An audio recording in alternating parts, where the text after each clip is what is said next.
Where it stops, no one knows. We're going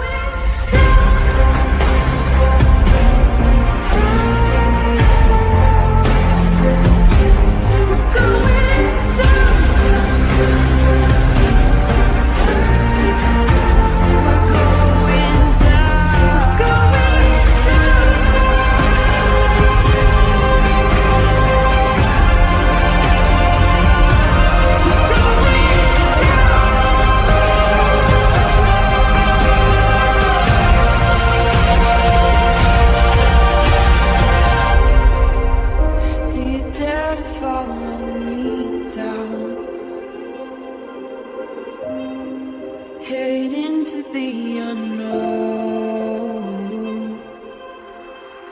Na, na, na, na, na, na, na.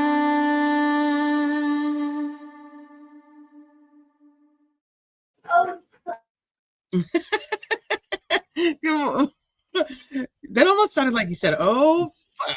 And then I don't know what he said. I don't think it was that. I think he was talking about his sloth. He might have dropped his sloth. I don't know. Good grief. It's too early for this. It's so perfect. First day of summer, baby. Yeah, like he just opened his eyes. He's down here. He's like, I got to pack a bag for Mimi's. And I'm like, you don't got to pack a bag. They can buy their own clothes. And he's like, well, I have to bring shoes. I'm like, you're going to have shoes on your feet, sir. Well, he's over there. He want to bring a couple pairs of shoes anyway. I don't know where he thinks he's going for. Actually, he's leaving for 3 weeks. He needs to bring a bunch of shoes. Yeah, he's like me. He's got like a whole bag. Like, he's like, you never know. I might be going somewhere fancy one day. All right, let me say good morning, everybody. Happy Friday, TGIF. Welcome back to Criminality, or if this is your first time here, welcome to Criminality. Today we're covering the case of the state of Massachusetts versus Karen Reed in her retrial. We are on day 24. We left off yesterday with the Commonwealth resting, and today is the first defense witness. So we are now into the defense's case in chief, and it's time to rock and roll. I have got to go make lunches, and Sleuthie is taking the helm. I'm gonna hope while I'm setting this up that he doesn't pack my entire house away. He says he's cleaning out the drawers right now. I need some knives, and I need some like forks. I'm like, what are you doing? He's like, I'm cleaning out the drawers. You're now cleaning out the drawers? I hope, to be honest, I hope the bag mysteriously just doesn't make it back in the car on the way home. Can you make sure we play the end of yesterday, whatever we missed yesterday? Oh, yes. Let me do it first. There was a clip, and then the Commonwealth resting, and then we'll head into today. Make me turkey pot pie tea. Would you mind if I What do you want for lunch? My necklace? Yes, I would mind if you take my necklace. Why do you need this? What are you packing in that bag, sir? packing good, but then it just saw a necklace, and I was like, can I have it? Yeah, no, you cannot bring my necklace. He's nutty this morning. Okay. He's No, not. you don't need to find another necklace. Just He's you don't not need. leaving for 3 weeks, Lacey. He's only leaving for the weekend. He's acting like he's leaving for 3 weeks. He'll be back Sunday morning.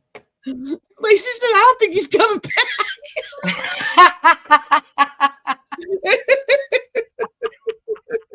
He's bringing something to remind him of me. He wants to bring my necklace. Like, what are you doing?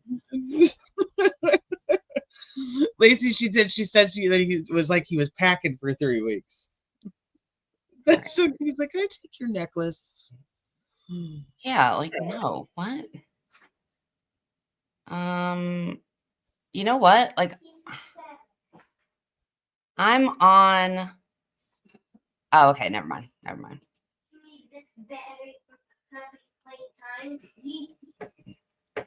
All right. Lock in your hair and give it to him.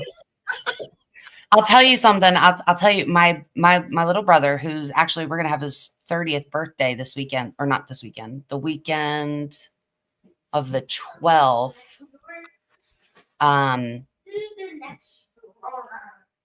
So that Oh, but anyway, yeah, like he's about to be old.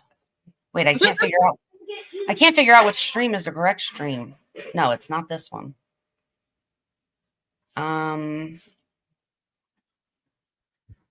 So when he was a kid,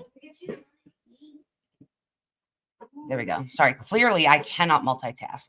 And I'm listening to him because I hear him digging and stuff, and so I don't know what he's doing. And so I think you're just nervous at this point. You're just like, yeah. I don't know what I'm going to be losing if I don't pay attention to him backing. I think he's caught on to the fact that like when he leaves like for the weekend, because it's not often that mommy cleans. You know what that means. So I think he's just going to take everything he can because he's nervous about ever seeing it again. But my little brother, he had this nightgown. So my kid has a gray blanket. We all know about the gray blanket. He needed the gray blanket. It got me attacked by a bird. He's had it for years and years and years. He's probably going to have it till there's holes all over it. And he's forced to throw it away. And I keep telling him, you need to find a new blanket, dude, that you like, because like one day you're not going to be able to use this blanket anymore. It's going to be ratty and gross. But my brother had a nightgown of my mom's that she was going to get rid of like one day because it was old. And he was much younger then. And he kept it. And he had to sleep with it because he said it smelled like my mom. And you know what's really funny?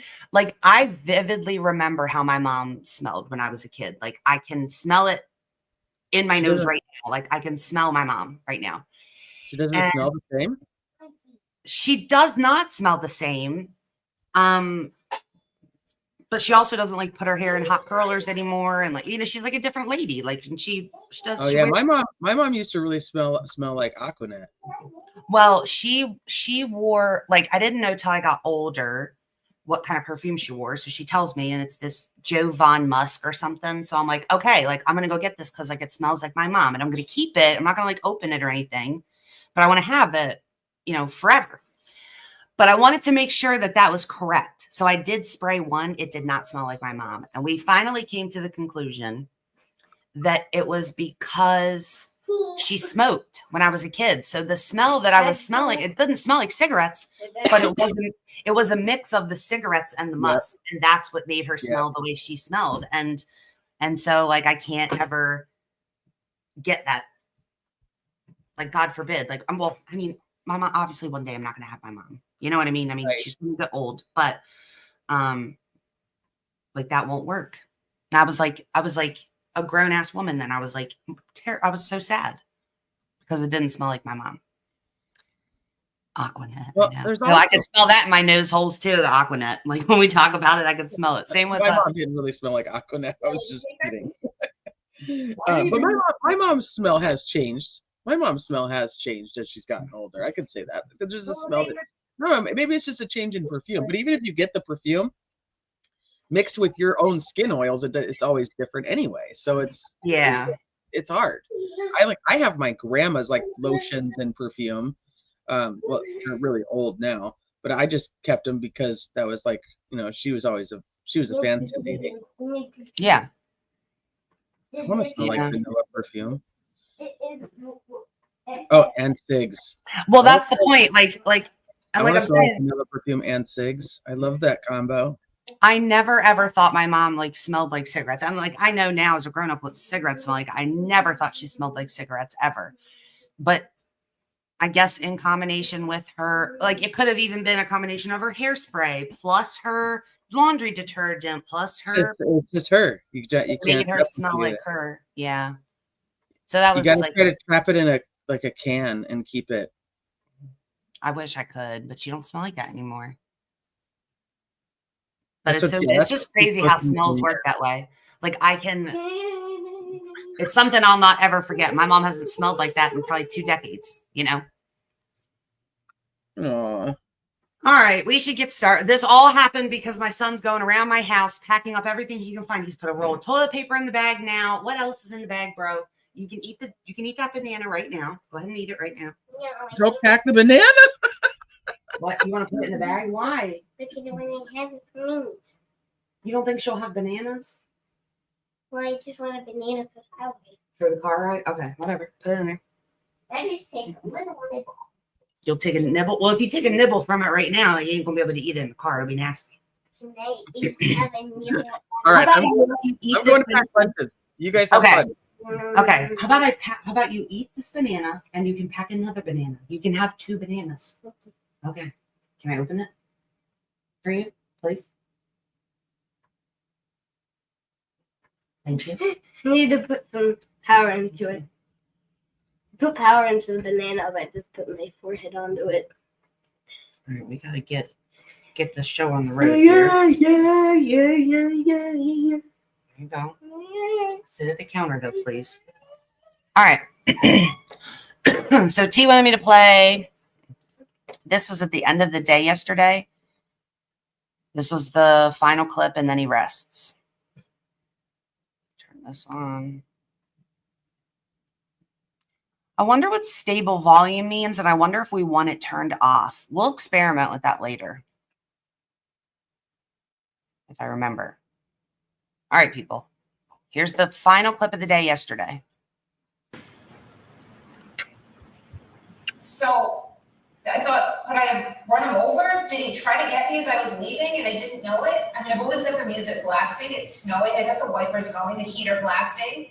Did he come and hit the back of my car and I hit him in the knee and he's drunk and passed out and asphyxiated or something? And then when I hired David Yannetti, I asked him those questions the night of January 29th. Like, David, what if, I don't know, what if I ran his foot over? Or what if I clipped him in the knee and he passed out or went to care for himself and he threw up or passed out? And David said, yeah, then you have some element of culpability.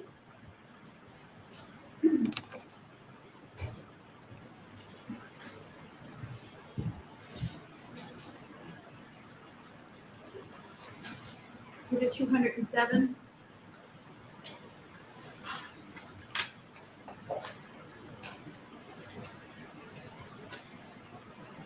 Your Honor, the Commonwealth rests. Okay, sir. All right, then.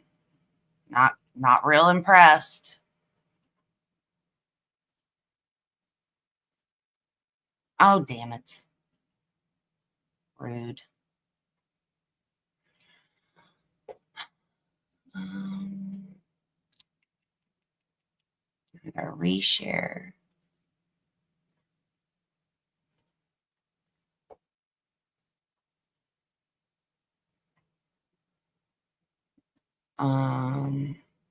Okay. All right, so now this is this morning. Oh yeah, dude, Lacey, my fear is that she's going to be convicted just based on hearing her throw out possibilities of her hitting him. I think it's so stupid. I would be so angry with my attorneys if that were the case. But I just think of like Richard Allen. Like,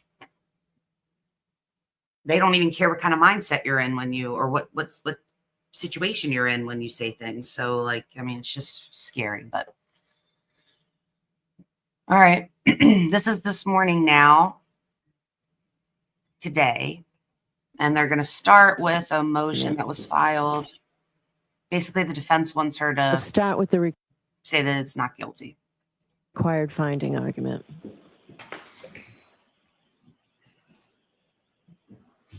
And Alan Jackson. And he basically starts this off by like, bitch, do not interrupt me at all. Not one time. Let me speak. Thank you, Your Honor. We filed this morning a motion for required finding of not guilty under Massachusetts Rule of Criminal Procedure 25A. I think that's before the court. My comments will be relatively brief, but it's important, and the points that I'm going to make in the next couple of seconds or next couple of minutes are equally important. It comes down to the following. The Commonwealth has simply not proven, even in a light most favorable to them, that there was a collision on January 29th, 2022 at 34 Fairview in Canton, Massachusetts. I agree. there was no collision proven to have occurred. There was no eyewitness presented. There was no video evidence, no audio evidence, no evidence in the form of physical evidence at the scene by searches that were done by officers on the morning of January 29th, 2022. The Commonwealth, through suspect experts based on circumstantial technical data, only sought to prove a backing event, and that's important. They sought to prove that at 34 Fairview, the SUV went backward. They did not prove, and every single one of their experts was asked this question, they did not prove that there was actually a collision associated with that backing event. The Commonwealth experts said at best that the car went in reverse, and it was suspect whether it went in reverse at 34 Fairview or some other place, time, or date. The Commonwealth also put on an expert who said that she found no injuries, none, mind you, indicative of a vehicle strike on John O'Keefe's body. And she, Dr. Irini Scordibello, was arguably their most important witness.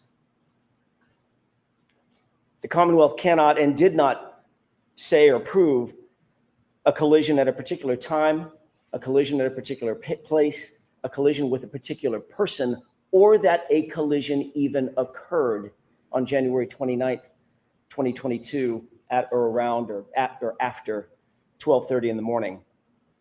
Their own expert, I think it was yesterday, if not the day before yesterday, was asked on examination by Mr. Alessi, can you tell us the particulars of the collision, pardon me, as you suggested in your testimony? And his answer was, there's simply not enough evidence. He was asked specifically, why didn't you try to recreate the circumstances, the force impact? That's what you do, sir. You're a biomechanic expert. Recreate it for us. And he said, there's not enough evidence.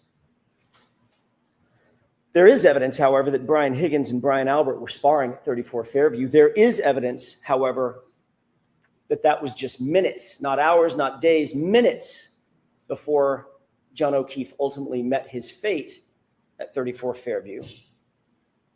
There is evidence that Brian Higgins was love-struck, that he was jealous, that he was aggressively coaxing John O'Keefe out of the waterfall, that he was passively aggressively coaxing Miss Reed to engage with him rather than John O'Keefe. Again, there was not a single eyewitness to a collision.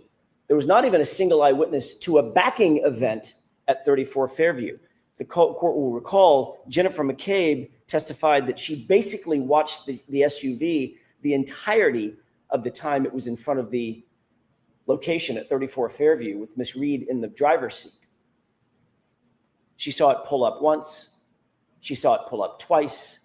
She saw it pull up a third time. And then she saw it was gone. And at no time did she ever see the car go in reverse. She certainly didn't see the SUV go in reverse at a high speed. And she darn sure didn't see the car go in reverse at a high speed and strike a pedestrian. Her focus was defined enough to see thin tire tracks in a dusting of snow, thin enough, I think the phrase was, to track a cat. That's how detailed she was in her observations, yet she did not see John O'Keefe hit by an SUV. She did not see John O'Keefe's body in the snow, in the yard, laying prostrate, a 216-pound, 6'1" man in the snow, directly in front of the SUV she was tracking the entire time. There are two other witnesses, Ryan Nagel, Heather Maxson. They both noted that John O'Keefe, not that they didn't see him, Your Honor, that John O'Keefe was not in the vehicle when they were behind him. The dome light was on. They could see inside the interior of the vehicle. Miss Reed was sitting there with her hands at 10 and 2. And the passenger seat, notably and markedly, was empty. He was not outside the vehicle. He wasn't standing. He wasn't sitting. He wasn't lying down. There's only one place he could be: inside the curtilage of the home, inside the house, or inside the garage. Not one witness that was inside the house, not one passerby, not one neighbor, not one plow driver ever saw John O'Keefe's body laying prostrate in the snow that morning. Not one. Not until Karen Reed found Mr. O'Keefe at about 6:03. And again, the Commonwealth's chief medical expert, Dr. Scortibello, their medical examiner, who is the only person that the court heard from or will ever hear from who actually investigated John O'Keefe's physical body, the only person to have physical access to John O'Keefe, testified he did not have any injuries consistent with being struck by a vehicle. But she did indicate that the injuries, as did the firefighters, the first responders, indicate that he had injuries consistent with a physical altercation. And certainly, as to counts 1 and 3, no evidence has been presented or proffered whatsoever by the Commonwealth that Karen Reed intended to run over and harm John O'Keefe in any way, shape, form, or fashion. Hearken to the video at C.F. McCarthy's. Hearken to the video at the waterfall. Every witness confirmed what our eyes could see. That night, John O'Keefe, Karen Reed were loving, caring, affectionate. There's absolutely no evidence that Karen Reed had an intent to harm John O'Keefe, or that that after the fact, that she intended to leave him for dead, because there was no fact to be after. There was no collision in the first place. The Commonwealth's case, certainly on counts 1 and 3, taken separate from count 2, because of the mens rea associated with counts 1 and 3, fails miserably. The Commonwealth, at the end of the day, has presented their best case. They've done their best. Some would say they've done their worst. And their case has failed.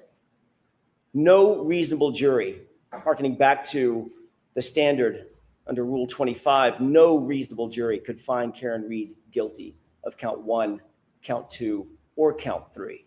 But taking count 1 and 3 aside, those are separate counts because of the mens rea required and the high burden that's required, even taken in the light most favorable to the Commonwealth. What evidence have they proven that Karen Reed intended to kill or harm John O'Keefe, or that she intended to leave him for dead in the snow? The answer is none, 0. No reasonable jury could find Karen Reed guilty. This case never should have been brought in the first place. There are reasons that I won't go into here. The court knows those reasons, or knows our position on those reasons. This was a vindictive prosecution, and I believe that the court is duty-bound pursuant to the precepts of Rule 25A, as well as the principles of justice, to dismiss all 3 counts. And certainly, taking count 1 and count 3 aside, the court is duty-bound to dismiss those 2 counts. Thank you.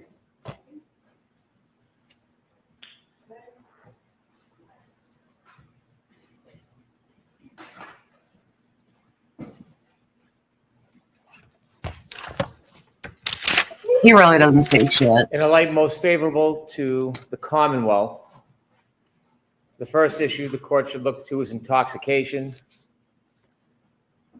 A reasonable fact finder would find that the defendant was in fact intoxicated. Based on the serum conversion. What Hank misses is that it doesn't matter if she was intoxicated. All of the charges require her to have hit him with her car. So the argument by the defense is that you never even proved that he was hit by a car, let alone any of the other things. So let's maybe start there, Hank.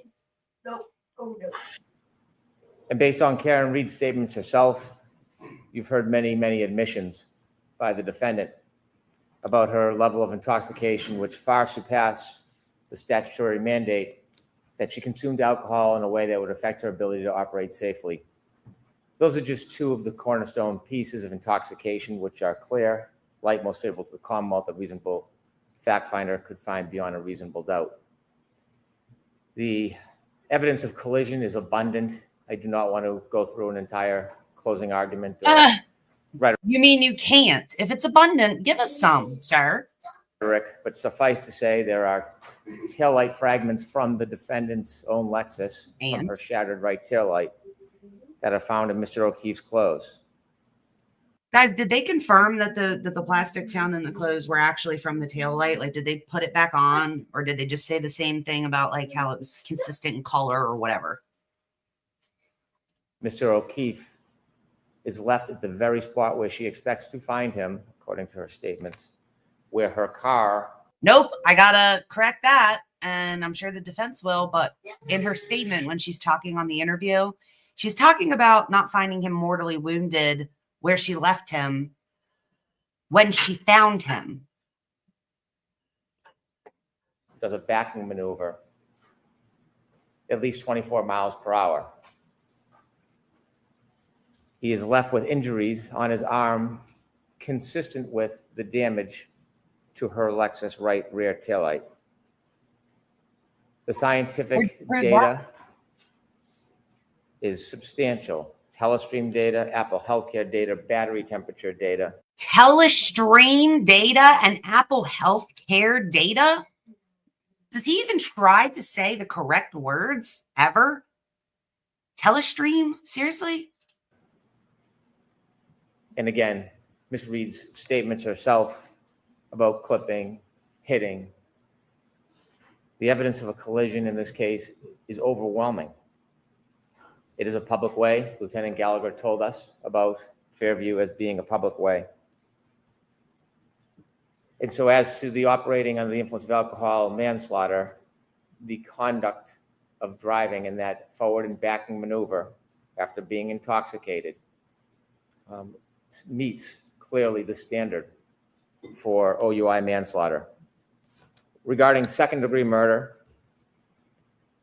as highlighted in my opening statement, the defendant engaged in intentional conduct that was her maneuver of driving forward, stopping, and then driving back to Mr. O'Keefe on January 29, 2022. Under the conditions at night after being intoxicated, that conduct was intentional, and any reasonable person could find that her conduct that night created a plain and strong likelihood of death. There is no predicate of intending to kill or even intending to hit. There is clearly a plain and strong likelihood of death driving a 6,000-pound SUV forward and then back. In addition to state of mind, again, the defendant tells us herself. Through firefighter Becker, they're arguing, they're upset. We see the text messages, evidence of attempted breakup. And we hear the words of Karen Reed when she leaves numerous voicemails that night, and you can hear her voice. There are statements, I do not want to go through a summary of all of them, but statements from the defendant herself where she acknowledges an injury to Mr. O'Keefe. She's the last one with him, where to find him, and her hypothesis about hitting and clipping him. As to leaving the scene, again, the defendant tells us that when she leaves, he doesn't look mortally wounded. She leaves him. No, he said when she dozens found and him. dozens of calls, but never goes back to help him and leaves him to die. And we heard from Dr. Wolf about the life-saving procedures that could have been initiated. The chance of survival was never given to John O'Keefe. All those facts suffice under Lattimore, a light most favorable to the government, that a reasonable fact finder would find beyond a reasonable doubt, or could find beyond a reasonable doubt, each and every element of each and every one of these charges. All right, thank you. So the motion is denied as to all three of them. On the other topic that we were discussing at sidebar, I don't need to hear argument on that right now, Ms. Giannetti. I'd prefer to get started. I would like you and Mr. Brennan to talk to see about proposal. So are we ready to bring the jury in? I did not ask you at sidebar. Are you ready for this witness, Mr. Brennan? I'm ready. I wonder what proposal. So we'll bring the jury in. That will take 5 minutes. And also, so I wonder what proposal, and then also, why is she asking Hank if he's ready for the witness? He should be ready for the witness. Like, what makes her think you might not be ready for him? And if he wasn't ready for him, then he's shit out of luck. So I do have to ask you those 3 questions. Were you all able to follow my instructions and refrain from discussing this case with anyone since we left yesterday? Everyone said yes or nodded affirmatively. Were you also able to follow the instructions and refrain from doing any independent research or investigation into this case? Yes. Everyone said yes or nodded affirmatively. Did anyone happen to see, hear, or read anything about this case since we left yesterday? No. As you know, yesterday the Commonwealth rested, and as you know, the defendant has absolutely no burden of proof in this case. I love smarmy. Such a good word for him. You are. So your first witness, please, Mr. Jackson. Thank you, Your Honor. With the court's permission, we would ask that Matthew DeSober join us. Okay.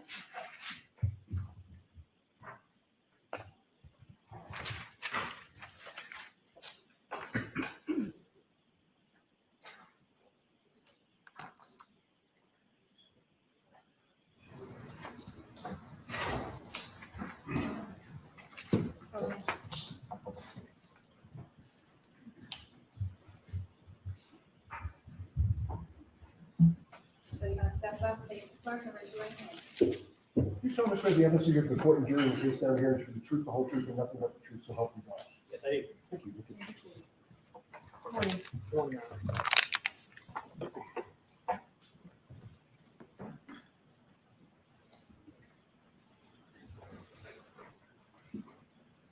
All right, Mr. Jackson, whenever you're ready. Thank you. Mr. DeSober, could you please state your full name and spell your last name for the jurors, please? Sure. Matthew DeSogra, last name Disogra. What do you do for a living, sir? I am a licensed professional engineer. I practice in the field of accident reconstruction. And within that field, I specialize in analysis, interpretation, and accessing all types of vehicle data. How are you currently employed? I'm employed by Delta V Forensic Engineering, which is an engineering firm that specializes in accident reconstruction, all parts of accident reconstruction. Tell us a little bit more about Delta V. What is it? What kind of company is it? But other than that specialty, what else does it do? So accident reconstruction is a broad field. There are a lot of subspecialties within that. So accident reconstruction is everything from the initial investigation phases of crash all the way through testimony, like here today. Some of the specialties within that could be things like biomechanics, could be human factors, and my specialty is data, vehicle data, and event data recorders. Staying on that topic, what is your current title or position with Delta V? I am the Director of Engineering for our EDR services line. What does EDR services mean? So, event data recorders. So EDR is a general term we can use to talk about all types of data from all types of vehicles. And how would you describe your role as the Director of Engineering for EDR services for Delta V? I wear a couple of different hats. First and foremost, I'm still a practicing engineer. I still conduct investigations. I still perform analyses, and I testify.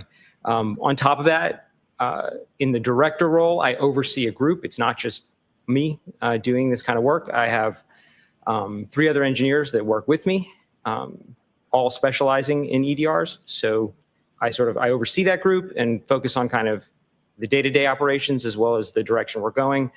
You know, with things like autonomous vehicles coming, the role of data is growing. So we're kind of looking to the future in a lot of those ways. As a consulting engineer, you've indicated what your specialization is.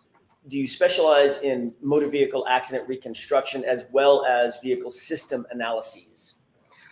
I began my career at Delta V doing traditional accident reconstruction in the broadest sense. And as I have progressed, I have sort of narrowed myself down and now specialize in that. But I still consider myself an expert in accident reconstruction because And- ultimately, sorry. No, please finish.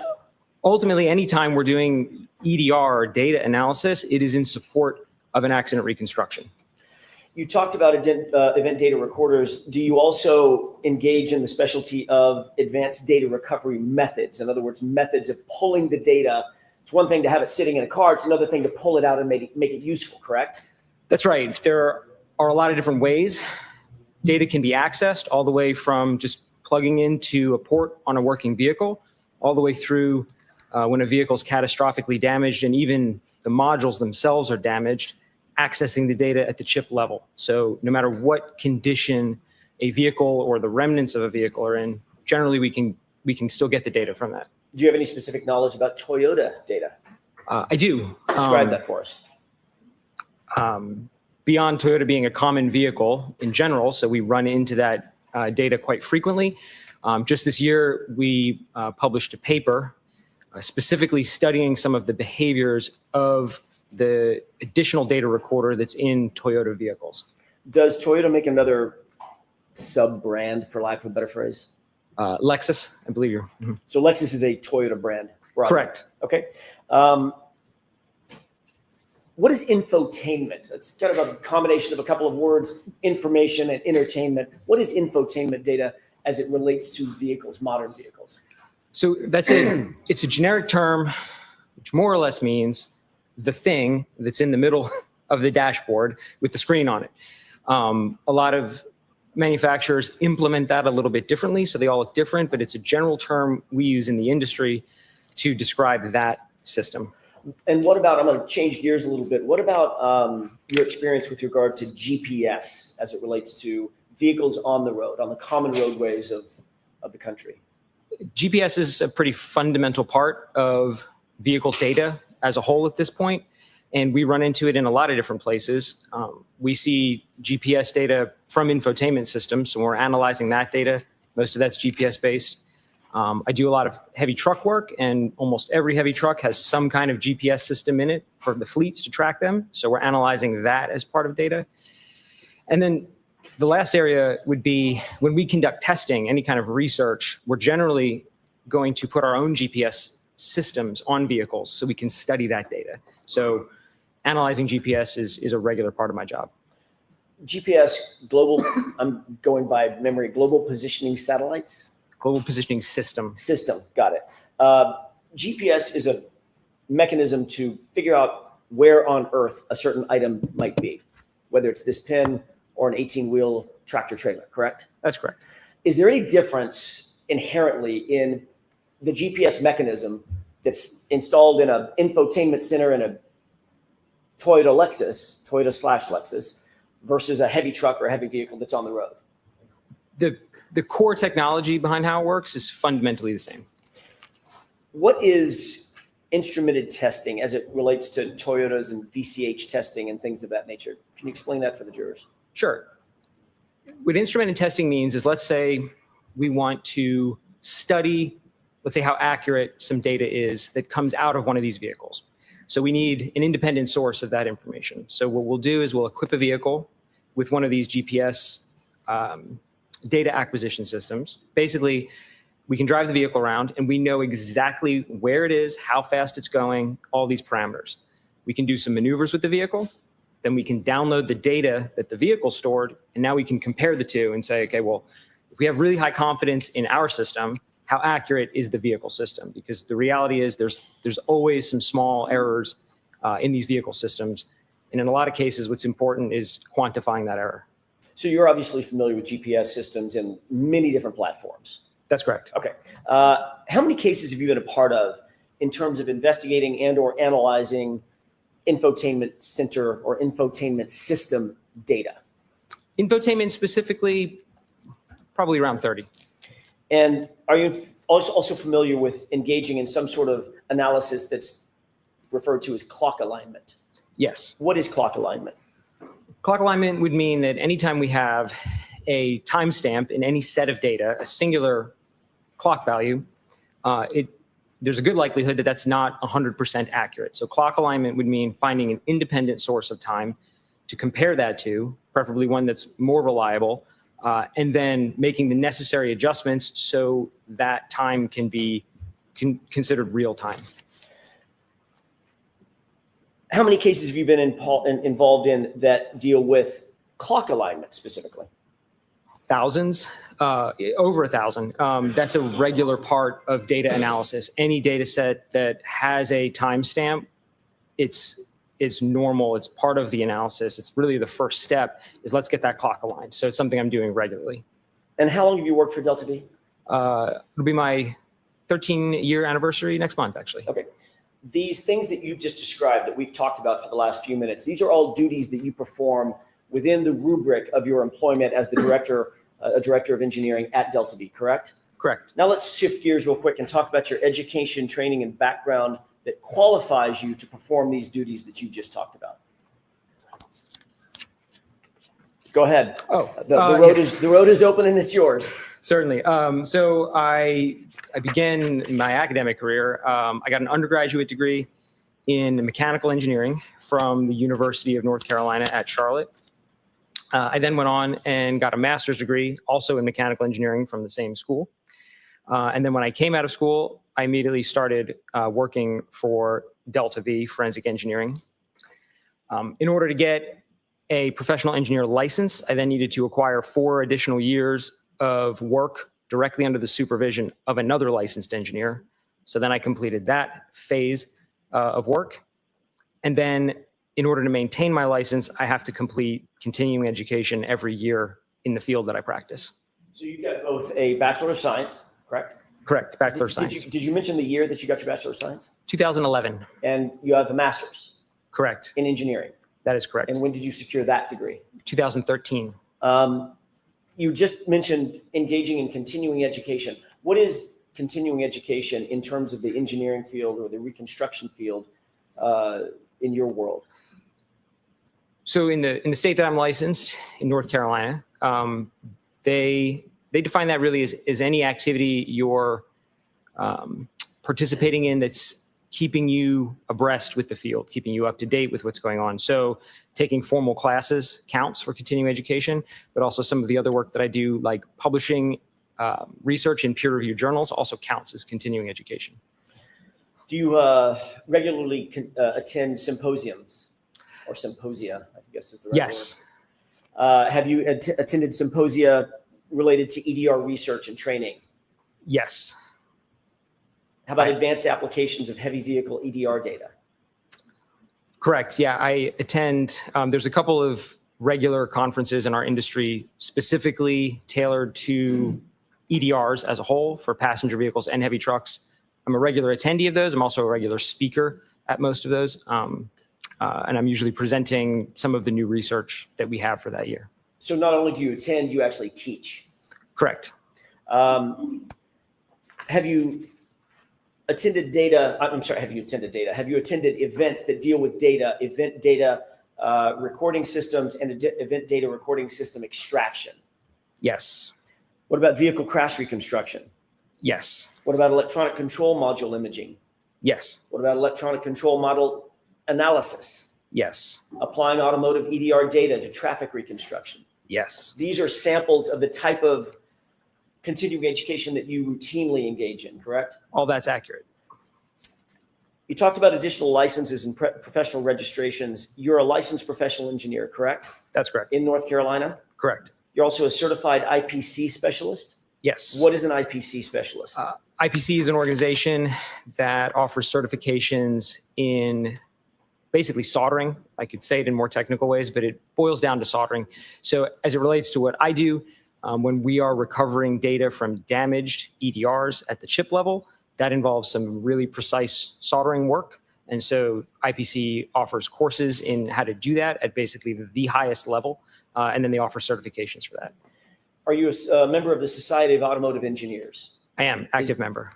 When you say an active member, is that a nationally recognized society for academic engineers? Yes. The teaching roles that you've held within organizations, have you been an instructor concerning accessing and interpreting heavy vehicle data event recorders? I am currently an instructor of that course, which is offered through the Society of Automotive Engineers. As a matter of fact, next week, are you going someplace to teach? I am. I will be in Wisconsin next week teaching that very course. Are you a member of any subcommittees within that organization, within the organization of the Society for Automotive Engineers? I am. I am a voting member in the J2728 subcommittee, which is a subcommittee for event data recorders on trucks and buses. Are you also a member of the National Association of Professional Reconstruction Specialists? I am. Does that require a certain level of education? It does. And it requires, as far as I know, when I joined, sort of proof that you are active within the field of accident reconstruction. That was my next question. It requires you to stay current on accident reconstruction issues, correct? Correct. Have you also authored peer-reviewed articles on within your field and Yes. subfield? Is it fair to say that you've authored or co-authored a number of peer-reviewed papers in the field of accident reconstruction specifically, as well as EDR data retrieval? That's correct. Have any of your peer-reviewed articles that you've either authored or co-authored specifically focused on Toyota vehicles? Yes. Can you name one, please? Specifically, this year, published a paper where we studied the effects of collision-induced power loss on the way data is recorded in Toyota systems. And that would include Lexus systems. Fundamentally, they're the same components, it's just a different brand on top. In January 2025, did you co-author a publication entitled Simulation of Vehicle Speed Sensor Data for Use in Heavy Vehicle Event Data Recording Testing? Mr. Jackson, you're going to have to repeat that. Of course. Sorry. In January 2025, did you co-author a publication entitled Simulation of Vehicle Speed Sensor Data for Use in Heavy Vehicle Event Data Recorder Testing? Yes, I was the lead author on that paper. When you're dealing with retrieving data from a vehicle, an EDR, an event data recorder, Toyota paper, whatever it might be, and that's a term of art, Toyota paper, correct? Sure. Does it matter if the vehicle is a heavy vehicle, a small vehicle, a passenger vehicle, a moped, or a skateboard if they happen to have an infotainment center on it? There are differences, of course, between the data that comes out of passenger vehicles and the data that comes out of heavy trucks, but there are also a lot of fundamental similarities to those. Like, for example, they all record vehicle speed. They all have accelerator pedals. They all have brake pedals. So a lot of the core data we're analyzing is very similar. In January 2020, did you co-author a publication entitled Chip and Board Level Digital Forensics of Cummins Heavy Vehicle Data Event Recorders? Yes, I did. Okay.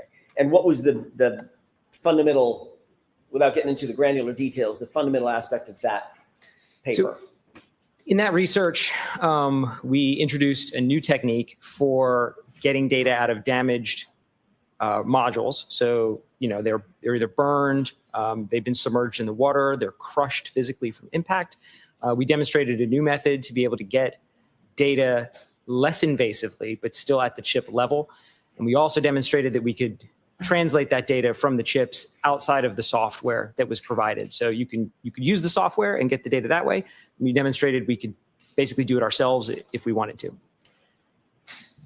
Mr. DeSogra, have you been qualified in other courts to testify as an expert in the area of accident reconstruction, EDR data retrieval? Yes. How many times? Once. When was that? In New York.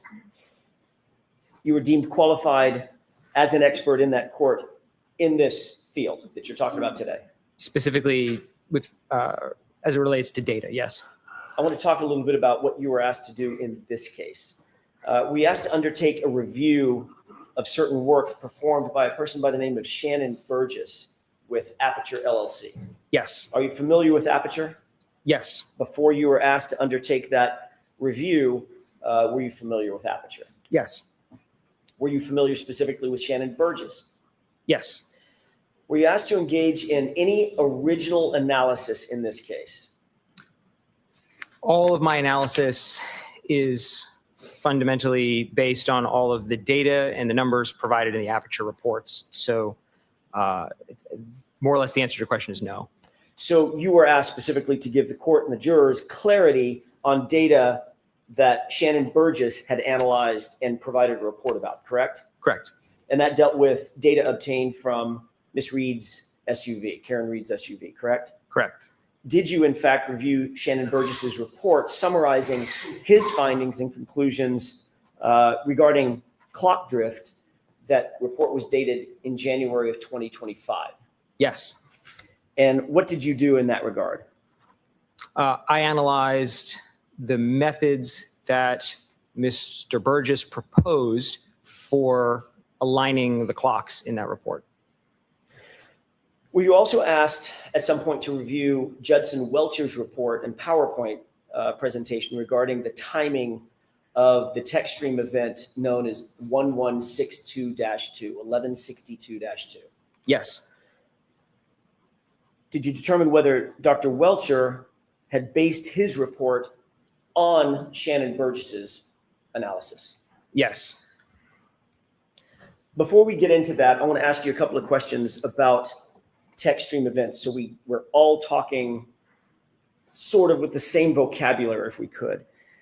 When I say text stream event, have you ever heard that called a trigger event? Yes. Are those sort of synonymous? The event, in order to be generated, has to be triggered by something. So, yes.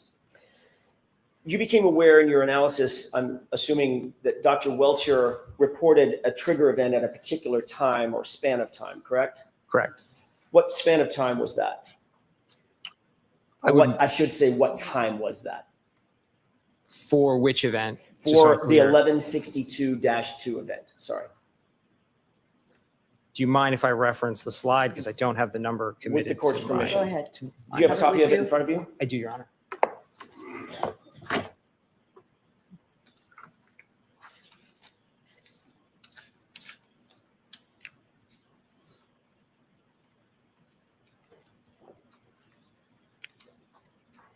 So the original analysis places event 1162-2 ending at 12:31:43 a.m. Now, Dr. Welcher, and this is what I want to talk about for just a quick second. Dr. Welcher indicated that the trigger event began at 12:31:38, correct? I believe so. That would suggest that a trigger event lasts 5 seconds, 12:31:38 to 12:31:43, correct? Objection. Sustained is to form. Let me ask you this. Does a trigger event or does a text stream event last 5 seconds or 10 seconds? The trigger is a singular point in time. That's my question. All right, so if we're thinking about a trigger event, it's like that clap, snap, right? It's a point in time, not a series of, not a time span, correct? It's a singular point, correct? Okay. Does a trigger event or a text stream event cause a recording to bookend the trigger event itself? Yes. Explain that for the jurors so that we're very clear about that. Sure. So when an event is triggered, what we end up with is some data from before the event was triggered and some data from after the event was triggered. The way it does that is it's kind of always recording. And as soon as it sees a trigger, it says, aha, and it goes and it grabs the previous 5 seconds. That number can vary. It can be more or less than 5, but for the specific trigger we're talking about, it grabs the previous 5 seconds of data, and then it keeps recording for an additional 5 seconds, and that completes its recording phase. Right. So if Dr. Welcher indicated that the text stream event, the trigger, was at 12:31:38, would it be accurate if he said that trigger ended at 12:31:43? Objection. Sustained is to form. Is there any, if a trigger event is one point in time, one snap in time, would it be accurate to say that the trigger event itself lasted 5 seconds and ended 5 seconds later? It wouldn't be accurate to say the trigger lasted that That's long. my question. The event lasts that long, but the trigger is only one point within the event. The recording lasts that long. Right. Correct? Correct. So in other words, it captures, or does it? Let me ask you this. Does it capture 5 seconds before and 5 seconds after? But the trigger event is the singular point right in the middle. That's correct. Okay.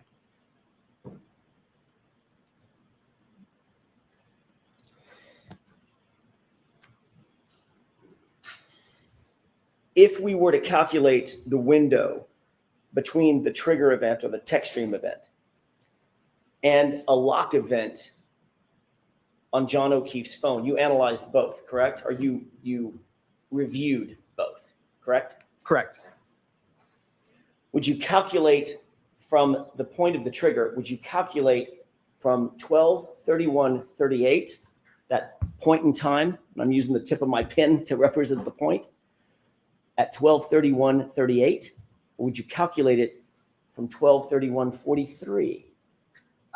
Customarily, when we're doing any analysis, we're referencing everything off of the trigger. That's the normal way. Everything in the aperture reports was referenced off of the end of the event. So Of the recording event. Of the recording event. Not the trigger. Correct. And I didn't correct that. I just went with that convention for all of the analysis I did. But you noted it, correct? Correct. And you noted that that would be 5 seconds inaccurate. I'll withdraw it. I'll ask it a different way. What would be the effect of timing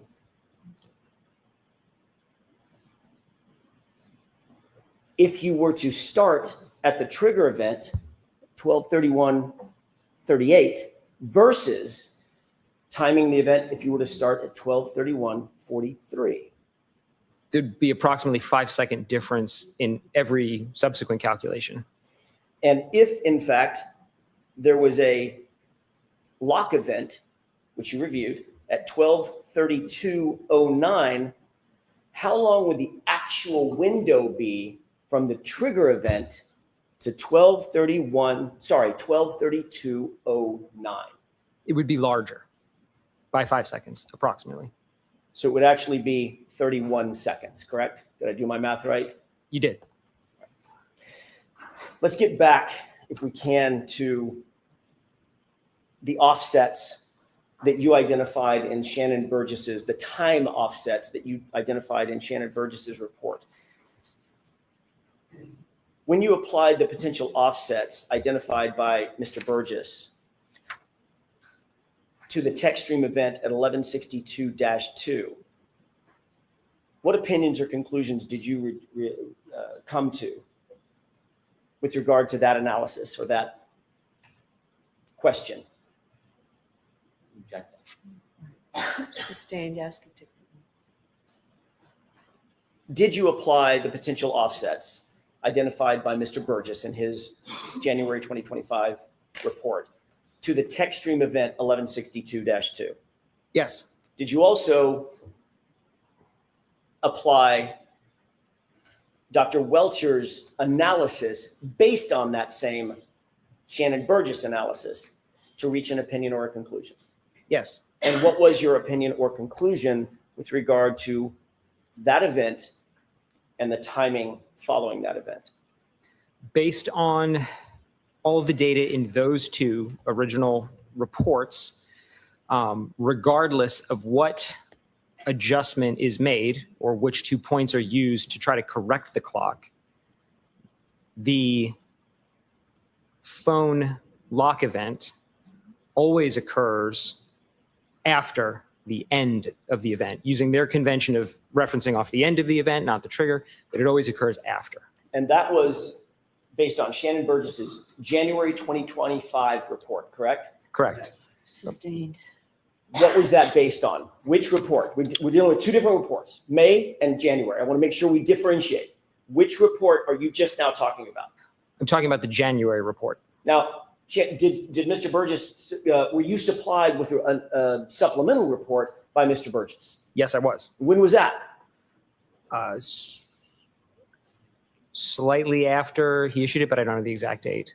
Say that again? It was issued on, his report was dated May 8th, and I think I was provided it a couple days after that. I don't Okay. remember the exact date. So well, do you know when this trial started? No, I don't know the exact date. I know you're not watching the trial, but it was in the middle of this trial, correct? Sustained. I'll ask you a different question. With regard to the original report, the January 2025 report, was there any circumstance in which Mr. Burgess and Mr. Welcher could conclude that the lock event on John O'Keefe's phone, that lock event, occurred before the trigger event? Objection. Sustained. Ask it differently, Mr. Jackson. What is your opinion about whether or not there was any analysis done by Mr. Burgess or Mr. Welcher that put the lock event occurring before the trigger? Objection. Sustained.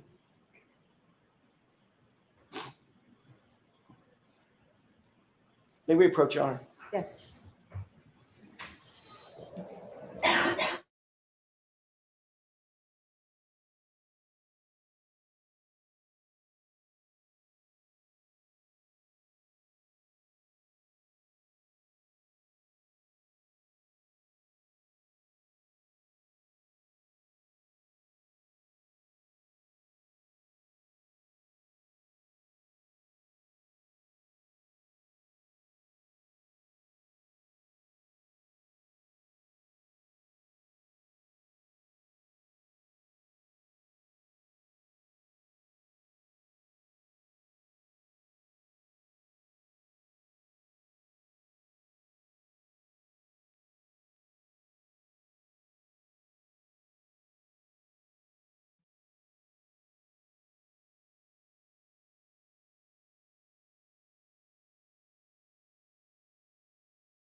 May I, Your Honor? Yes. Thank you. Back to my question. Was there any circumstance based on your review that if the text stream event occurred at 12:31:38, that there was any circumstance that the lock event occurred before that trigger event? There was not.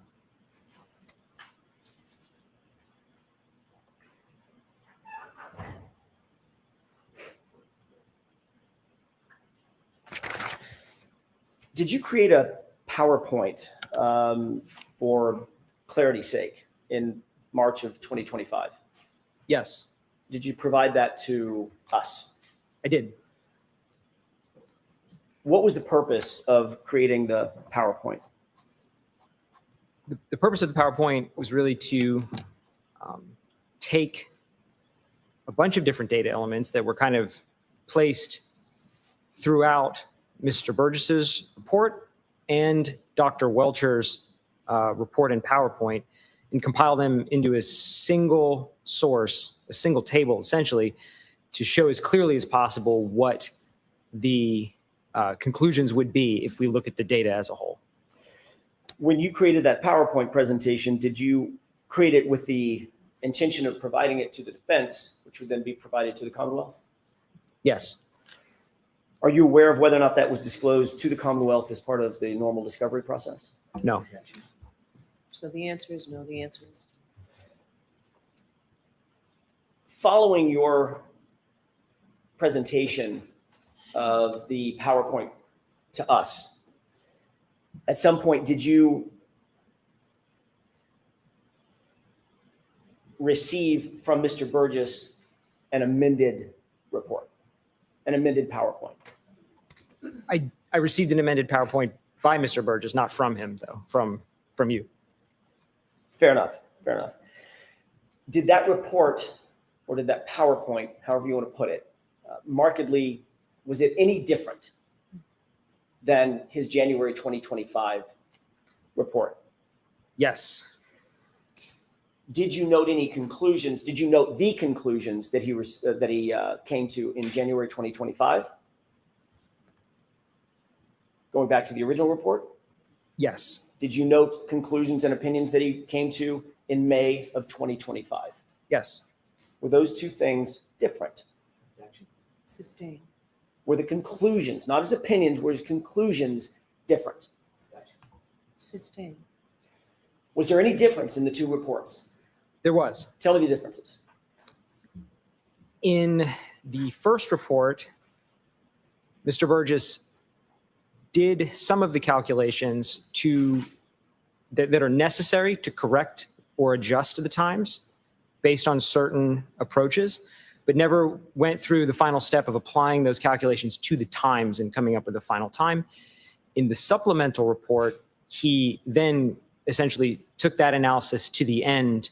He approached it in a new way, a different way than he had previously laid out in the first report, but then he also took it all the way to the end by applying those calculations to the times.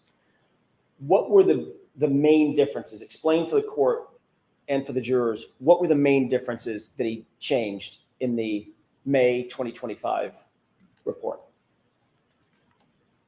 Contrasting it with the original Correct. report. In the original report, he laid out some methodologies for correcting the clock using phone calls that were shared between the vehicle and Mr. O'Keefe's phone.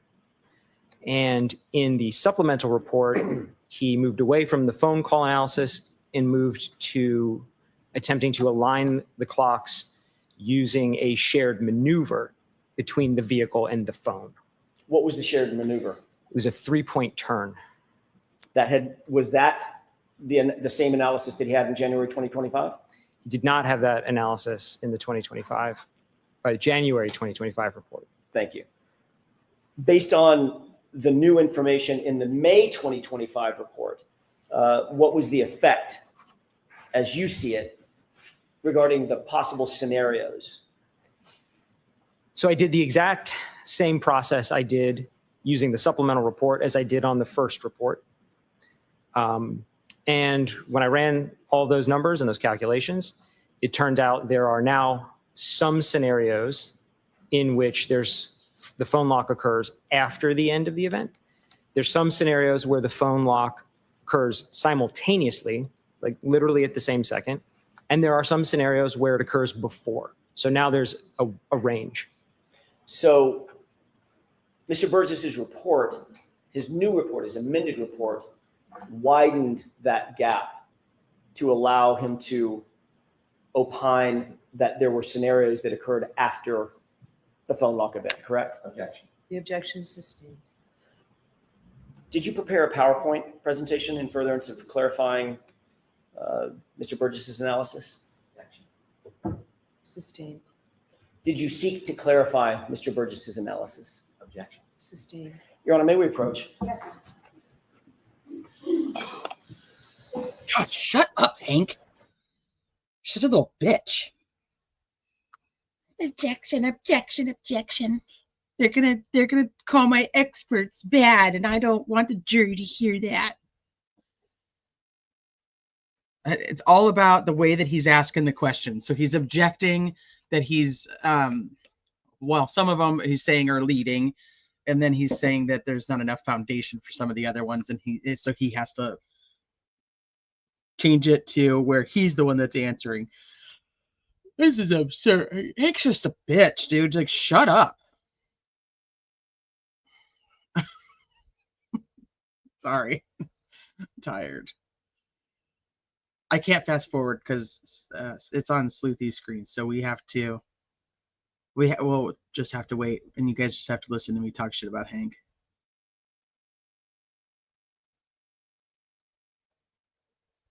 Is the ex-girlfriend not back today?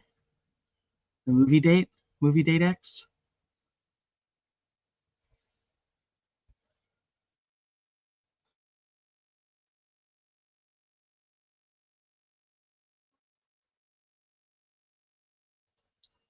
I'm scaring you.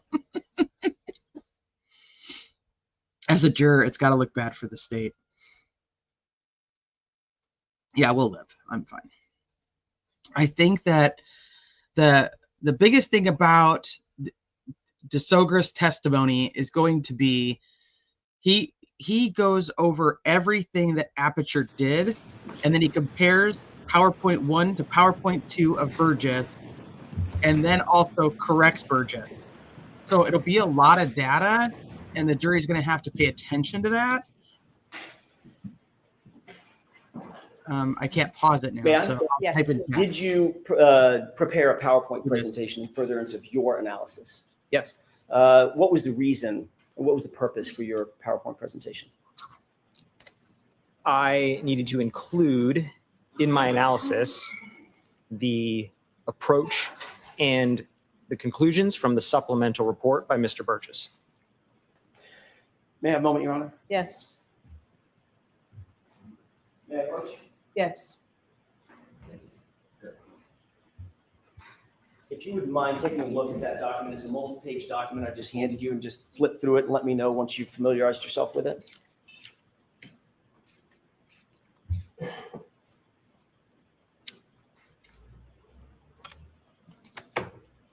What is that document? This is a printout of the PowerPoint presentation that I prepared. Is it true and accurate? Yes, And it's complete? it appears to be. Your Honor, I would move for its admission, please. I have no objection. May I have that back? Remember, he doesn't do any of his own extractions. He is a defense witness, so he's going over. I mean, he still could have, but he doesn't. He's literally just going over the reports and the data collected by Aperture and seeing if what they did was accurate, and if You it's have permission accurate, to how, and then if it's not, how. Display the PowerPoint presentation? Okay. This isn't his own data. He never extracts any So, data. can you still see with the lights off sufficient to see what's on the screen and what's in front of you? Yes. Okay. Do you recognize what's on the screen? Yes. What is that? That is the title page of the PowerPoint that I prepared. And what is how would you describe the PowerPoint? So this PowerPoint is largely identical to the first PowerPoint I prepared in that it seeks to take all of the different approaches between the initial Burgess report, the supplemental Burgess report, and Dr. Welcher's report, lay out all of those approaches in one kind of coherent fashion so we can look at what conclusions we can draw from all of that data. With court's permission, can we go to slide 2? Yes. Mr. Jackson, you can just use this PowerPoint. It's in evidence. You don't have to ask slide to slide. Thank you, Your Honor. Taking a look at this next slide, what is this? What are we looking at? This is a slide from Dr. Welcher's presentation that I was provided. Specifically, this is his slide number 33. And what does it show? This is where he introduces the first, acknowledgement that there's a difference between the time that Aperture calculated for the end of event 1162-2 and the lock event on Mr. O'Keefe's cell phone. Is there anything in this slide that you disagree with? In Mr. Welcher's presentation that you disagree with? It's up on the... I added the 2 green boxes and the text, the word after. That's not Dr. Welcher's. And I added that because it's stated here that the event occurred within 26 seconds. But if we do the math, and he actually does the math, he really means after. It means the phone lock event occurred 26 seconds after the end of the vehicle event as calculated. No, I'm going to allow it. The phone interaction happens how many seconds after the text stream event? Based on this slide, 26 seconds. Thank you. And the text stream event that we're talking about is what number? 1162-2. And this slide, other than the green, is this slide or the portion of the slide that we're looking at, other than what you've described, is this directly from Mr. Welcher's own analysis or his PowerPoint?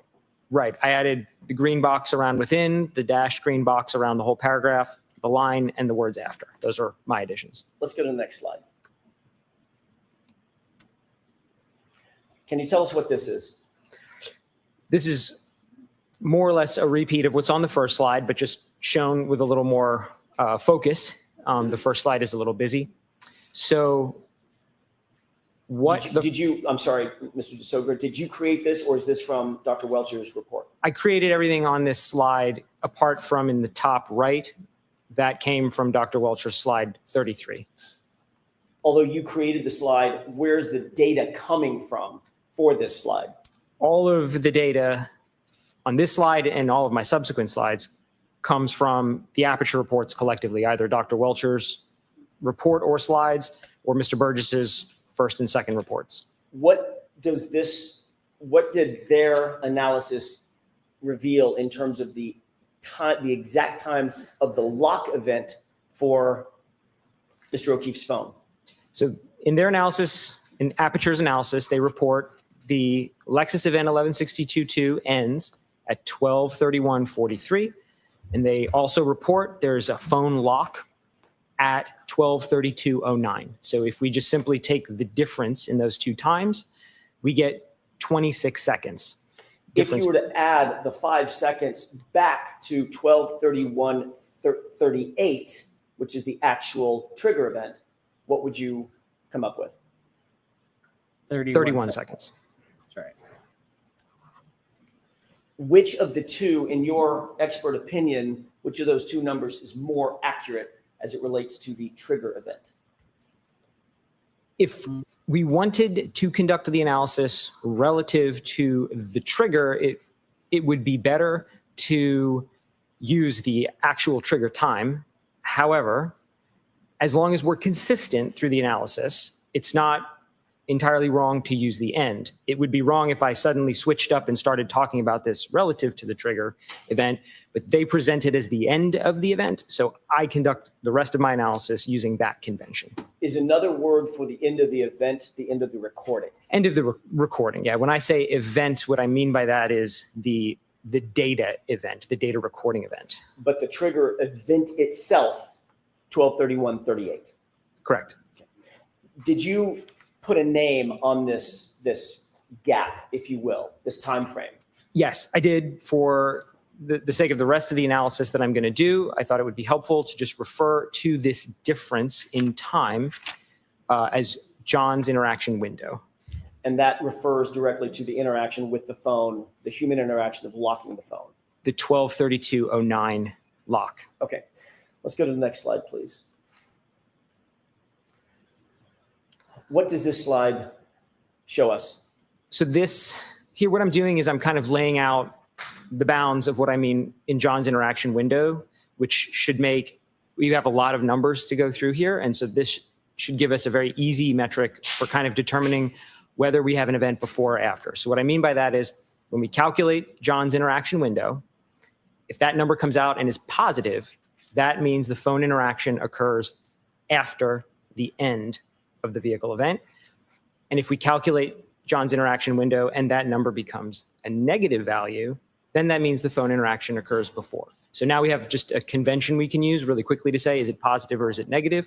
And we can maybe spare ourselves some of the math with 1,000 numbers. So positive means what? One more time. Positive, John's interaction window positive means the phone lock occurs after the end of vehicle event 1162-2. Got it. Let's go to the next slide, please. What does this slide show us? So what I'm saying here, I'm kind of laying the foundation for why we're going to even do this. Why do we need to start doing math on these clocks? So fundamentally, the phone, Mr. O'Keefe's phone, and the vehicle, Ms. Reed's vehicle, they're separate clocks. And it's very unlikely that they're going to be aligned perfectly in time. Right? If I compared my watch to your watch, it would probably be off. And that's the same case for any two independent clock sources. So Aperture, in their collective reports, propose a number of different ways in which that can be corrected.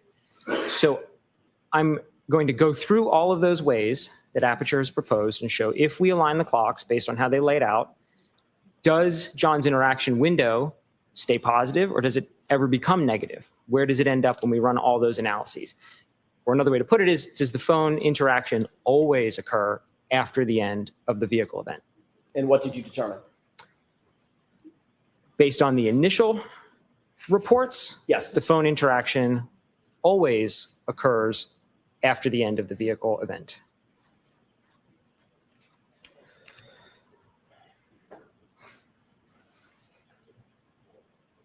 Did all of the information that's on this slide come from the same source or multiple sources, meaning Mr. Burgess and Dr. Welcher? In the PowerPoint as a whole, all the information comes from the Aperture reports collectively. Okay. From Dr. Welcher and Mr. Burgess.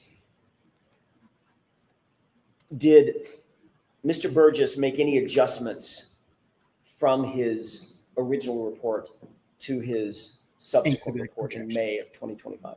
Yes. Let's go to slide 6, please. Tell me about this slide. Yeah. So this is the first adjustment we're going to talk about and this one comes from Mr. Burgess's original report. And to summarize this adjustment, this is a key on timing adjustment. And we're going to show that the key on, the actual turning of the vehicle on, occurs about 3 seconds before that time gets registered in the infotainment. So the time we see is basically stale by 3 seconds. We're all familiar with how computers turn on. When you say key on, do you mean a physical key, or could it be the push button to turn the car on? In this case, it's a button. I refer to key on because generally that event is considered the key on in vehicle parlance, regardless of whether there's a physical key or it's a push button. So those 3 seconds mean what? What's the difference between pushing that button and the 3 seconds later that you just described? It means that when we're trying to use the timestamps that were recovered from the infotainment system that show when the vehicle was keyed on or turned on, that the vehicle was actually or likely turned on 3 seconds before that. Do you know where the 3 second conclusion came from in Mr. Burgess's report?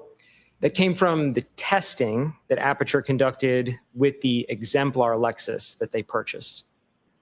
Was there anything in the report that indicated testing, this type of exact testing on Miss Reed's actual Lexus? No. Do you have an opinion as to whether or not all Lexuses, at least of this make and model and year, would have the exact same 3 second delay? Or could that be different? It could be different in their testing. In their testing, they only tested one exemplar vehicle. So I think there was a solid foundation that the exemplar that was used exhibited this 3 second delay. It was a very close match in terms of part numbers and software versions to Ms. Reed's Lexus, but without any kind of testing of, let's say, a second vehicle, a second exemplar, we wouldn't know, we wouldn't have any basis to say it must be 3. We could test a second vehicle and it could be 5. So we say, well, there's a delay, but it varies vehicle to vehicle.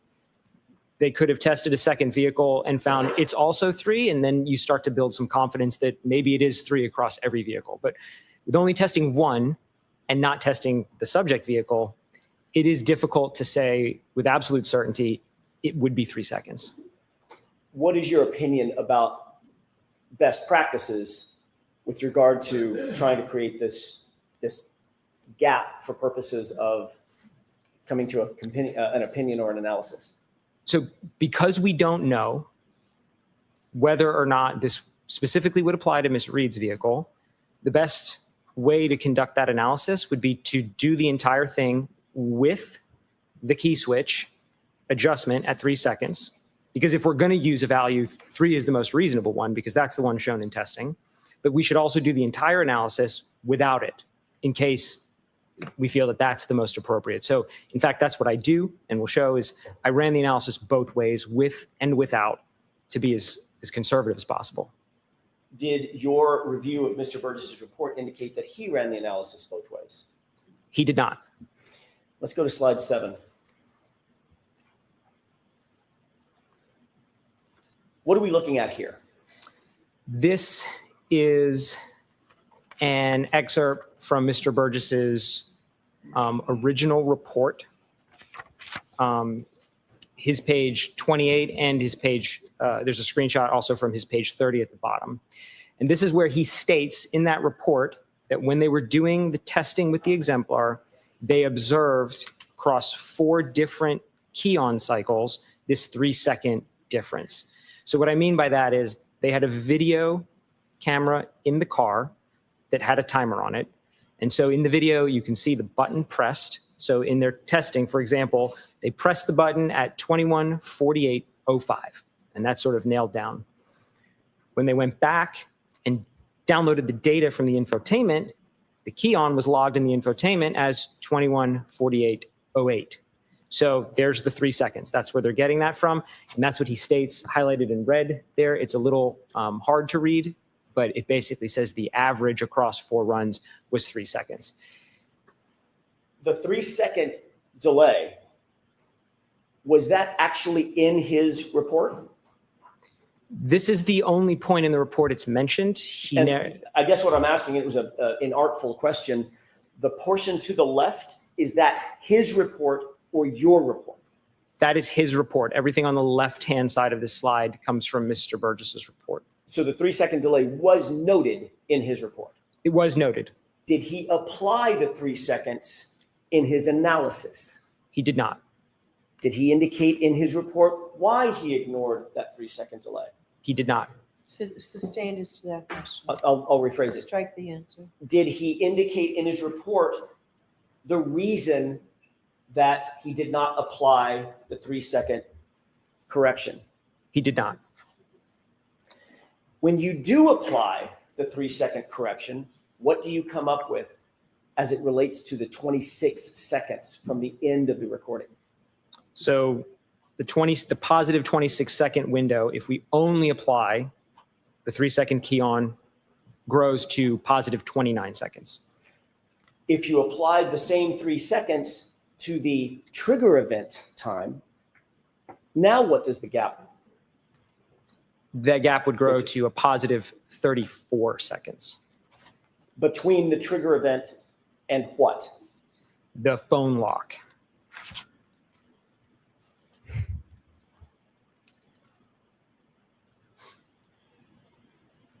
In your opinion, was it best practice to not account for that 3-second delay between the on switch and the data coming on? Sustained, ask you to. What, in your opinion, would be the best practice in terms of this 3 seconds that was noted in the exemplar vehicle? The best practice would be to run the analysis with that adjustment included and without that adjustment included. Because like I stated, without testing of an additional vehicle, we really don't know if the 3 seconds is just a specific behavior of that exemplar or if it's representative of all Lexuses of this type. Let's go to slide 8, please. Tell us what we're looking at in this slide. So now we're going to get into the next adjustments. That first adjustment we just talked about was really a vehicle-to-vehicle adjustment. We haven't talked about the phone yet. We're going to get into the phone now and talk about aligning that. But we had to get through the internal adjustment that has to get done first. Now we're going to look on the subsequent slides here at all of the different ways the Aperture reports compared the vehicle to Mr. O'Keefe's phone. Is there any additional adjustment that you believe should be made? The Aperture reports lay out 2 methodologies for adjusting. There is a methodology based on phone calls, and there's a methodology based on the 3-point term. And where did you get that information from? From the Aperture reports. In Mr. Burgess's original report on differentiating, the January report, which did he use to determine his determination of the clock skew? In his initial January report, he never actually takes the calculation to the end by applying the differences in times to the calculated time for 1162-2, but he does do the math, which I'll show, for the differences on these phone calls. In terms of Dr. Welcher's report, did he identify a GPS point of 154 at all? Yes. How did he describe that GPS data point? He describes in his initial PowerPoint slides as 0.154 aligning with the end of vehicle event 1162-1, talking about a different event now. This is the 3-point turn event. So he uses that as an anchor point. And that anchor point you said was the end of the text stream event, or the end of the recording of that text stream event. Correct. The Aperture reports consistently reference everything from the end of the events. Let's go to slide 9, please. What are we looking at here? On the left is an excerpt of page 33 from Mr. Burgess's initial report. And what he shows here is he has identified 7 call logs that exist both in the infotainment from Ms. Reed's Lexus and in Mr. O'Keefe's phone. He puts them in a table form. Then he actually goes on and calculates the difference between those 2 times. So that's what I meant by he sort of does the math. He makes my job a little easier, and the numbers are already there. He just never applies these to any of the times. So that's where I step in and say, if I take that 3rd column that he lays out, those are in seconds. If I apply those seconds, that adjustment to 12:31:43, where do we end up with John's interaction window in those times? What did you conclude in terms of finishing the work? Sure, I did all of them. And so I highlight on this particular slide, I just highlighted the very first one he has in here. In that case, he identified that Mr. O'Keefe's phone was 2 seconds slow relative to the infotainment system. So if we apply only that adjustment, then John's interaction window becomes positive 28 seconds. Did Mr. Burgess apply all of the potential offsets? We're back. He didn't apply any of the offsets. He calculated all of them, but he didn't apply any of them. Did you ultimately apply all of the offsets? Yes, I did. And what did you determine? Regardless of which offset you apply, John's interaction window remains positive. The number changes, but it remains positive. Let's take a look at those one at a time if we can. Let's have the next slide. So in this slide, I just took the other end of the spectrum. There's a large range in values in this table. He doesn't actually, Mr. Burgess doesn't show the sign conventions on here, but actually— What do you mean sign conventions? Sign conventions, he doesn't show when he calculates the difference, whether it's positive or negative. All the numbers in the table don't have a sign, don't have a plus or minus in front of them, but there's an implication. Some of them are plus, some of them are minus. So the first one that we just looked at showed we had 2 seconds slow. There's another value in here that's on the other end of that. It shows that Mr. O'Keefe's phone is 21 seconds fast now relative to the infotainment. So that's the largest value in the table we could take that would bring John's interaction window down now. And so if we apply just that adjustment, John's interaction window becomes a positive 5. Take a look at slide 11, if we could, please. What are we looking at here? So I've shifted now from the phone calls, and now we're going to talk about the 3-point turn alignment. And the 3-point turn alignment is first presented in Dr. Welcher's slide from his presentation here. And in this, he doesn't say it explicitly, but he provides some math on the screen, which is a little hard to read. But he puts some math on the screen that shows he's aligning this 0.154 from Mr. O'Keefe's phone to the end of event 1162-1. This is the prior event. This is a 3-point turn. And so he aligns, he says, this is basically how you align it. And he doesn't do the math. Again, he lays out that he says a 19.2 second difference. I actually just adjusted that to 20, which is the most conservative way to interpret that. I don't think we have the accuracy here to talk about tenths of a second. Nevertheless, I just rounded that up to 20. And when we apply that 20 seconds to our event 1162-2, then John's interaction window becomes +6. That's just applying this. We're not combining anything. We're just applying the difference shown in this slide. And that positive interaction window, is that calculated based on information directly from Dr. Welch's report? Yes. Let's go to slide 12.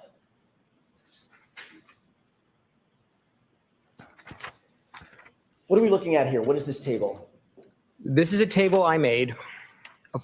We've talked about a lot of different approaches to how these clocks can be aligned and a lot of different variables.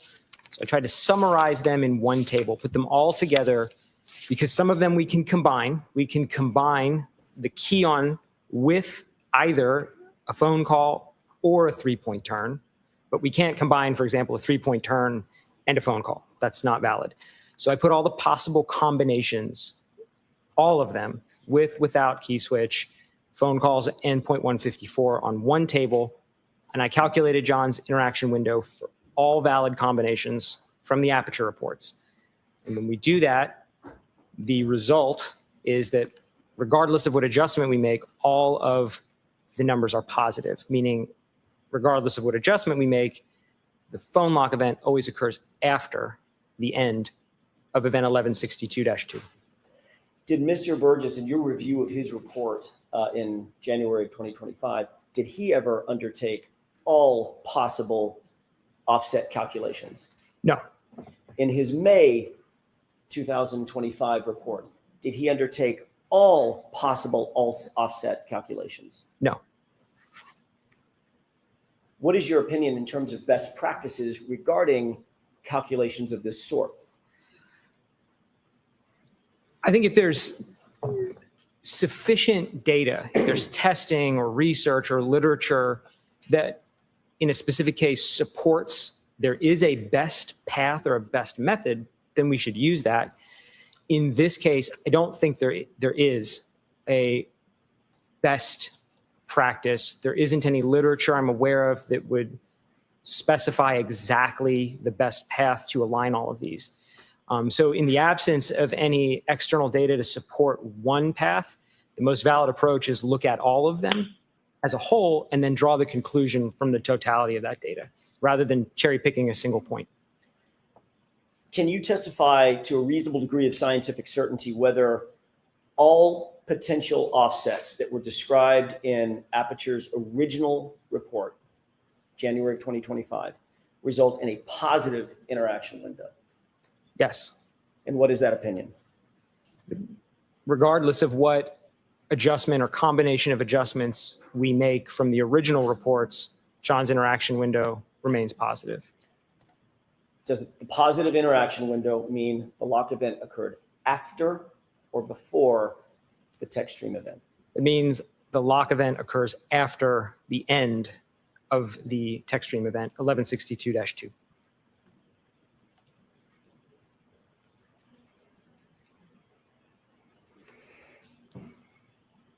You've already indicated that you received a second report, May of 2025, correct? That's correct.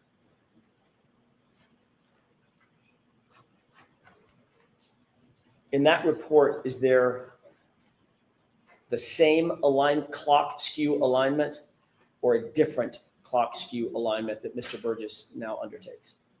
Mr. Burgess undertakes a different alignment in that report. Let's go to slide 13. Describe what we're looking at in this slide. So what I have here on the left is a screenshot of page 42 from Mr. Burgess's supplemental report. And so now he's done two things new here. He's identified a new method for aligning the data based on the 3-point turn. So now he's He's kind of following where Dr. Welcher started, but he's approaching it a little differently. And secondly, he is now calculating the actual time. He's doing the difference calculation and he's applying that to the time. So now he's taking the calculation all the way through, which is a little different from the prior reports. And so when he does that, he makes my job really easy because I didn't have to do really any math now. He comes up that there is a range now. So prior to this point, the original report by Mr. Burgess and Dr. Welcher reports all used discrete points in time, right? They sought to find an event that occurs at a singular second and another event at a singular second and a line based on that. This is a little bit of a departure from that approach.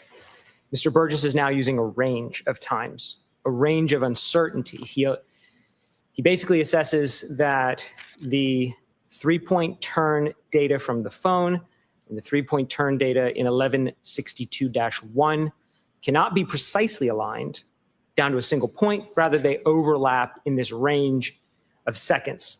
And so he then says that that range must be applied. So now we have to apply a range. And what we end up with is 9 possible values. So it kind of looks like one conclusion, but really there's 9 conclusions on this slide. And so if we just applying the math he has in the supplemental report, John's interaction window now has a range of 9 possible values. And that range spans from +5 now to -3.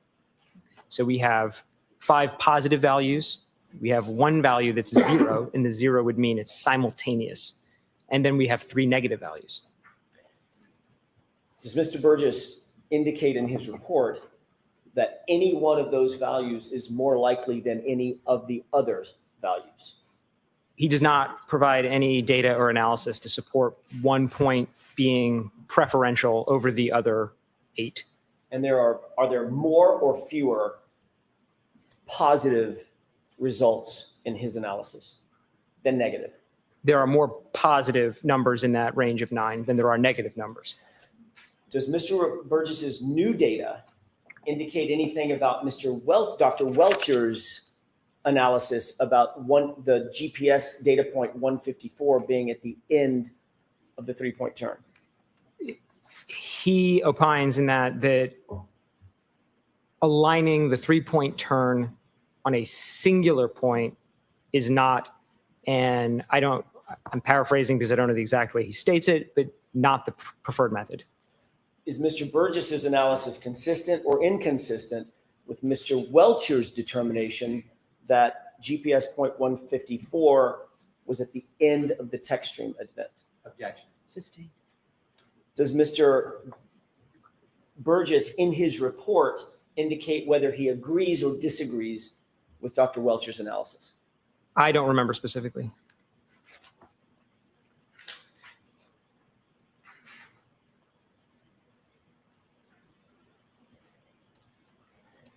In your opinion, I asked you about Mr. Burgess's report. Now I'm going to ask you about your opinion. In your opinion, is this new offset any more likely or reasonable than any other offsets previously proposed by Mr. Burgess? I don't think it is more or less likely.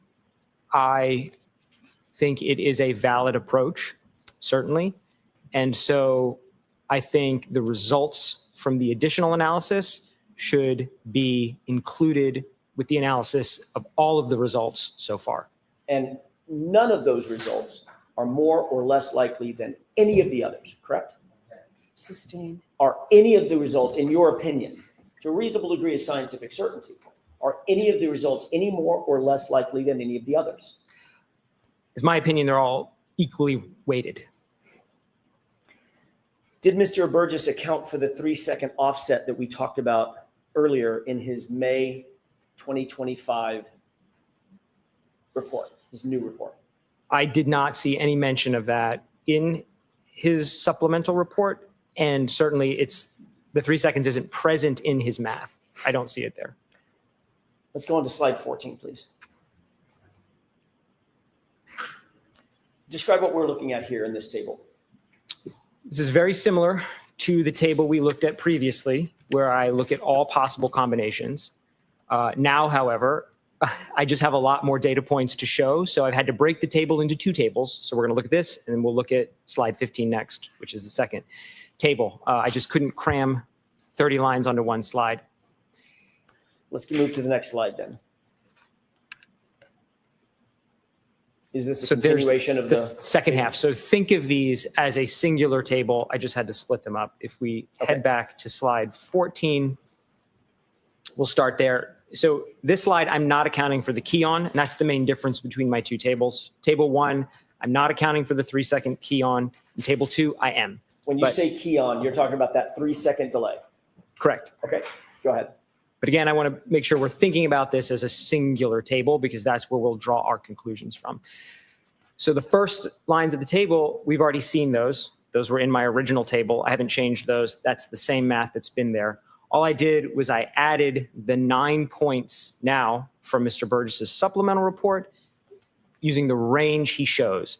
And so now we can see if we include that, now we get some positive numbers for John's interaction window. We get that 0. And again, the 0 would imply that the end of event 1162-2 is happening exactly at the same second as the phone lock. So it's kind of not on one side or the other.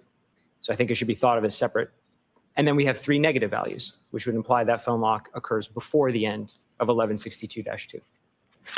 And did you already mention the one that was simultaneous? When John's interaction window is 0, correct? 0. That would imply simultaneity. All right, is this 14 or 15? This 14, let's move to 15. Now, this is the continuation of that. Mentally, we'll just continue that same table? Correct. Okay. Just a continuation. Imagine in your mind is just rows 16 to 30. Okay. And it's the same thing, same format, except for now we're just adding in that key on adjustment because, again, I think the analysis should be run with and without it. And so now when we run this with the key on adjustment, we get 14 of these 15 are John's interaction window is positive to various degrees. And one of them, it's 0, again, simultaneous. And there are no negative values with this adjustment. Can we go to the next slide, 16, please? What are we looking at here? This is the summary then of that table, kind of a verbal summary of the giant 30-line table now. And if we look at all of the possibilities from all of the Aperture reports collectively, then we can draw some pretty straightforward conclusions.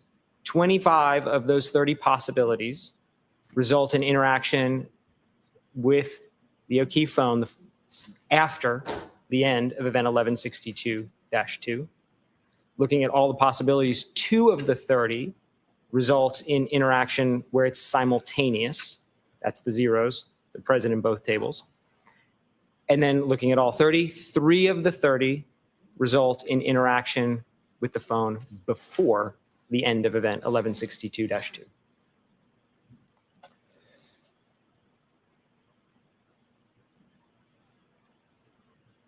Do you have an opinion as to which of these particular offsets that you've described, these 30 possibilities, should be applied in this case? No. Why is that?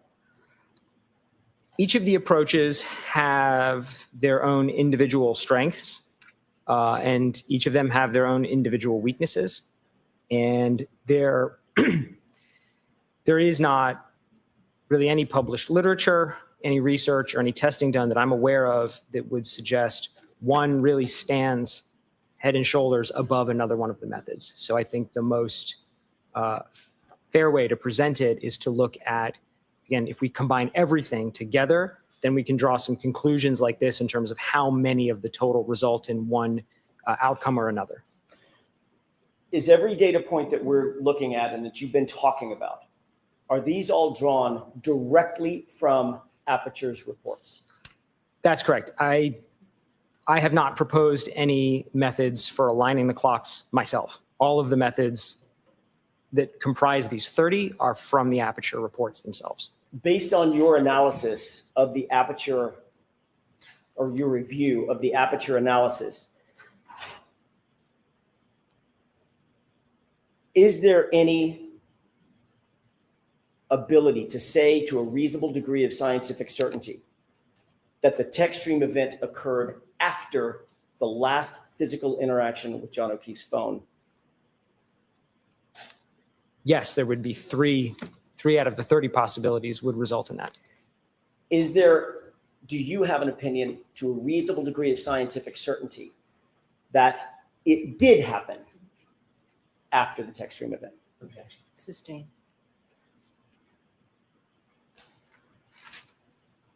Of the 30, what's the percentage of possible events that occurred, possible scenarios, I should say, wherein the text stream event occurred after the last interaction with John's phone? What's the percentage? That's sustained. You said it's 3 out of 30, correct? Yes, Is that 10%? that is 10%. Yeah, it's sustained and it's stricken. What percentage is 3? Just do basic math for me. What is the percentage between 3 and 30? Sustained. If I told you hypothetically, I'm going to see you sidebar for a second. If I told you hypothetically. Objection. I mean,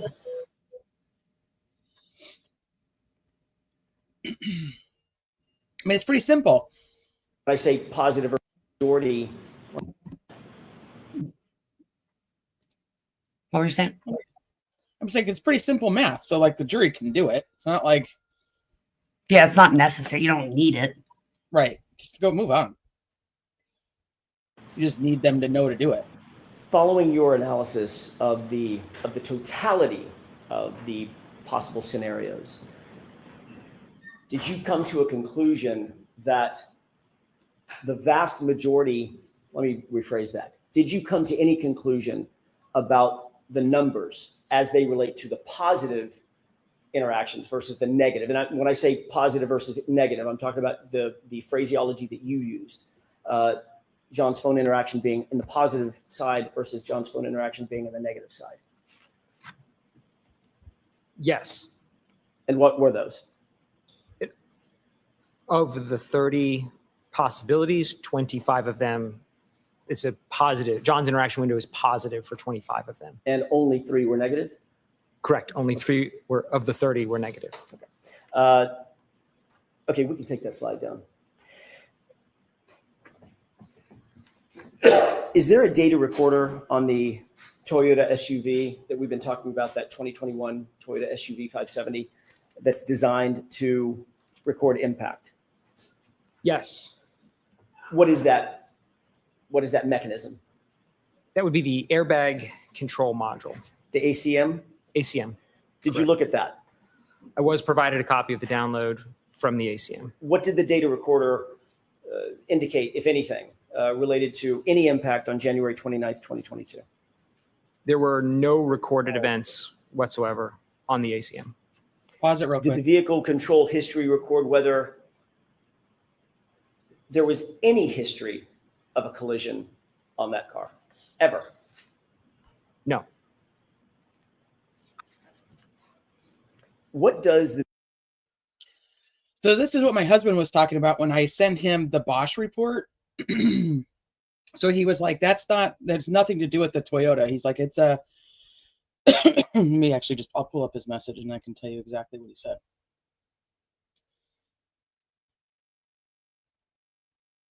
He said, it's the CDR is the same as like a black box on a plane. So he said that it's like like the CDR is like an all-encompassing tool that's used. And so he sent me this Bosch Diagnostics, this Bosch CDR tool, which is what they used to get it out. And so I sent him the report, they used to get the data out. So I sent him that report from Trooper Paul from last trial. And he said, this shows that like nothing happened.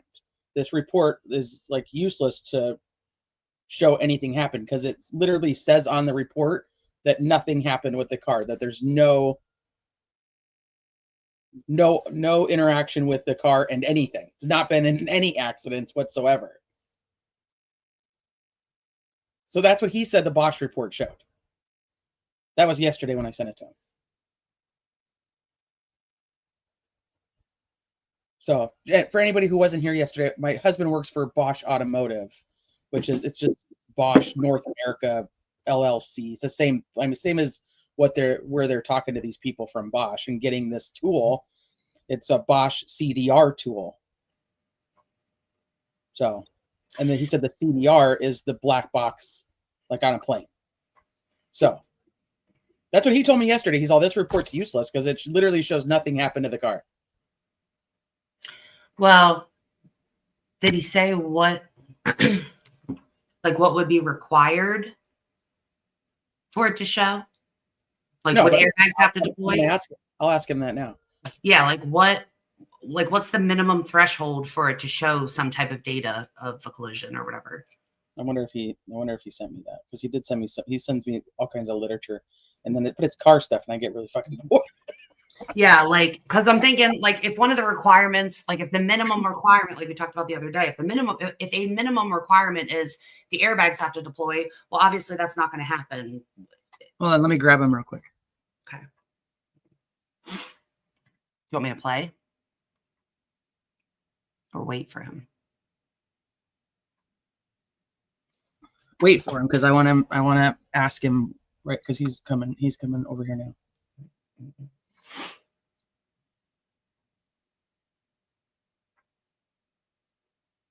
I agree. Ask Bob. Okay, so they're talking now about that using that Bosch CDR tool to pull the info from the black box, and how the airbags would show, like how the airbag report or whatever that was that you called it. The airbag control module.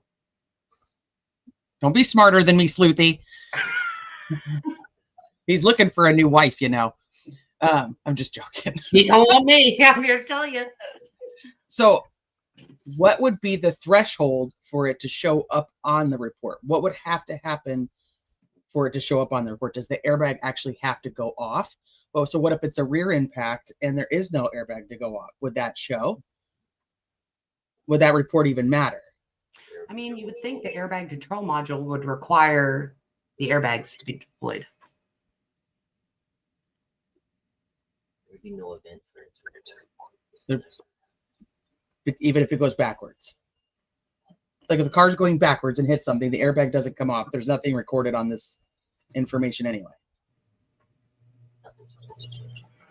So you would not be able to tell from any of this information whether a car hit something from behind, because the way he's That's talking what I about was thinking. I figured that shows that the car's never been in an accident. How would it show that if the airbag doesn't go off in every accident? I mean, I've been in plenty of accidents. My airbag's never gone off.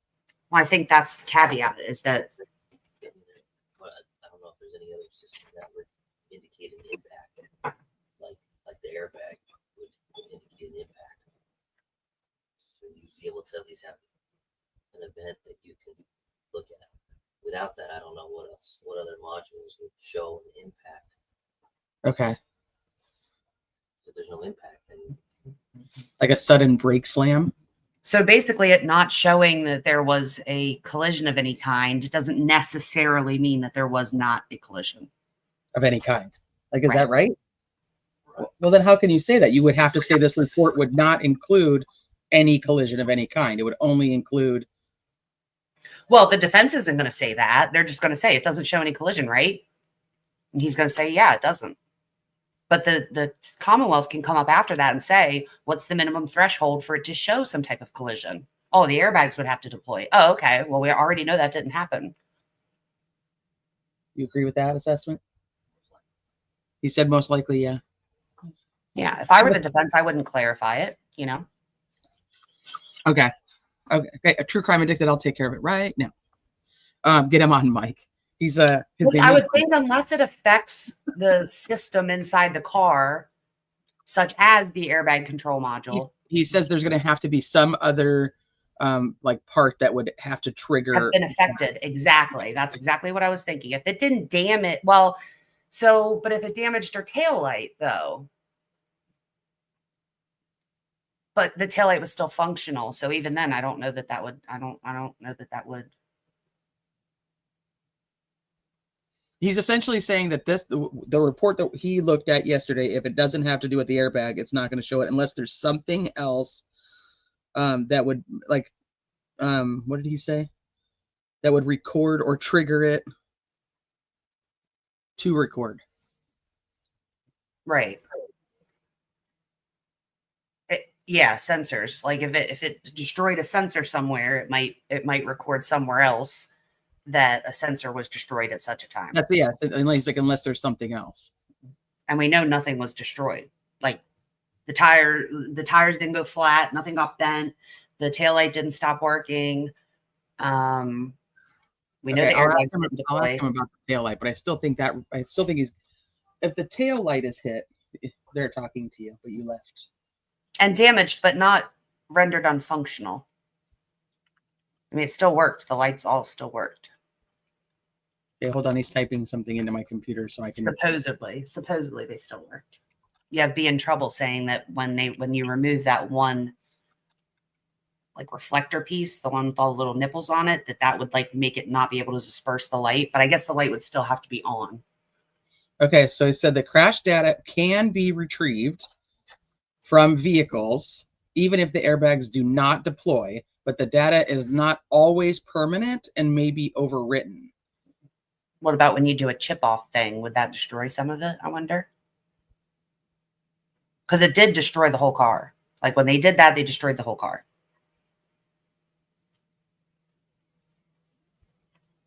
Hold on.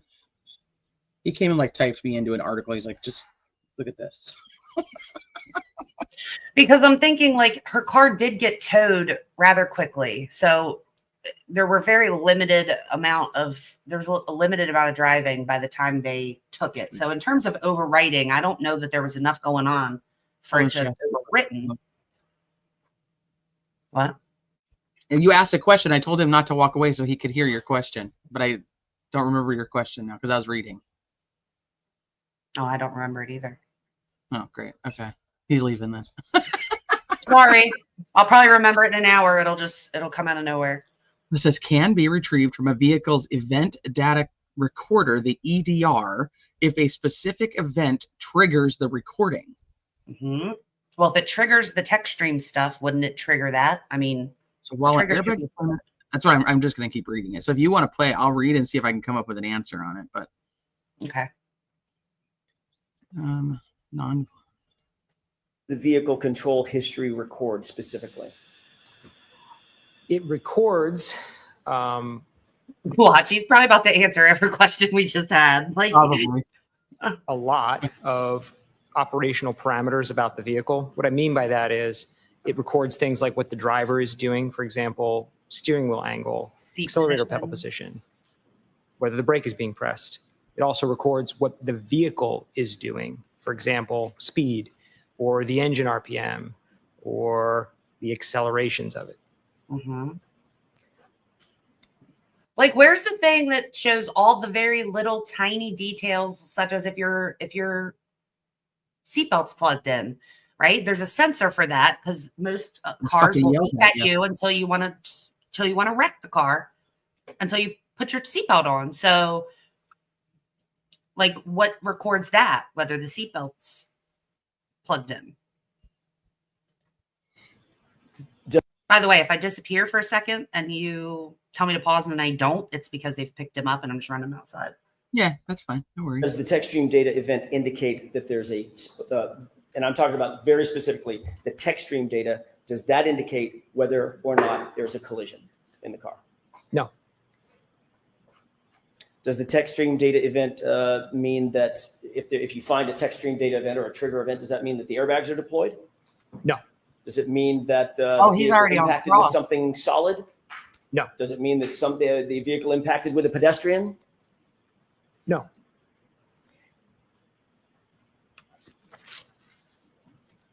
Does it mean you reviewed the raw text stream data associated with the entirety of Miss Reed's vehicle, did you not?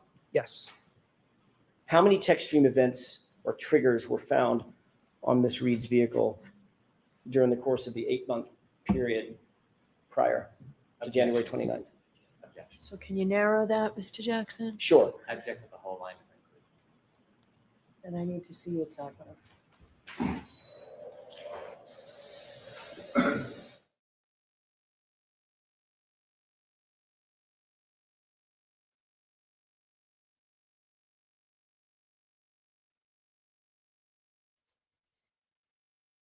He's like, I object to the whole line of questioning. I don't want him to be able to say any of this. He doesn't want him to even be here. No. Well, he doesn't like And it. he knows Arca's coming up. He knows this is the lead into Arca, and he's got to be shitting himself. He does not. He's never liked Disogre. He's talked shit about him in all the pretrial hearings. Sure has. I'm not curbing you in any way. We just Understand. Oh, I would disagree, Bev. Respectfully, it won't be very much longer. Oh, I have the same clip, but in black. And they're great because they're flat. She just asked. She asked Jackson how much longer.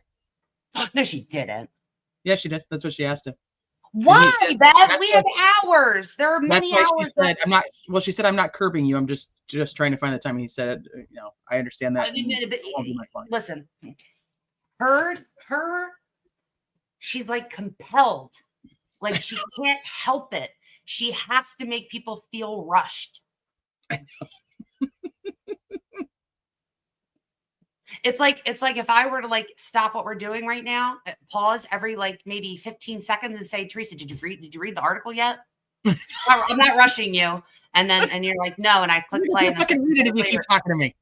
Yeah, I'm not rushing you, but like, is it have you read it yet? What, love? Sure.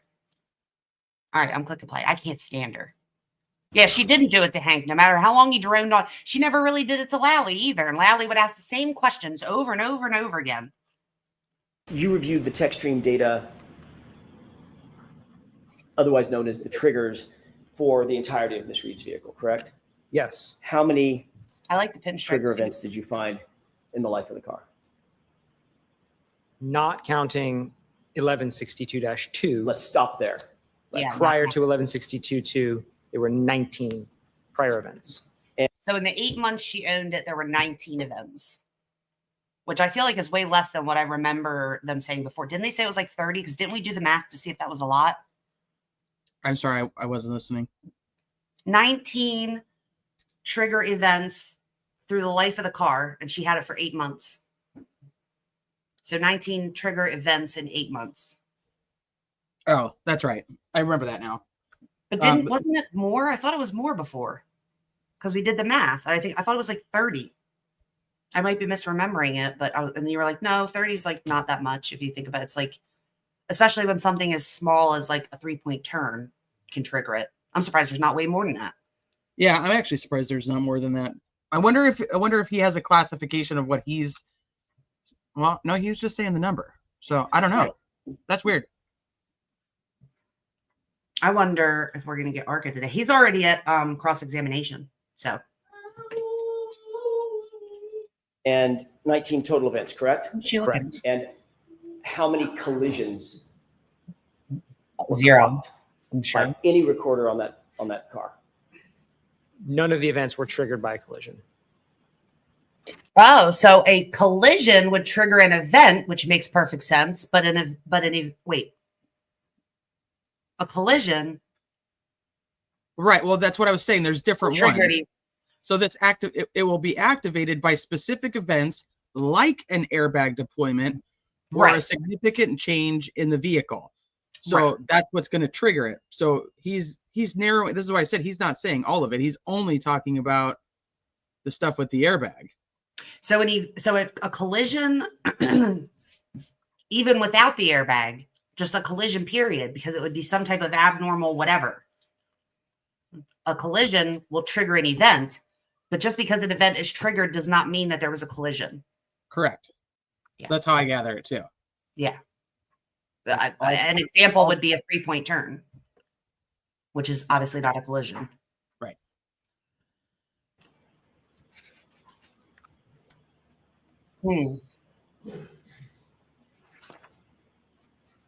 I'll take a break, I think. And last question, do any of the text stream events or any of the data that you've reviewed, either yourself through Mr. Burgess's report, through Dr. Welch's report, do any of the data indicate that there was a collision on January 29th, 2022 at any time? Objection. Ask it differently. What did you find in terms of, I want to narrow this question to January 29th, 2022. What did you find in terms of any data regarding a collision? Neither of the events that occurred on that date were triggered by a collision. Thank you. May I have just a moment, Your Honor? Okay.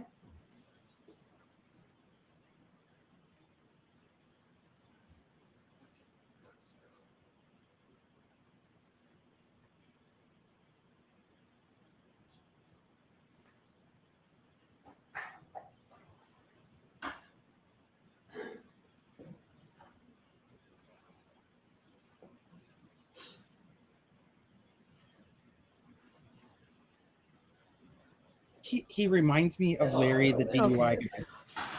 Jurors, we're going to take the morning recess. There's some things that I need to do with the lawyers. We'll have you come back at 12. T, I was thinking the same thing. Really? Yeah, he does remind me of him. Not like when he's like looking at the jury and you can see him like face to face. Can I see counsel at sidebar to They're say looking at the counsel or the attorneys. He looks like he has that, I don't know, that angle reminds me of Larry, the DUI guy. This is a super long break. Like, oh damn, we're gonna be caught up. Yeah, was that a lunch? It's a short break. Live court is a short break. Can't All right, Mr. Brennan. All right, Mr. Brennan. All right, you guys, this is the first time we get to see Spanky do a cross-examination in trial. All right, Mr. Brennan. He gets to be his defense attorney's side now. Mr. DeSogra, I'm going to ask that you keep your voice up because we're going to try and keep the air conditioning on. Really? She waited for the first defense witness to start threatening the air conditioner? I can hear him just fine. He doesn't sound any lower than anybody else. So now already the jury's like going to be like, oh, dear God. Now, if you don't speak, we're going to get the air conditioner shut off. What a cunt. And the fans, it's a little stuffy in here. So if you just and the fans, we're going to shut the fans off too. We're just going to give you all heat stroke. Directly into the microphone, that would be great. Yeah, sure. Sure. I'm sure they ain't complained. Please. Good morning, sir. Go fuck Sir, yourself. are you trying to offer an opinion? Oh, he already has an attitude. This is going to be good. He's going to treat every witness like shit. I guarantee it. He's already got an attitude.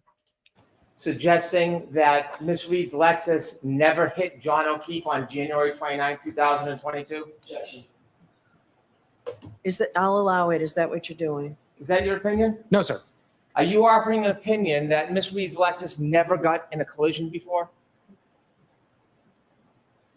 There's none The way I recorded. stated it was none of the prior events were triggered by a collision. What I'm asking you, are you offering an opinion that Miss Reed's Lexus never got into a collision before January 29, 2022 or on that day? No. So when you were talking about collisions to the jury, you weren't making any suggestion that that Lexus was not in a collision, are you?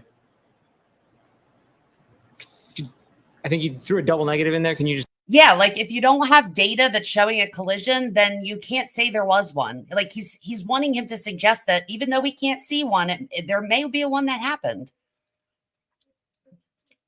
Clarify what you meant. Yeah. You are I not think it's the suggesting. gray. I think it's the dark hair with the gray, Teresa. Well, no, his face looks like him too. No, his face looks like it. Why is his eye not so big? Jen P said that Kurt from Uncivil Law said the same thing. Yeah, I was thinking it as soon as he came up, and I just didn't say that. But look at his That's eye a knot. double Windsor, according to It's Marco. huge. Holy shit! That he said that's the sign of a confident man when you can Really? when you pull off a double Windsor. That's from Marco, and he knows his shit because he knows bacon. Wow. Yeah, it's big. This jury that Miss Reed's Lexus did not ever get in a collision before. No. Okay. You're just saying that there's no data on the text string to suggest a collision. Specifically, none of the events were triggered by a collision. That's Text stream data can be triggered by a number of different things other than a collision. Isn't that true? correct. And in fact, when you talk about text stream data, you know that text stream data does not record a collision. You know that. A collision is not one of the triggers. That's correct. Right. So when you were saying it wasn't triggered by a collision, it's never going to be triggered by a collision ever on text stream data. Not the collision in and of itself, correct? Right. Mhm. Right. So there's other things that will trigger text stream data, Correct. like sudden acceleration. The only acceleration trigger that I'm aware of on text stream is if there's a large acceleration during what Lexis calls a PCS or a pre-collision safety event. But a large acceleration on its own, I do not believe is one of the triggers. Are you sure you know a lot about text stream data? Yes. You know a lot about Wow. text stream data? Yes.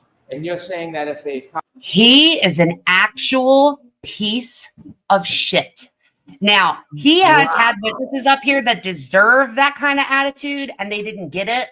So the audacity of him 2 minutes into his cross-examination to say something like that is like, I can't even, I knew he was going to be a piece of shit from the way he started because he already had an attitude. But this is just like, Rewind it just a hot minute or hot second. One of the triggers. Are you sure you know a I lot didn't about hear what he was saying. If there's a large acceleration during what Lexis calls a PCS or a pre-collision safety event, but a large acceleration on its own, I do not believe is one of the triggers. Are you sure you know a lot about text stream data? Yes. Wow. Sustained. What a Do you know a lot about text stream data? And then follows up with, do you know a lot about text stream data? Like, why couldn't you just say that first, sir? There's no way the jury likes this. There's absolutely no way. Oh, now I got to go to Sue's Twitter. I'm going to walk away. I'm going to hit play. I'm going to go check Sue's Twitter. I am just like, wow. Yeah. Like, I thought he was that grimy that he would do something like that, but then I thought maybe he's still a little bit more professional than Yeah. I'm giving him credit for, but Go he's not. go back again. Let's do it one more time in case anybody missed it, because there's a couple people who didn't hear it. If there's a large acceleration during what Lexis calls a PCS or a pre-collision safety event, but a large acceleration on its own, I do not believe is one of the triggers. Are you sure you know a lot about text stream data? Yes. Sustained. Do you know a lot about text stream data? Yes. And you're saying that if a car accelerates over 30%, in and of itself wouldn't initiate a trigger? I'm not sure I understand. You just said pre-collision is the only time sudden acceleration, from your perspective, would cause a triggering event. That's what I said. I'm asking you, I'm allowing this. if someone accelerated Ms. Reed's Lexus at over 30% acceleration, would that cause a triggering event? I am not sure what you mean by 30% acceleration. Accelerator, 30%. Accelerator pedal. Yes. There is no way that would always cause a trigger, because that would mean she's never driven on the interstate where or like merged into traffic where she's had to speed up to get into the next lane. 30% is barely anything. Oh, yeah, there's a lot of triggers there's a number of ways that these VCH events can be triggered based on the accelerator pedal angle. I think, is that, yeah. And what Yeah. is the percentage 30% of is the car angle. experience that would create What? a triggering event? That's different Right. than what Hank asked. Hank asked if you have to accelerator past or the accelerator Over past 30%. 30. Are you sure you know anything about vehicles, Brennan? Meanwhile, you know what? There's various, Toyota, Lexus calls it high, medium to high is what they put it. Do you have a number? Do you know the actual data on what percent of pressing the accelerator on the same Lexus as Ms. Reed's would create a triggering event? Do you know? Off the top of my head, I don't know the exact percentage down to this percentage point, no. There is something different than the text stream data. That's the EDR data, correct? That's what I was talking about. Yes. You would not expect, it would be abnormal for the EDR to register data based on a side swipe between a 6,000-pound Lexus and a 216 pound person, wouldn't it? Objection. I'll allow it. That would be abnormal to register that data in the EDR, wouldn't it? I don't know if I would use the word abnormal, but I would state it that there's a minimum threshold to record in the EDR, and a pedestrian impact generally wouldn't meet that. I'm sorry. A pedestrian impact generally wouldn't meet that, but I don't want to make a blanket statement as if it's always the You're case. saying it would meet that? Would not. Would not. Okay. And a side swipe or a clip has less force and impact than a head-on collision, depending on the speed, correct? Generally, yes.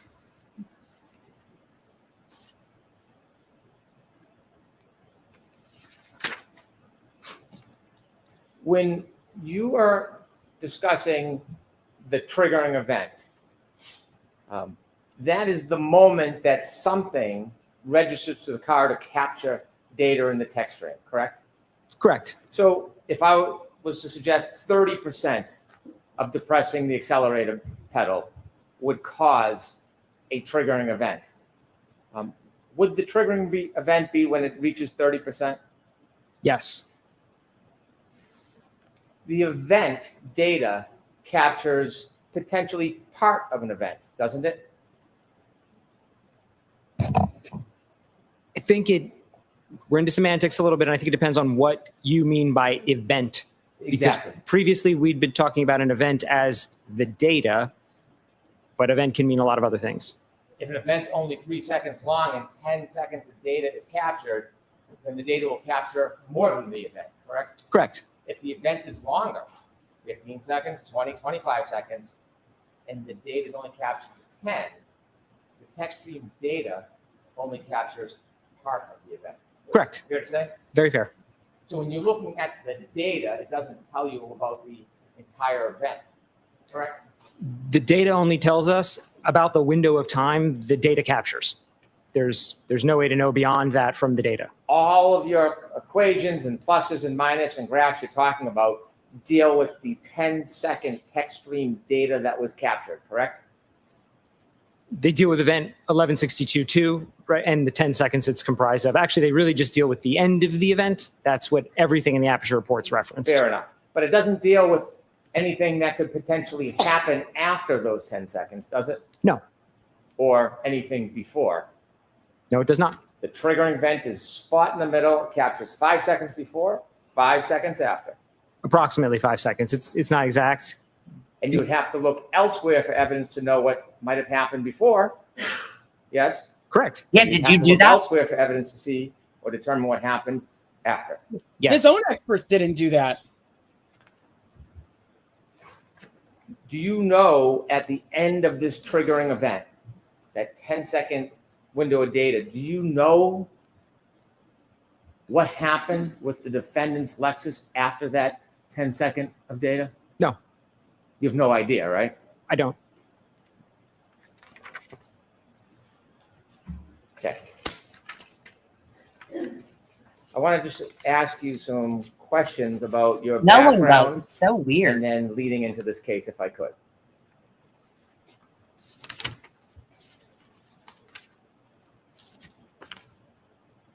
You have a bachelor's degree and a master's degree. That's correct. You've worked for your company for some time. Coming up on 13 years next month. Correct. You've advanced through the company. Yes. You presently are the director of engineering. Yes. Are you ACTAR certified? No. What is ACTAR? ACTAR is a body that basically offers a certification in accident reconstruction. Do you offer services as an accident reconstructionist? Sometimes. And you have been hired and come into court and offer opinions as an accident reconstructionist? In the singular time I've testified in court, it was not specifically for accident reconstruction. It was data analysis. Okay. You continue your education and you go to a number of different trainings and seminars as well as teach, correct? Regularly. And when you regularly go to continuing education, you have quite a bit of continuing education that you've been through, haven't you? Sorry? You've been through quite a bit of continuing education. Yes. You focus is part of your specialty on EDRs, don't you? That's correct. Event data recorders. Correct. In fact, when you promote your services, that's one of your real specialty, isn't it? Correct. And it's something that not only are you schooled on and you go through continued education, you're well published, aren't you? That's correct. And in your publications, you speak primarily about EDR type information. Yes. And that's something you are well skilled in, isn't it? Yes. Now, forensics or data forensics is a wide field, isn't it? It is. And you can do some things or many things in it. But oftentimes people specialize in parts of data forensics, don't they? Generally, yes. Well, speaking of you, you specialize in EDRs, true? Yes. There is a difference in different subspecialties, isn't there? In general, Oh, yes. yes. Okay. Now, are cell phones, is that a subspecialty in digital forensics? Yes. Is that something you're a specialist in? No. iPhones, are you a specialist in iPhones? No. Ask him about puddles, Hank. Have you ever Is he a taken any specific training on mobile forensics? No. Have you ever written any papers on mobile forensics? No. Hey, have you ever promoted yourself of having any type of subspecialty as an expert in mobile forensics? Never. In any of your continuing education, and you have a vast amount, have you ever taken any classes or seminars in mobile forensics? No. Have you ever taken any classes about blue paint? Have you ever taken any class or study about variances between infotainment? What'd you say? I said, do you have any expertise or any specialty in blue paint, sir? Yeah, really. Like, I don't. I must be missing like what is so important about this. Like, Well, because they're going to say like how they use the phone and they use the infotainment system and they did all these things, and that he doesn't understand it because it's not his specialty. Because Welcher is a expert in puddles. well, he's a jackass. I mean, there's nothing Hank's going to be able to do about ARCA. I hope they're next. Systems and mobile And he forensics. clearly doesn't care. Like, he does not care. Classes? No. Have you ever attended any seminars on variances relative to mobile forensics? No. Have you ever testified about variances in mobile forensics before you testified in this court today? No. Have you ever published anything to do with variances in mobile forensics? No. In this case, you had an opportunity to review a number of reports from Dr. Judd Welcher. Yes? Yes. And Mr. Shannon Burgess. Correct. In reviewing those reports, you've offered your opinions and analysis. Did you ever engage in actually any efforts or study in this case to obtain data? Could you maybe clarify what specifically you're asking? Yes. Did you ever yourself, not watch someone else do it, did you ever download or obtain data in this case? No. Did you ever test Miss Reed's car? No. Did you ever get an exemplar vehicle to run any tests? I did not. Did you ever do any actual testing in this case? No. And so your role is to look at other people's work and offer opinions and criticisms, basically. And provide some clarity to the work, but generally, yes. Clarity for who? Who asked you to provide? Isn't that what Burgess did? And also, wrong witness, Hank. You know he didn't do any of the other stuff because you know ARCA did. Yeah, he's the data expert, not the. He's not even testifying as a collision. Exactly. Crash Did I miss?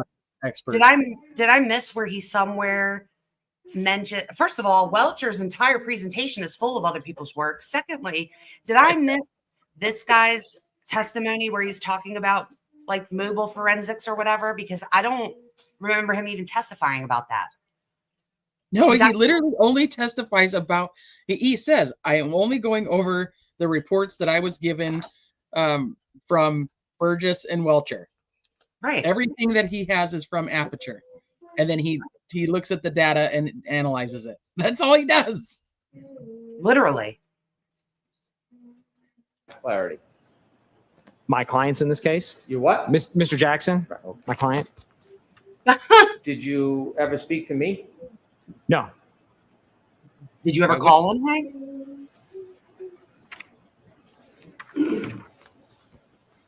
As an expert, when you analyze data, whether you actively got it yourself or not, do you ever give an opinion in paper called a report? You ever write a report?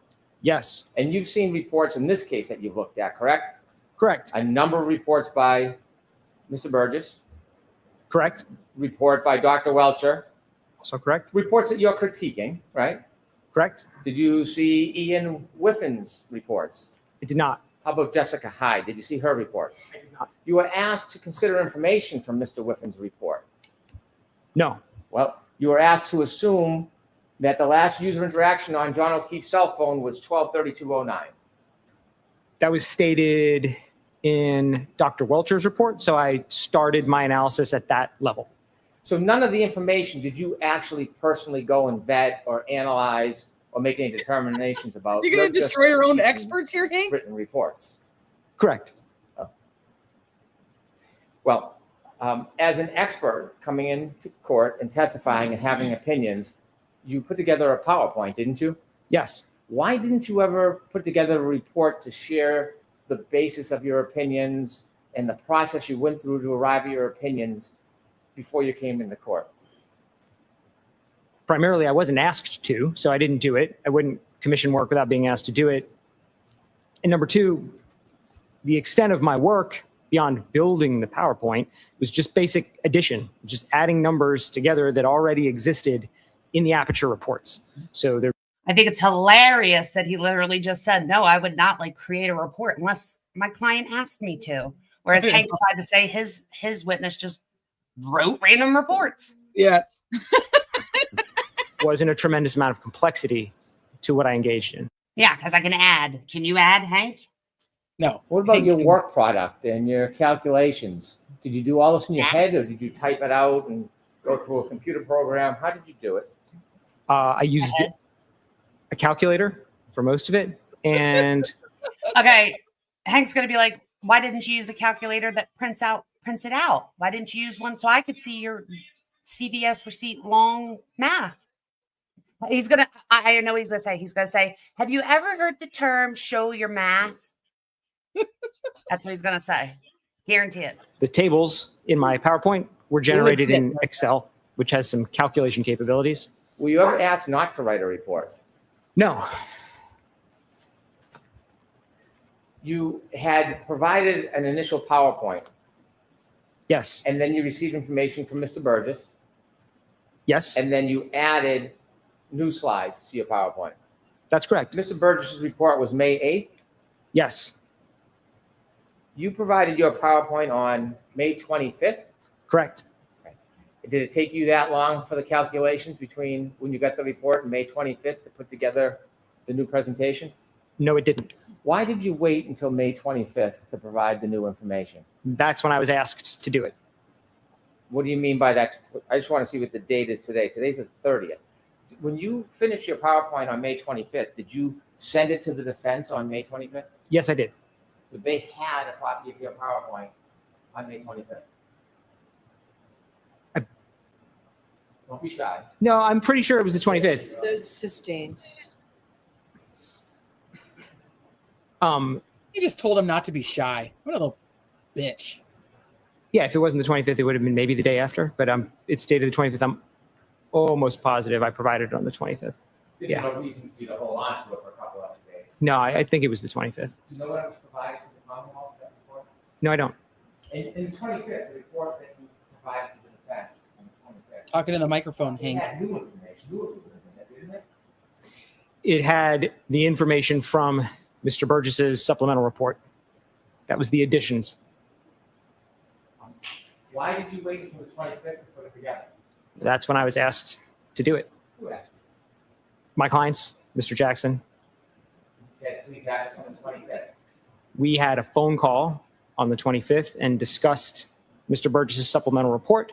During that phone call, he asked me to update the presentation, and I did so and then provided it. How did the date of the 25th come about? Why the 25th was the date provided?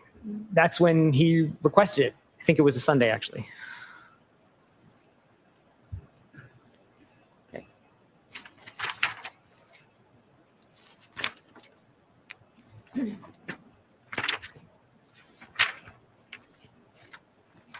When you first got involved in this case, it was last fall, Correct.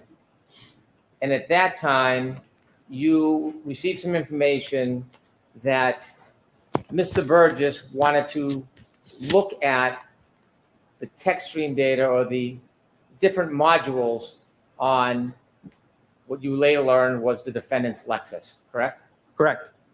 There was a proposal from Mr. Burgess. Mr. Burgess wanted to go back to the car and look at the modules to try to download more information from them, correct?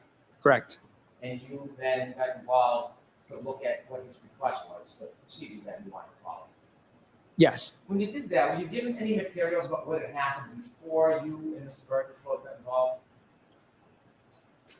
I don't recall specifically, and I don't think so. I think I was just provided the notice of testing that was to be done. Well, you ended up drafting an affidavit. I did. And in drafting an affidavit, you pointed out some oversights of Mr. Burgess, didn't you? I did. Determining the oversights required some study of actually the data and the information that was available, wouldn't it? It would. So can we presume that before you wrote the affidavit pointing out the oversights, you had looked at other materials? If I recall correctly, the notice of additional testing from Mr. Burgess contained attached to it a whole report by him documenting why he thought there was an inadequate initial acquisition, why he thought the sizes were wrong. So I don't remember referencing anything beyond all the information that was contained in that. And whether that was combined by somebody else or not, I don't know. That's how it was provided. Did you end up looking at the report of Ms. Gaffney and what had happened in the past with the download and search of Ms. Lee's Lexus materials? If I'm remembering right again, I think Ms. Gaffney's report was also attached to that same singular file. You learned that the defense expert, Ms. Gaffney, had downloaded data from chips, correct? Correct. And Mr. Burgess was asserting that there was information missing and believed that there was missing information from the chips. Correct. In that form, it's sustained. It's It's stricken. My apologies. The conclusion Mr. Burgess had is that he believed there was missing information from the chips. He did. He miscalculated the size of the chips. Did you do any study to see if there was actually information missing from the original download? No, I looked at the data sheets for the chips and then immediately realized what the error was. The data sheets specify a size in megabits or gigabits. And Mr. Burgess had written his report in the context of megabytes and gigabytes. Literally, I could barely hear Hank.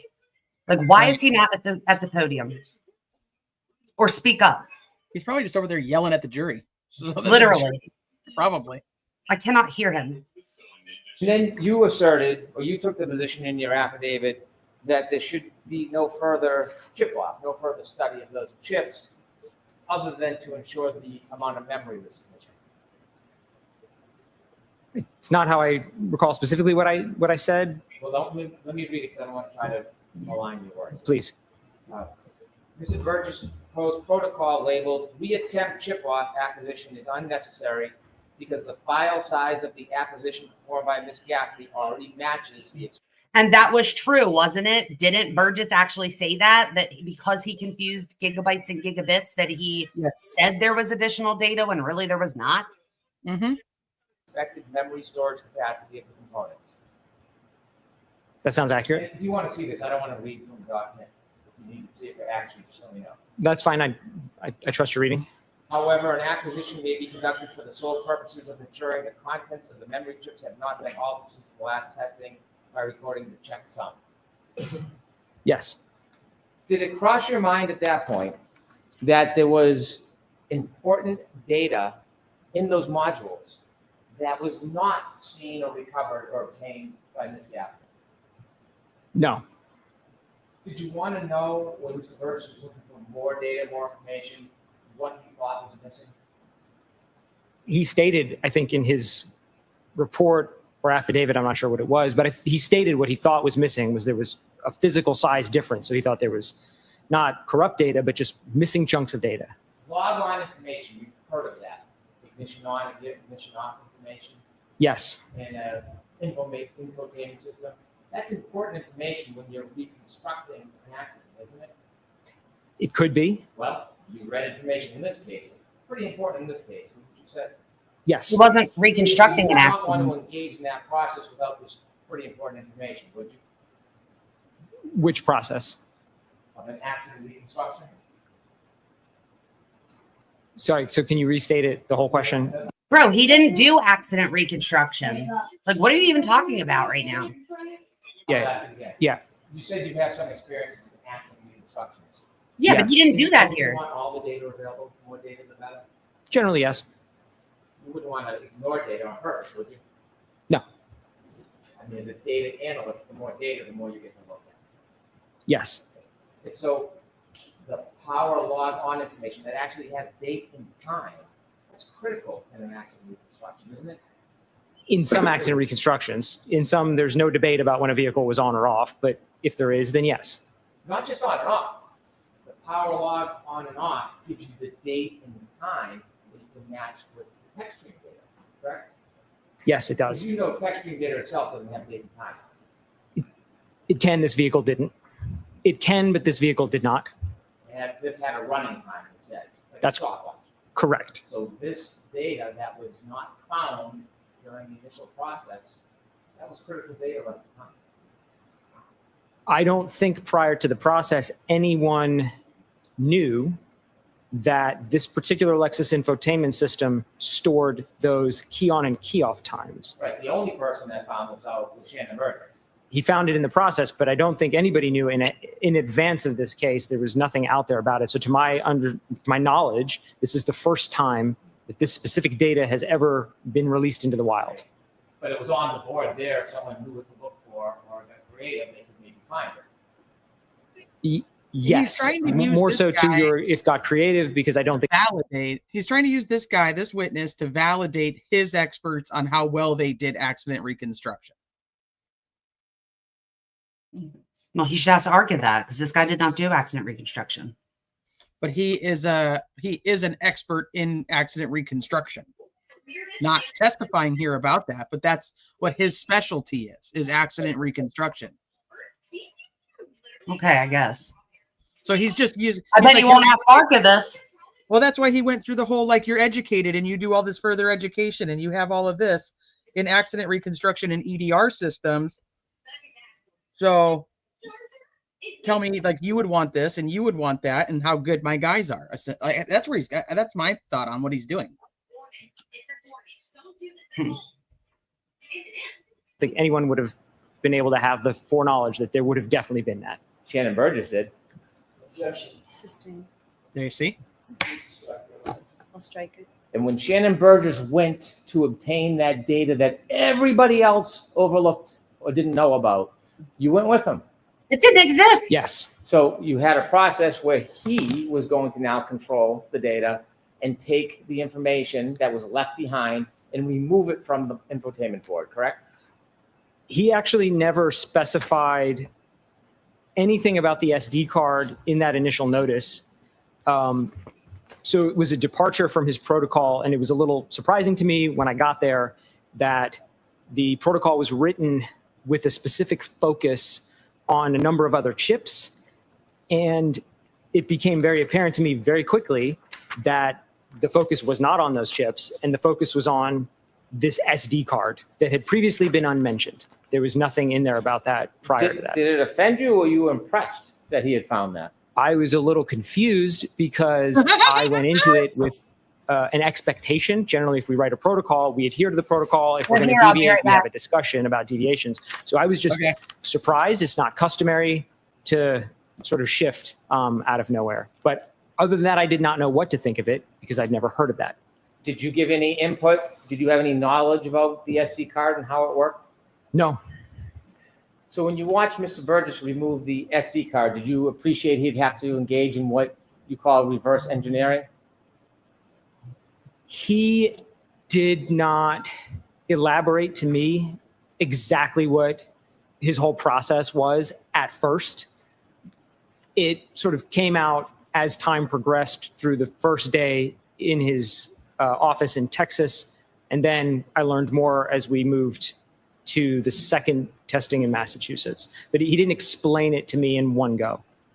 Did you, at that point, understand or appreciate the relevance of the SD card relative to the infotainment system and what it could do as far as the amount of information that could then be available? He never spoke throughout the 3 days at all about what kind of data he expected from the card or would be on the card or could be. He made no mention of the data.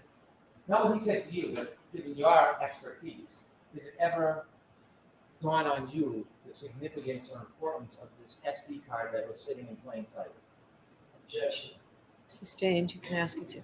Did it ever dawn on you, as Mr. Burgess was recovering this information left behind, that there was something important or significant about it? At the time, I thought it was a possibility. If you reference the initial work, a number of different memory components were identified in this infotainment. There isn't a singular memory chip. So if we're looking for data, it could be in any of them. So we found a new source of data storage, and there could be something there. There could be nothing there. It was unknown to me. But it turned out there was. There was. Now, when you were watching Mr. Burgess work as an expert, if you felt like there was something inappropriate or he had some great oversight, you could write a report about that, couldn't you? I could. Did you ever write any report in this case? No. So you never wrote a report for your preparation of coming in and your data in the PowerPoint presentation, right? Correct. You never wrote a report regarding any of your observations of Mr. Burgess. Correct. You said that he didn't say anything. He spoke to you quite a bit during the process, didn't he? He did. He showed you what he was doing. He did. He explained to you what he was doing. He explained the process. I think you had asked me earlier about whether he explained the data, and he didn't. He demonstrated great proficiency, wouldn't you say? He ended up with a successful acquisition of the card at the end of the process. This is so creepy.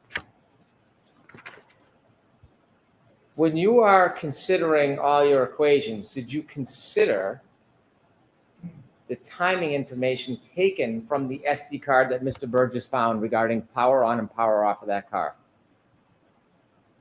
Yes, to the extent that he considered it in his own report. Again, I'm referencing his report. But how about you? You're coming in here giving an opinion saying what's better or best practice or right.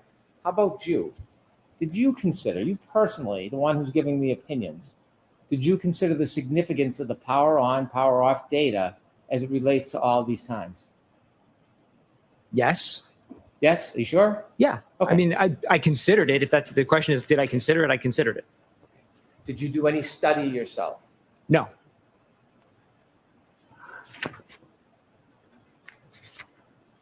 Now, we agree, or you agree, that there are variances between different devices.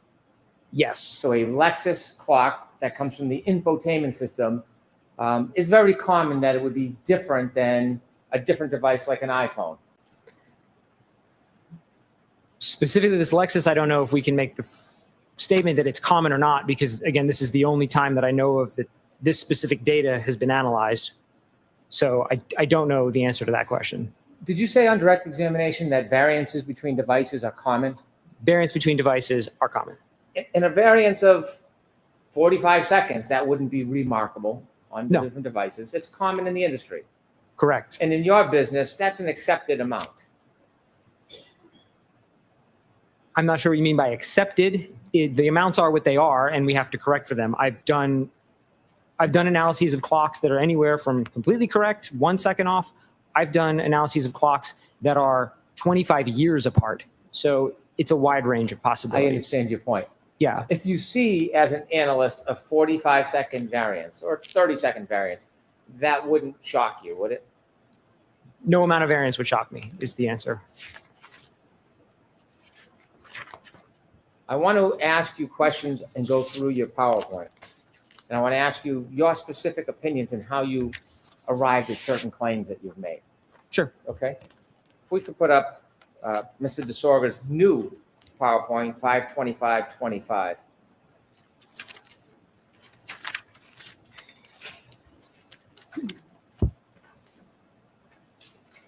He keeps really trying You've to push made me to get a new PowerPoint. Modification to your PowerPoint. Yes. You've made an amendment to your PowerPoint. Yes. So there was something that happened, you received new information or new data, and you updated or changed your PowerPoint. I did. And that's an appropriate thing to do when you receive new information, isn't it? Yes. If you have new data, you don't want to leave it behind. You want to make the best presentation with the best data you can. I'd want my presentation of the data to be as accurate as possible. So I included all the data. And you would expect that from any expert, wouldn't you? If they received new information or analyzed new data and it was important, it would be an appropriate best practice to update the PowerPoint or information they're providing, wouldn't it? I'm going to allow that. Oh, Jesus fuck.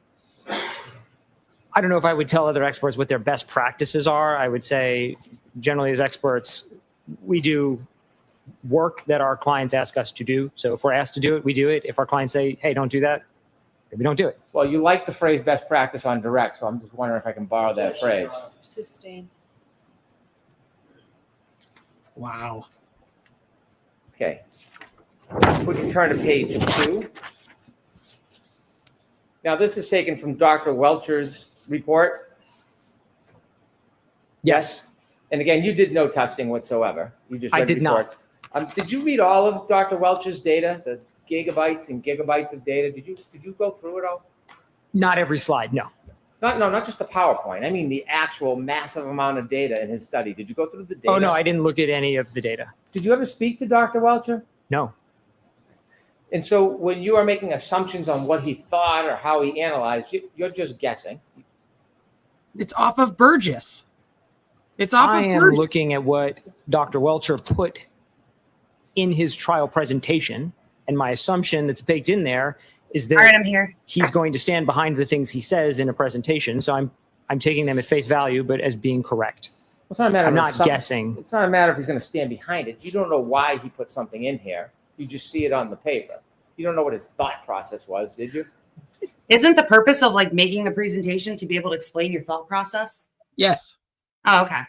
To an extent, yes, because I understand how the exemplar testing by Aperture laid the foundation to align the key-on events in the infotainment. Look at his smug, ugly face. Did you see that smirk?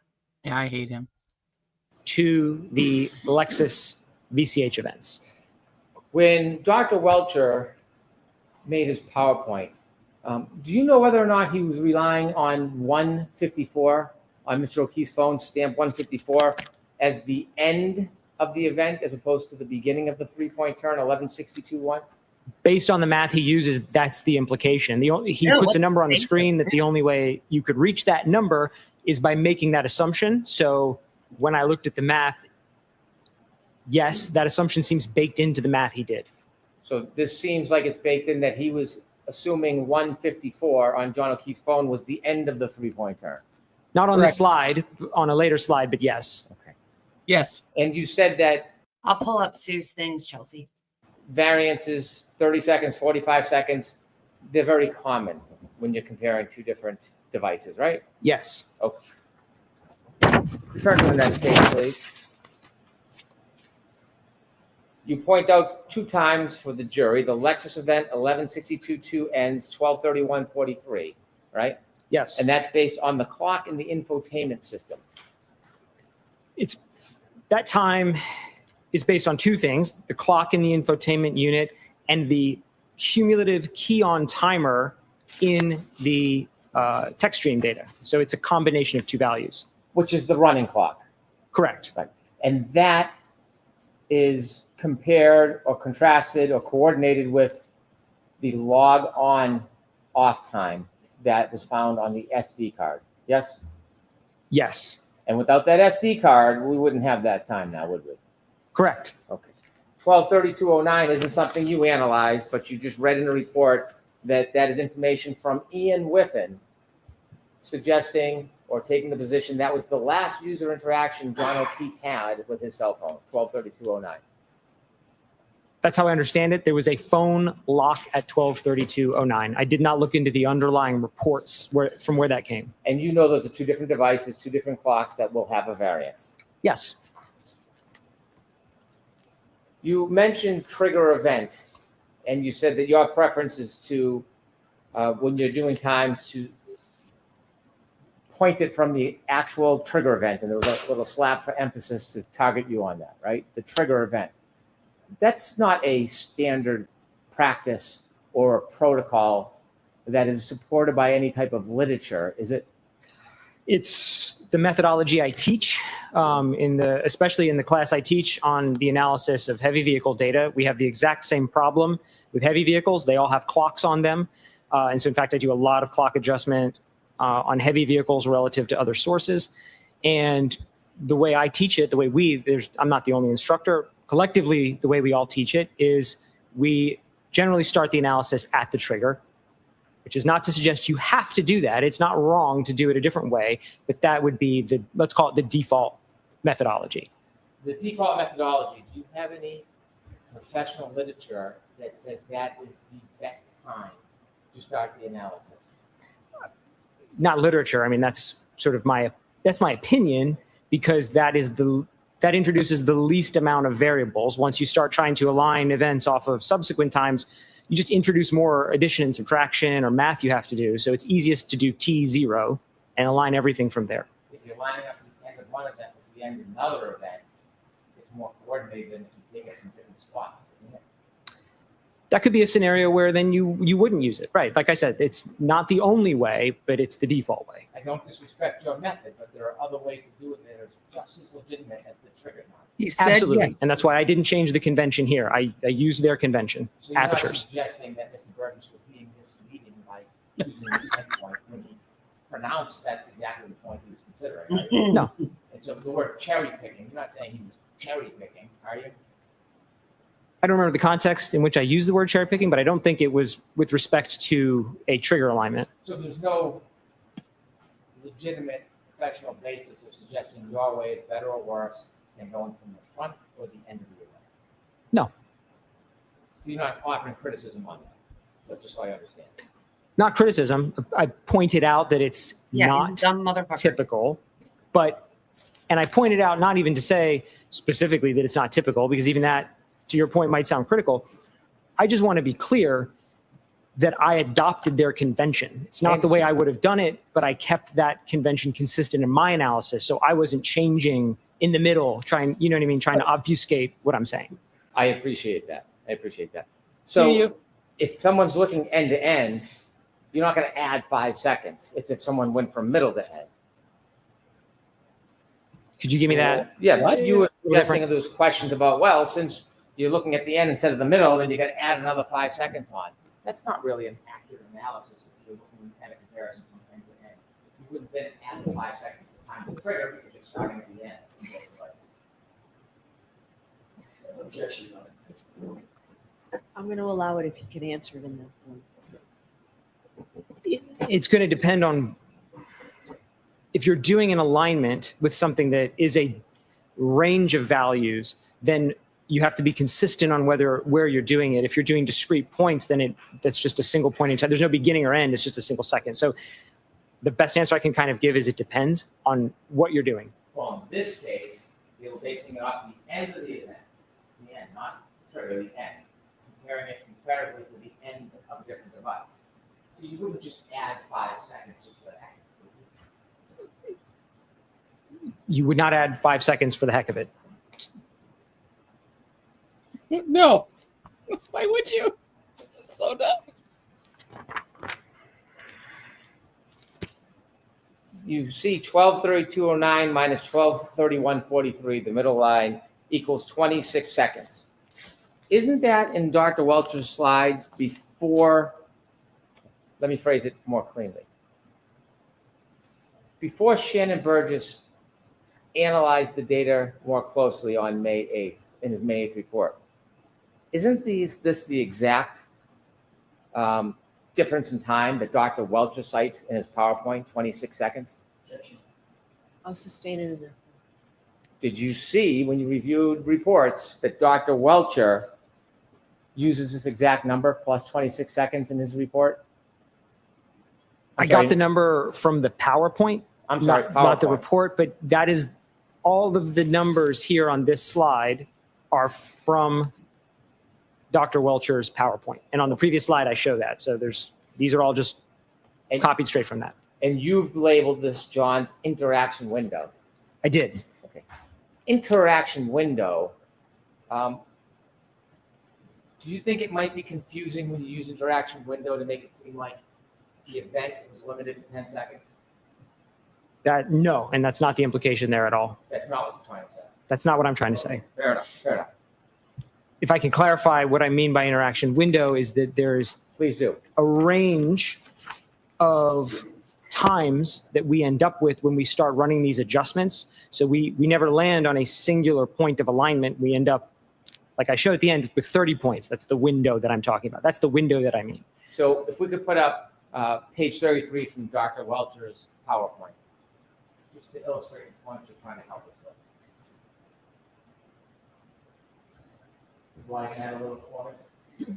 So this represents, you've seen this, right? It looks familiar, like it's from one of his slides. And if I've seen it, I did not spend a lot of time digging into it. Does this look like the 10 seconds of data that would be captured from a triggering event in a text stream data? Objection. I want to see you at sidebar.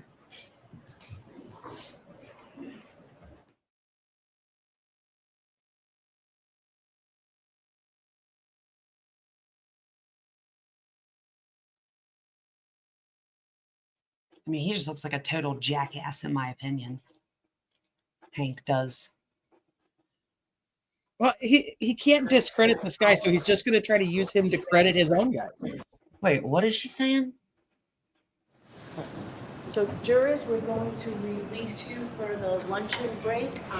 It took so long here to make sure that we could give you a nice full hour luncheon break. So we'll see you back here in an hour. Oh, I hate you.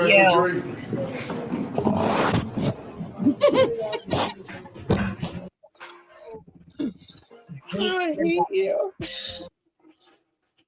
Hate your guts. So how far behind are we? Or how far into lunch are we? 1:55? Oh, geez. 15 minutes, man. We've only made it 15 minutes into lunch, and you know she's going to go over an hour because she can't help herself. What the hell are we to do for an hour? You know what we could do if you want? We could go back to Carrie Roberts' testimony from this trial so we can get me an answer about those phone calls. About when she says that phone call happens. Do it. That's what you want to do. I'm good. She talked to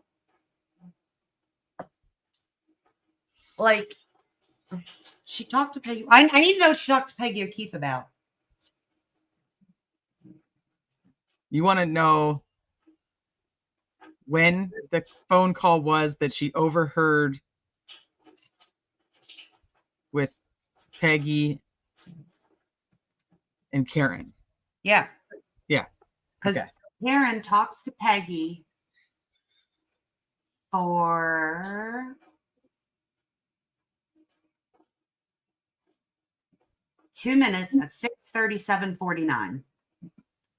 She then is on the phone with Mr. O'Keefe at 7:15:47 for 5 minutes and 44 seconds.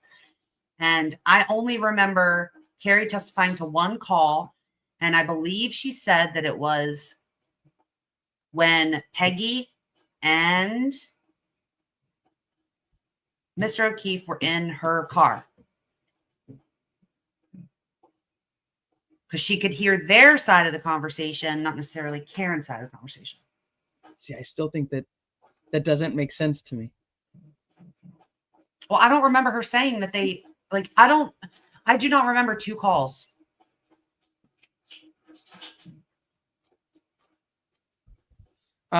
Majesta says, honest question, is Bev like a known alcoholic or something? Because I keep seeing references to her drinking. Oh, well, yeah. I mean, A known alcoholic, no. But she's always in a rush to get out of there to have her 5 o'clock drink. And she likes to vacation. I was Have her about to little say something. Oh, did you look at Welcher's thingy yet? Do you want to look at that? Welch, I do not want to look at Welcher's thingy. No, absolutely I don't not. either, and it irritates me that it's the wrong orientation. Because I can't turn my computer sideways. I hate when the thingies are the wrong orientation. Why would they do that? What are you supposed to do with that? Like, you can scan it in horizontally, you know. God, I love you so much. Wait, is there some kind of reference I missed? Oh dear. It's gonna be a long lunch. Artem's like, fuck it, I'll take a look. I'll take a look at this thingy if you want me to. I'll take one for the team. Did everyone get to see Bettero on Bob's channel? I did not watch it, no. Welcher does give little thingy vibes. He does, Majesta, he really does. You asked me, Sleuthie, if I wanted to look at Welcher's thingy. Oh, and you said And yes. I said no. Oh. And said, fuck it, I'll do it. I'll take one And for the I group said and I I'll look would at it. And then you were talking about how his thingy is in the wrong orientation. Oh, okay. So my brain's clearly, I'm lagging a little bit this morning. Well, this afternoon. Shit. I love it. So let's look at his thingy. Okay. Well, we could do that, or we can watch a little bit of Bettero on Bob's. Give it here. Give it here. Fuck it, I'll just do it. Just give it to me. Yeah, I saw them. I saw them referring to him as Daddy. See, I have to say data instead of data, otherwise it doesn't work. Data Daddy? Nope, that doesn't work. It's got to be You can data daddy if you want to. His occipital boner. Occipital boner. You guys have problems. Oh, I'm sorry. Yeah, I'm like my daughter tells me I'm like a teenage boy. Now, I usually catch it. I don't always You didn't get that one at all. You didn't. You just kept going. I know. Perfect. I know. Like I'm bad about walking into it, but usually once you start laughing, I can figure out what's happened. But this time I did not. You think Bob will care? I don't think he'll care. Bob won't give a shit. Do you have like a specific thing you want to watch, or just want to watch any of it? I didn't watch any of it, so I have nothing. An Ipsy Dixit. I never had the energy to ask when it comes. It's an Ipsy, IPSIE Dixit. Ipsy Dixit. Yeah, Ipsy Dixit. Oopsie Dixit. It's an Ipsy Dixit. So Bettero was only on there for Oopsie Dixit is Welcher's thingy. Bettero was only on there. Wait, not 2 hours. He was only on there for he was on there for 2 hours. Dude, he was on with Runkle, and it was so good. And he was there for like 6 hours. And I was like, this has to be the longest that Bettero has ever stayed on live. I've never seen him stay there long enough. Usually, like, the second that the conversation slows down, he's like, oh, I probably got about 5-10 minutes left.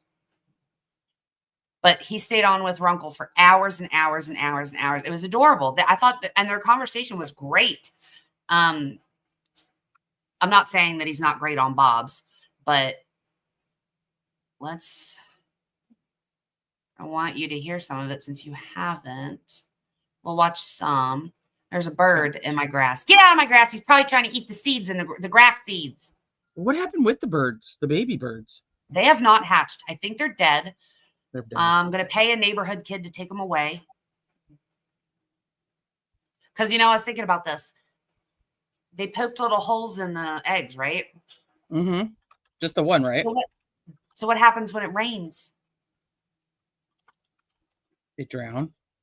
Do they? Oh, I'm sad. I fucking hate birds, so that makes me really sad. So the rain probably got into the holes. Oh, that makes me feel so bad. But regardless, it didn't rain until like long after. Like, remember you looked it up and was like, okay, within like 24 hours or whatever, they should be hatched. Yeah. Well, that didn't happen. And then it rained like a week later. So like, I don't think that they lived. Like, I don't think the rain had anything to do with it, really. That bird that is walking around in my grass, they better not be looking for another place to. I just put up my cameras today. If I see a single bird flying on any area of my house, I'm going to be able to stop it proactively. But he's walking around like he's looking for some place to put another nest. I don't want it. No, thank you. Any other wildlife coming to get the eggs? Like she's like, no, just you could put them somewhere else. All right, share this tab instead. Big Little Liars. So this is Mark Betterow. He's actually one of Aiden's attorneys. He tried to be one of Karen's attorneys, but Beverly would not allow it.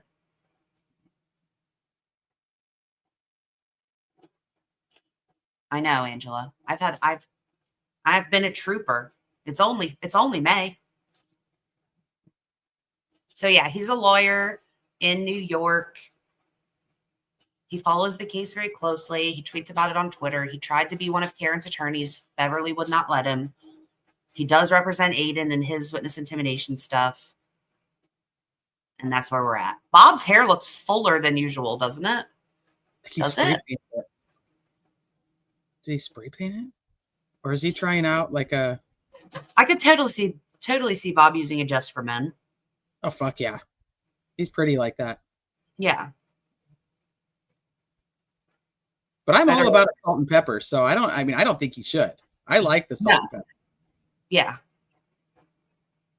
All teased up with Aquanet. Bob looks like he's 8 feet tall and he's not. Like, why did he put it so that he's so big and these two look like little, well, she has a little shrimp, but like, anyway. Well, he's a little shrimp too, but like Bob looks like a giant. His chair's up really high. He's like, I'm really big right now. Look at how big I look in the camera, guys. He's even making muscles. Oh, I thought that was our thing. That's not our thing. Look at the clock. Saturday Night Fever shirt. All right. I want to go to... Got me going. Today. Well, I got lucky. Love him. Hey, let's look at that. Think of Hi, Tammy. it might the case in chief might end today. So I got lucky with that. Can't think of a better guest to have on. You know him, you love him. New York power attorney, Mark. I just love how professional sounding his burns are. That's what I like. I wish I could speak like Betterow. He cusses in here too, so that makes me happy. He doesn't usually. Betterow, welcome, my friend. All the clocks and you? I'm excellent. I'm excellent. How are you? And he was a prosecutor. Now he's a defense attorney. Yeah. He goes on a lot of channels to talk about the case. Good. He does. And one thing I like about him, which means they're going to have to stop this, is that Betterow does not like, he put out like a thing saying that he will not be on any YouTube channels where people like send super chats because he doesn't want those questions to be the only questions that are answered. So that's pretty cool. Good. All right. Good. Still reeling over today. Yeah. I saw it late today, but I did see it, so I'm ready to go. So Good. I'm just gonna start. I'm sorry, babe, with the last thing, which really just got me going. I'm gonna ignore her whole comment at first and just ask you, how in the hell the judge allowed in? My lawyer said if that was the case, I'd have some culpability. How is that relevant? It's insane in my mind. I don't get it. I mean, obviously the clips are admissions, but there still can be hearsay within an admission that ought to be considered. There's also a prejudicial versus probative value equation that goes on, and to allow evidence that could lead the jury to believe that, well, my Her own lawyer, lawyer said she's culpable. my lawyer agrees with, the prosecution. That's pathetic. And that should not have come in that form. If you're going to allow that, it should have been cut off before the portion about her indicating what her lawyer agreed with. So yeah, no, but that's par for the course in this case. Do you remember, and Bob, you too, I don't know. I did not remember, because this was played, I think, pre-trial.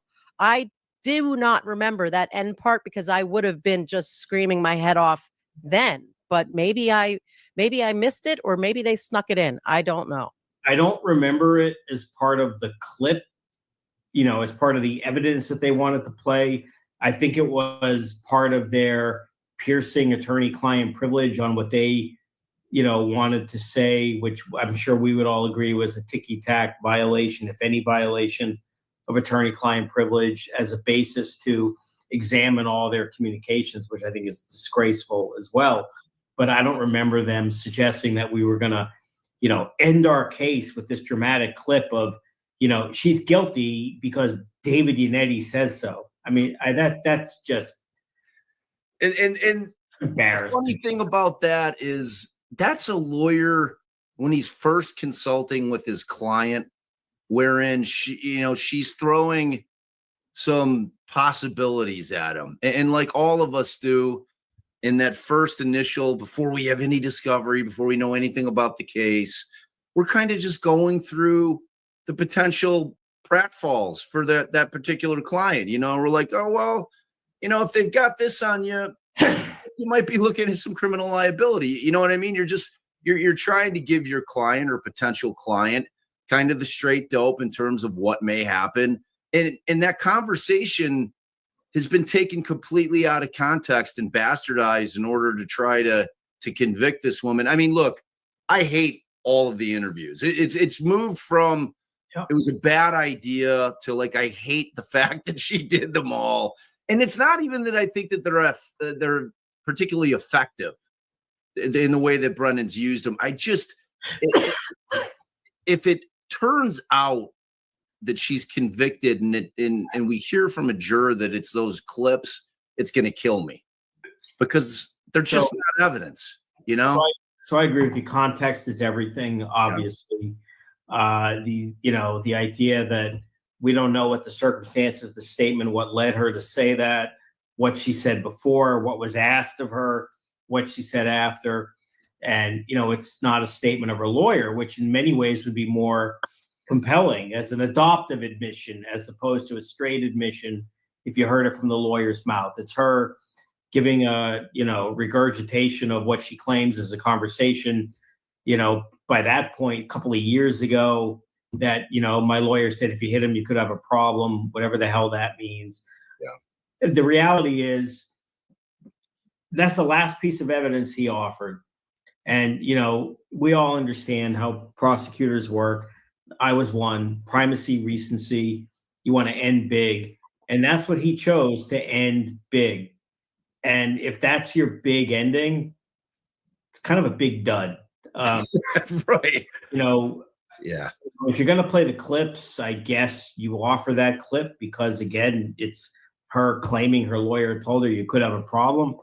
But if that's your big ending after this guy for 2 days, I mean, this insufferable bastard for 2 days, I mean, I just don't find it compelling. And, you wonder if in a different situation, if a judge hearing a motion for a trial order dismissal might actually consider it.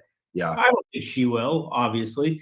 But I mean, I'm still sitting here saying, where's the proof of the vehicle, the pedestrian impact, and perhaps even more significantly, where's the proof that to the extent there was any impact, that it was the cause of his death?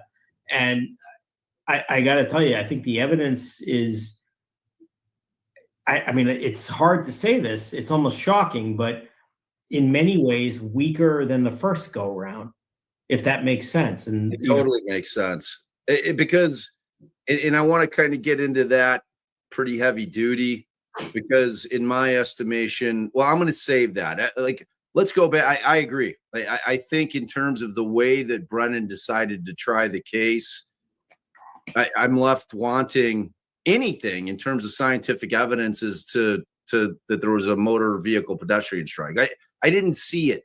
The thing, like the only thing that they think that they proved was that Karen's taillight did not make contact with John O'Keefe's Traverse, and they've put all their eggs in that basket.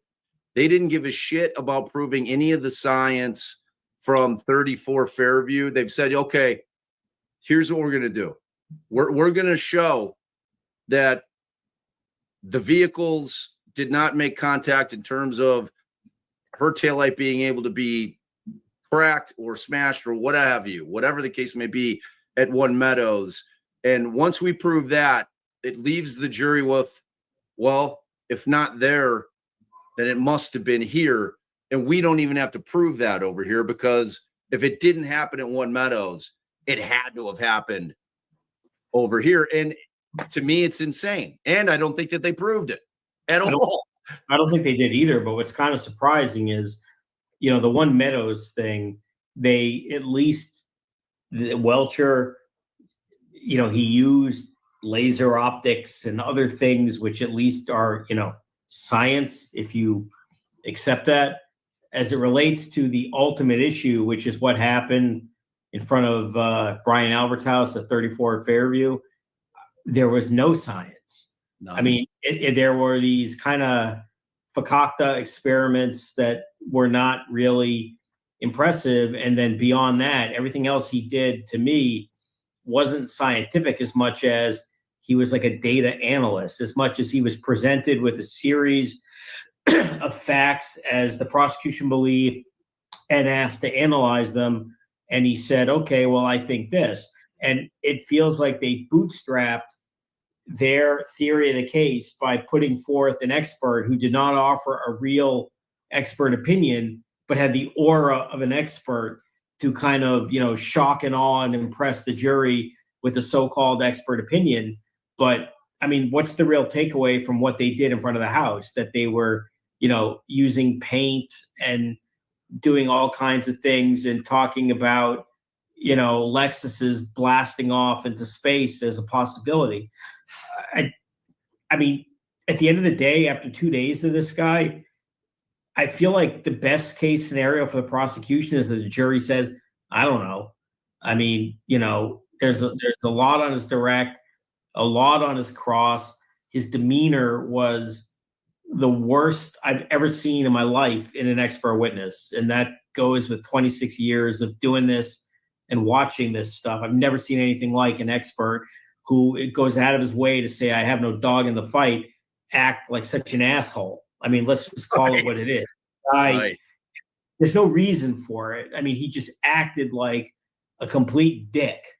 Okay. Yeah. And, you know, I don't think that's impressive. And I think also when you see what the defense experts are going to be and how professional they are, that just has such a bad look for the prosecution. And I also think that one of the things they did very effectively through Welcher was establish his confirmation bias, his reliance upon all this, what I would call non-science evidence. And they did a very effective way of really diluting what Brennan will try to do on cross with the ARCA guys, which is say, you didn't see this, you didn't see that. And these guys are going to say, yeah, you're right, I didn't need to, because what I'm governed by are something called the laws of physics. That's science, not, you know, whether two witnesses said Brian Higgins's Jeep was not there and one witness said it was, and then now he's in the role of fact-finding about credibility. That is the most unscientific analysis for an expert to do. So, I agree with all of again, that. really, I don't know if the jury understands it right now. It's going to be up for them in summation to really fully establish. But, Right, as lawyers, as we look at it, I don't think it was very impressive at all. And I think ARCA, they'll be able to use ARCA to kind of bring it home as well. And then again, drive it home in summation. But going back to like what you say, like the takeaway, I mean, my biggest takeaway, I said, all right, crumble up your entire shit and throw it out because I'm sorry, you don't know that the suspension raises the vehicle 3 inches and then it drops 2 inches when it's turned off altogether. Like, how is it possible? It is your job. You literally went through all of your training and how amazing you are and how smart you are. You didn't think, you don't know enough about vehicles, the science you are testing to check the suspension. I mean, I'll tell you the truth. I wouldn't have known. I wouldn't have thought to check. So, I didn't think about it. I think that was devastating, obviously. But to me, the biggest takeaway substantively, and I say substantively because I think the biggest takeaway is the guy's a dick. I really think that is. He really is. I mean, I don't think I've heard Bettero say like cuss words like that, like this much. I love it. Think that is the number one attitude is that, or thing that the jury draws is that you told us you have no dog in the fight. You're just in here to tell what you know scientifically, and you're acting like such a jerk. That's not substance, but I think that jurors are real people. They see that. And I think especially when they see the ARCA people, they will also see that. I mean, in terms of substantively, what do you take away from this guy more than anything else? I don't know. I mean, you said he didn't really know the suspension issues. He certainly relied on a lot of non-scientific data. I mean, you could go on and on with this guy. He just didn't seem to have scientific evidence of what he did. And to me, if you had to pick one issue that the jury's going to say, what's the proof or lack thereof of what he did scientifically? I mean, you're kind of left with like finger painting. That's what I was calling it. At 2 miles an hour. How the hell does a serious scientist tell the jury with a straight face, in my view, the evidence supports that she pulled up 30 something miles an hour, slammed it in reverse for 80 something feet, right? Not 30 miles, 30 feet. Right. Slams it 80 feet backwards, smashes into this guy. And my proof of his injuries matching that kind of incident are a 2 mile an hour experiment where I'm sitting there in the exact same clothes as John O'Keefe, which, by the way, is freaking creepy. Super weird. What a whack job. I mean, that is just, there's no need for that. And by the way, he wasn't even wearing the hoodie when he did the experiment. Right. So if you're going to play the game, play the game. Like, that's not even a real Bob said, yeah, then take the full hit and get scratched. Yeah, if you're gonna play the game, take the 23.9, brother, and let's see that taillight explode. I'm dying to see it. So he does this at 2 miles an hour, and then and again, this is a job for them in summation, but he also says, I don't know how he got hit. I don't know where he got hit, but let's just assume it was this way, and I'm going to lean into the car and get some paint on me, and look at me. I'm covered in paint. I mean, that's a $400,000 expert opinion that they paid for, who had no scientific analysis about the actual incident. I mean, he did more science on Meadows than he did in front of Fairview, which was no science. None. Literally. None. Zero. Nada. Zero. And Mark, let me ask you, because Bob and I talked about this during our show, and it goes to Emily Morgan's point. So when Alessi tried to bring in Trooper Paul's, the key cycles, all of that. I don't think he needed to even mention Trooper Paul once she had the objection that because he did testify to key cycles, testified to 1164 being a key cycle, that the defense could have done the same thing they did with Trooper Paul. He started to establish it. The guy basically admitted that if you didn't connect it with the right trip, you could be off. But he could have backed him up to those key cycles and shown 1162 is not the trip from the bar to 34 Fairview. So this is exactly why nobody or any of the sane people have any confidence in Norfolk County in terms of justice, and fairly or unfairly have no confidence in this judge's ability to be fair and make sure that someone has a fair trial. You have a situation where the current expert has an opinion, whatever, and on direct examination, the prosecutor elicits that his opinion considered, A, B, C, D, and so on, including, Karen's interview clips, very scientific, by the way. The Canton Police reports, very scientific. The Massachusetts State Police photographs of taillight all over the ground, very scientific. That's actually a very highly disputed fact, how that got there. But also this Trooper Paul report, which is literally, or some of it is literally contained in his own slideshow. Right. And this is like lawyering 101. It turns out that in wanting to impeach this witness, there is credible evidence that amongst the materials he reviewed was a report or opinion of a prior prosecution expert who totally came up with a different view. And to your point, would throw this expert's opinion on its head. It would destroy it if the key cycles are all screwed up. How is it inappropriate to ask the current expert about other data that the prosecution submitted?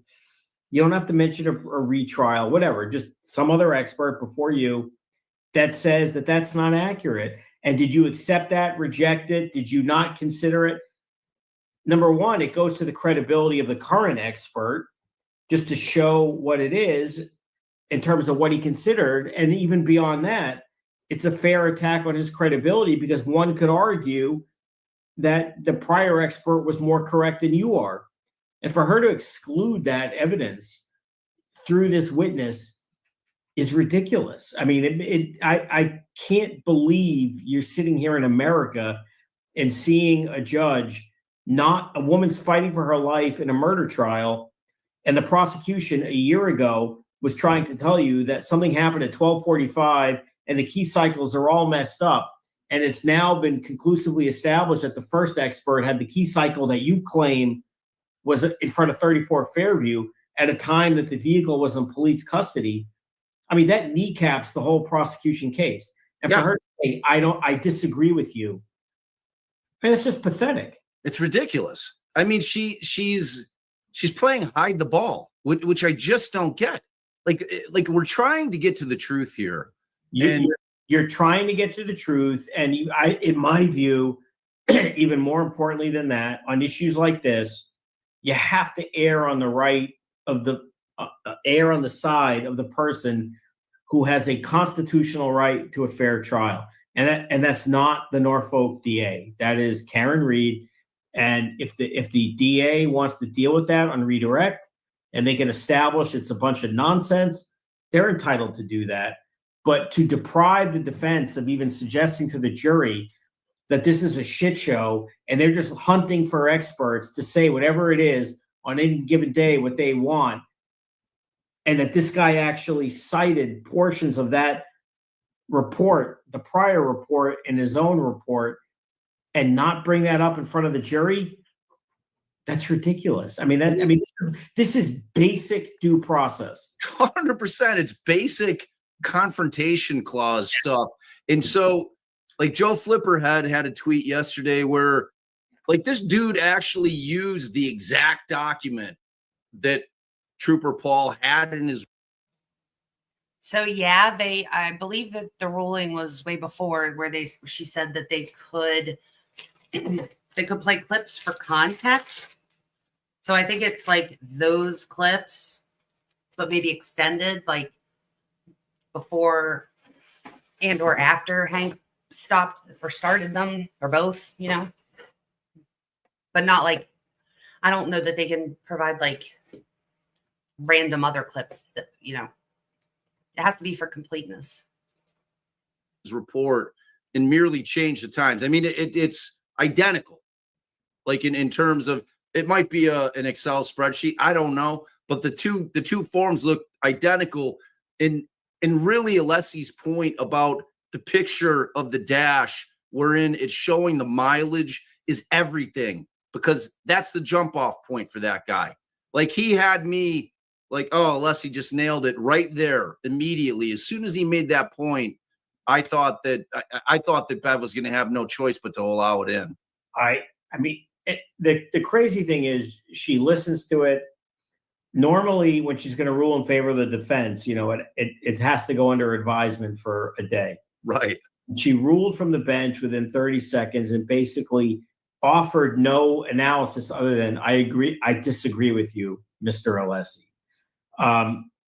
She's made, in my view, in this case, a lot of really bad decisions. I mean, that it is what it is, and we can agree or disagree about that. But to deprive the defense of suggesting in the presence of the jury that this expert relied on a prior prosecution expert who emphatically disagreed about it, basically the most critical point of his opinion, and not put that out in front of the jury and let them sort it out, let the DA argue all they want, but to pretend it never happened, that's just disgraceful. I agree. So, and look, I think this begs the question now: do they have to call Trooper Paul? No, we don't want. I mean, the guy's the worst witness of all time in terms of trying to extract information out of him. But we have to get the key cycle shit in there. It has to come in. Yeah, I mean, it's not really going to come out through the ARCA guys, based on what I remember from their testimony. They didn't really dive into this for the simple reason they're going on. So I'm looking at Sue's stuff from today. Nothing really interesting. She said,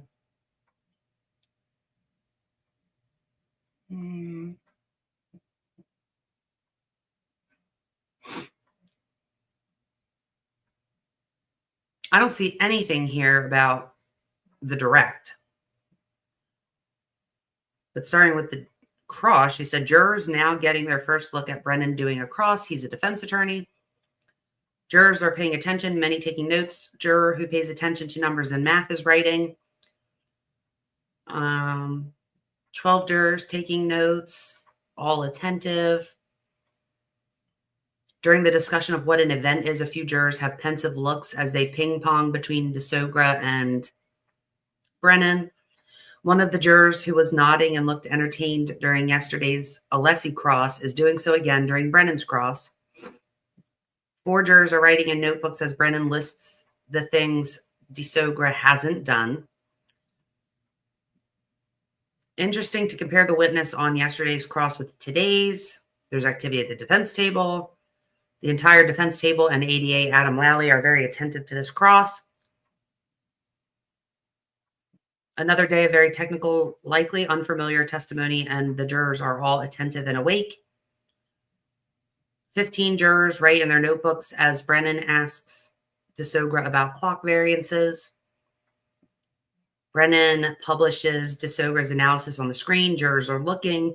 8 or 9 jurors taking notes in the dark as DeSogra testifies about trigger moment. Jurors looking and listening. Jackson, a reader, talking at the defense table. And that's it. So basically nothing. And nothing about the direct. So physics, which again, to me, carries the day. None of this matters ultimately. So do I think they have to? No, because I think ultimately science is science. And that's not what Welcher was. Would it be helpful to get out that the prosecution had a disagreement between trial 1 and trial 2 about the key cycles? I think it would. Would I do it? I don't know. It feels, I mean, I think they have a lot of momentum right now. I think they're winning, and I think they're winning by a lot. I think the last, in particular, week and a half or 2 weeks for the prosecution has been a shit show. None of these witnesses have really done what they, wanted to finish strong with. I don't think I would do it. I really don't. I think I'd like that evidence, but I mean, Trooper Paul is, I don't know if you remember him or how much in detail you remember him. Yeah. I remember him. Oh, you guys. What? There was motions today. So Hank filed a motion to preclude inadmissible hearsay. The defense noticed that it intends to call 4 individuals who have phone numbers associated with a federally protected and confidential series of text messages from Michael Proctor's cell phone. And then in a footnote, it says, while portions of federally protected text messages were revealed during Michael Proctor's testimony during the first trial, the records remain subject to protective orders of the Norfolk Superior Court and United States District Court for the District of Massachusetts. The defense intends to offer the communications of 9 individuals, only 3 of whom had partial contact names saved within Michael Proctor's personal cell phone, for the substantive truth of those statements. Of note, the confidential record indicates there were a total of 38,707 text messages exchanged within the group, beginning on October 18th, 2021, and ending August 31st, 2022. The defense seeks to introduce a limited portion of text messages attributed to being exchanged by 9 individuals that occurred over 3 years ago. Primarily, or preliminarily, it is the defendant's burden to satisfy the requirement of authenticating these communications by producing sufficient evidence to support a finding that the communication is what the defense claims it to be. The defense must not only establish that the communication was authored by the witness on the stand, but also the statements of others in the group, including Michael Proctor.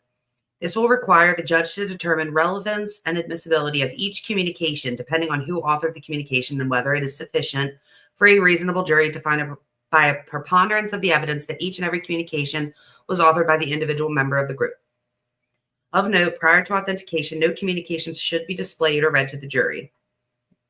And then another footnote that says, Bowden does not permit the defendant to ask questions without proper foundation or questions that are replete with unauthenticated, inadmissible hearsay solely to infect the jury. Furthermore, the text messages contain hearsay upon hearsay, and each statement and text message must conform with an exception to the hearsay rule. There are no applicable exceptions. Michael Proctor is available to testify and could authenticate and perhaps adopt and acknowledge the statements sought to be introduced. While Bowden preserves a defendant's right to attack the adequacy of the police investigation, that attack is still constrained by the rules of evidence. Nothing in the Bowden case authorizes a defendant to introduce otherwise inadmissible hearsay.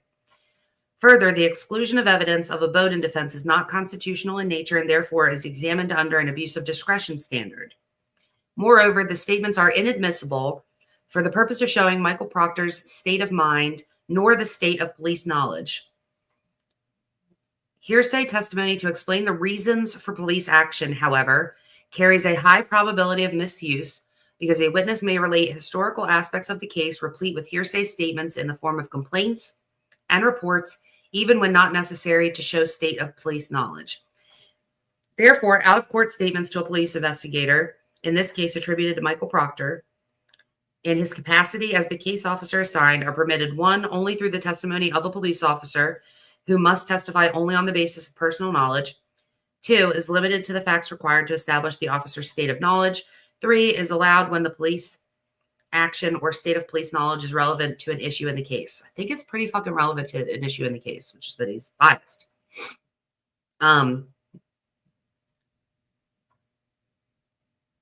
So I wonder if that's the thing, maybe, that Bev was like, I want you guys to talk. Like first thing this morning, she was like, all right, you guys to talk, you and Hank. So wait, so he's trying to get, he's trying to force the defense to call Proctor, because I thought it was more like Nunny was thinking too, like Proctor can't take the stand and take the fifth. Am I wrong? Well, he can't take this. If he takes the stand, I don't think he can take the fifth because he's already testified to all these text messages. And he's not being criminally charged as far as we know. But he's trying to make it so they can't call those 4 people to authenticate the records, which would mean they would have to call Proctor to do it. But even then, he's saying Proctor shouldn't be able, like the defense shouldn't be able to ask. Yeah. So he said in there, like, Proctor can take the stand and validate. Well, why? Well, then why not? Then why not just allow it to? Why not just stipulate to that they're actual, like they're there? Why is this even a motion? Because he also doesn't want the context in. Like he's saying it doesn't. Let me look. Like he's saying that it's still hearsay, and I mean this explains a lot. Where it says hearsay testimony to explain the reasons for police action, however, carries a high probability of misuse because a witness, which would be Proctor, may relate historical aspects of the case. Well, he's no longer police, so that I don't know how that would play into it. But he was police at the time. Schmieda's like, we don't have the fifth here. She's in Canada. Hi, Schmied. I love how he says, like, they want to bring up text messages from 3 years ago. And it's like, sir, okay, but that's when they're relevant, is what happened 3 years ago. Text messages from 3 years ago. Everything you fucking brought up is from 3 years ago. Like, that's the whole point The of whole that case is 3 years ago, sir. Did you order the code red? Oh my God. You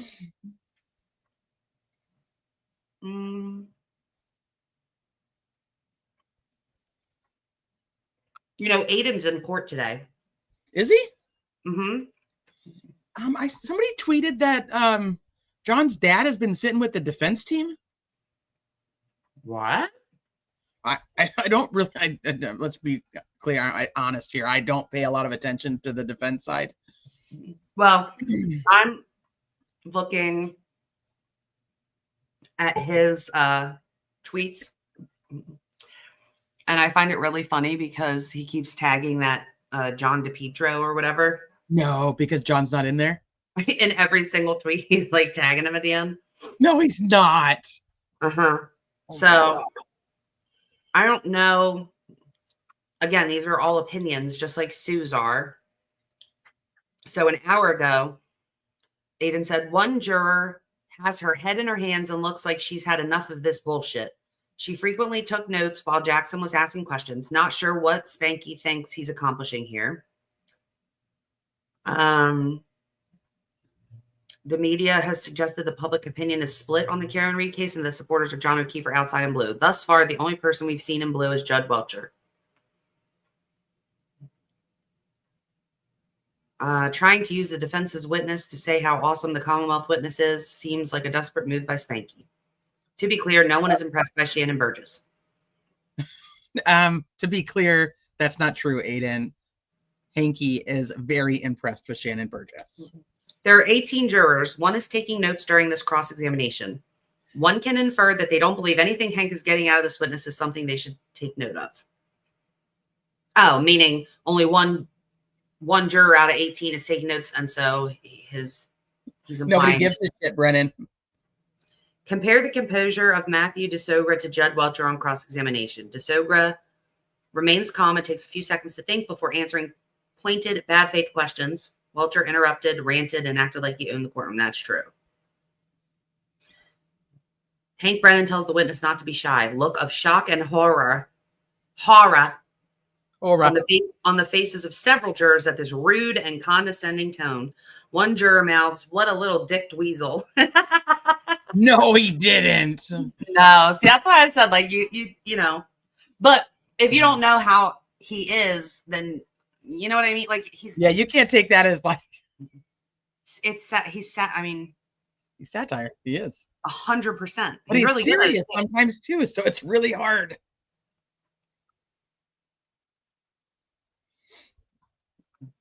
And all of the things that I just read was after a tweet where he said, "Okay, fine. When I'm giving you actual juror reactions, I will not tag John DePietro." That way you can differentiate between the two. Because someone said, most people want to know actual juror reactions. This is why we do not follow DePietro. You get in the courtroom and you use this opportunity to troll him instead. Because he really was tagging, I mean, every single one. He said, during sidebar, he is in there. He said, during sidebar, I glanced at John DePietro, and he tagged him, who seemed to whisper, who seemed to whisper to me, "Listen, Turtle, Hank is in big trouble." Listen, Turtle. Female jurors look relieved that they no longer have to stare at Paul O'Keefe's crotch shots. Many of them last time were visibly disturbed by that. Jurors take notes as Matthew DeSogra testifies that the tech stream data does not show that a collision occurred. This is over, folks. Auntie Bev and Hank Brennan do not want jurors to know that 3 out of 30 is 10%. Many jurors seem disturbed by this and have begun to do math on their own. Many are younger and may be using Common Core, so it will take longer.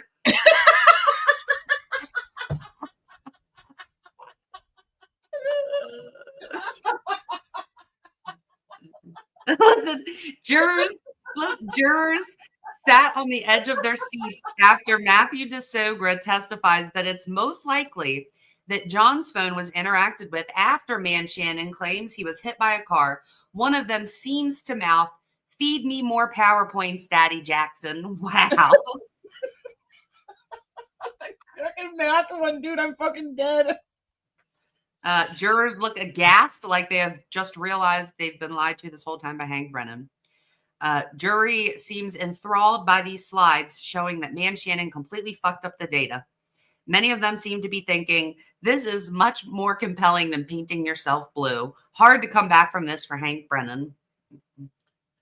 Oh my God, I can't with the fucking math one. It's my favorite in the whole world.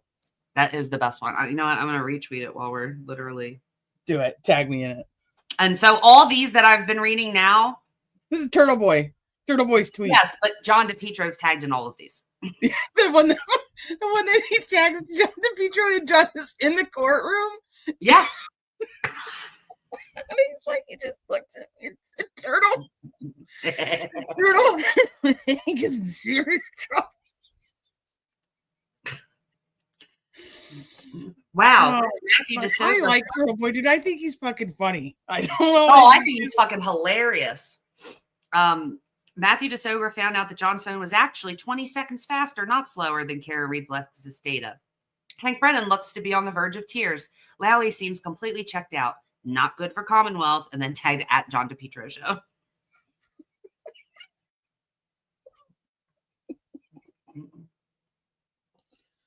I will be tweeting. Oh, so I should have started backwards and read forward. He said, I will be tweeting the rest of the day in John DePietro's voice.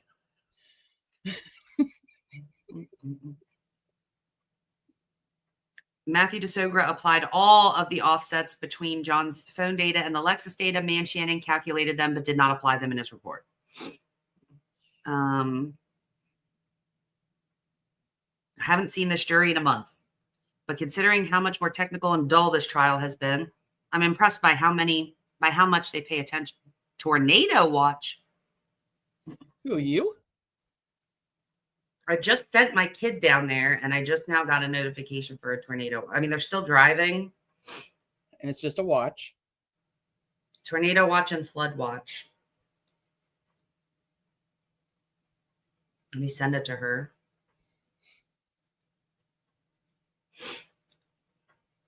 It's just a watch. It's probably fast anyway, or slow. You gotta account for the time drift.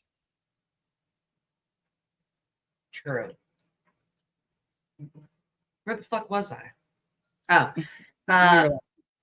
I'm impressed by how much they pay attention. Almost all of them take notes except for one guy who doesn't seem at all bored and shows no facial reactions. There's really only one guy who makes faces on the regular, and he is always smiling at the defense. I retweeted that one. Which one was it? Let me see. Just in case anybody missed it, we'll give it to them again. I think I retweeted it. Why am I not? Oh. So this was 2 hours ago. This is 11:06. Auntie Beth and Hank Brennan do not, in all capital letters, want jurors to know that 3 out of 30 is 10%. Many jurors seem disturbed by this and have begun to do the math on their own. Many are younger and may be using Common Core, so it may take longer. Or so it will take longer. And then he tagged John DePietro. That is the fucking best because it's so true. Oh, dear. Oh, we have a fan. Oh, we do. Yeah, we have a fan. Does that mean we're getting closer? Can someone find Burgess and get him and Hank a room, please? All right, I'm going to play a little bit more, Bob, just because then I won't stare at this fan. And we don't need to look at the fan. And actually, I should be able to. Okay, the sound is on the fan. So I'm going to play Bob, but we should be able to hear the court, right? Let me see. Like it's on for. If I play something. I have it up on my other screen. So if it comes live, I'll tell you. Okay. Because I was actually in court that day. I saw this with my own eyes in that closet courtroom, and it was bad. It was really, really pathetic. He is clearly not an expert. I don't know. I just feel like you run the risk of bogging it down, losing momentum because it's like going to be pulling teeth. He's not very bright. I don't know if he's even going to remember and get you there. I don't know. I don't know. I mean, in all of my career, I've never, ever felt sorry for a cop witness. I don't feel sorry. I actually, like, at some point I was like, because that guy was just like, they're like, yeah, you're going to go testify about all this shit. He's like, what is he supposed to say? No. It was like, I'm like, I'm outmatched. He's like, I don't really understand it. What happens if the guy starts asking me about what physics are? And like, you know what I mean? Maybe you should have done the report to begin with then. Ultimately, I'm not calling him because I don't think Welcher was that impressive. And I just think eye on the ball, you know, you call the ARCA people, you do it, you're gaining momentum. And I don't like the idea of potentially having this kind of sympathetic. I mean, he appears to be so intellectually lacking, if you will, that I mean, I almost wonder if it just backfires, right? I mean, I don't know. But I don't know either, man. But if you take it more than just showing that the Commonwealth had a different theory, but literally if you're able to show, because maybe they can get through ARCA at least what a key cycle is and how you count back and how would we count back from one, such as every time the car turned on. And then if you're going to have the tow truck driver who's going to say, and I don't know that they will, but I guess somebody that was there for the tow truck, something to say, you turned the car on and drove it. And then they kind of get to the key cycles that way. But assuming through Trooper Paul, they can literally show 1164 was Trooper Paul, 1163 was driving off of the truck into the Sally Port, and 1162 is getting onto the 3-point turn onto the tow truck in the first place. Like you said, I mean, that's literally their entire case. They have said 1162.2 is when this collision. I got a shitload of exhibits. Okay. Like Allie's going through my whole theory of the key cycles too.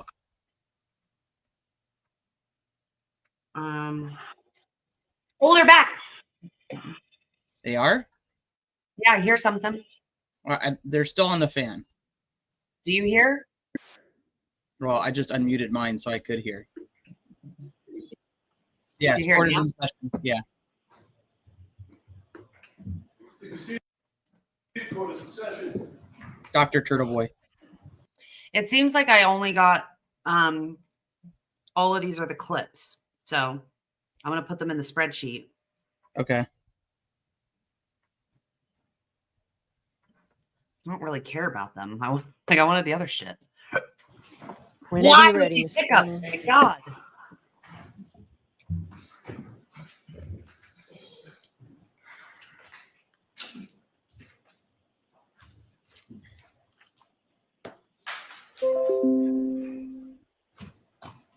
What was that? Was that me? No, it was my update on my computer. 6 of Mr. DeSorga's amended PowerPoint presentation. Disobra. Why are you still saying Disorga? And he's too polite to tell him to fuck off and say it the right way.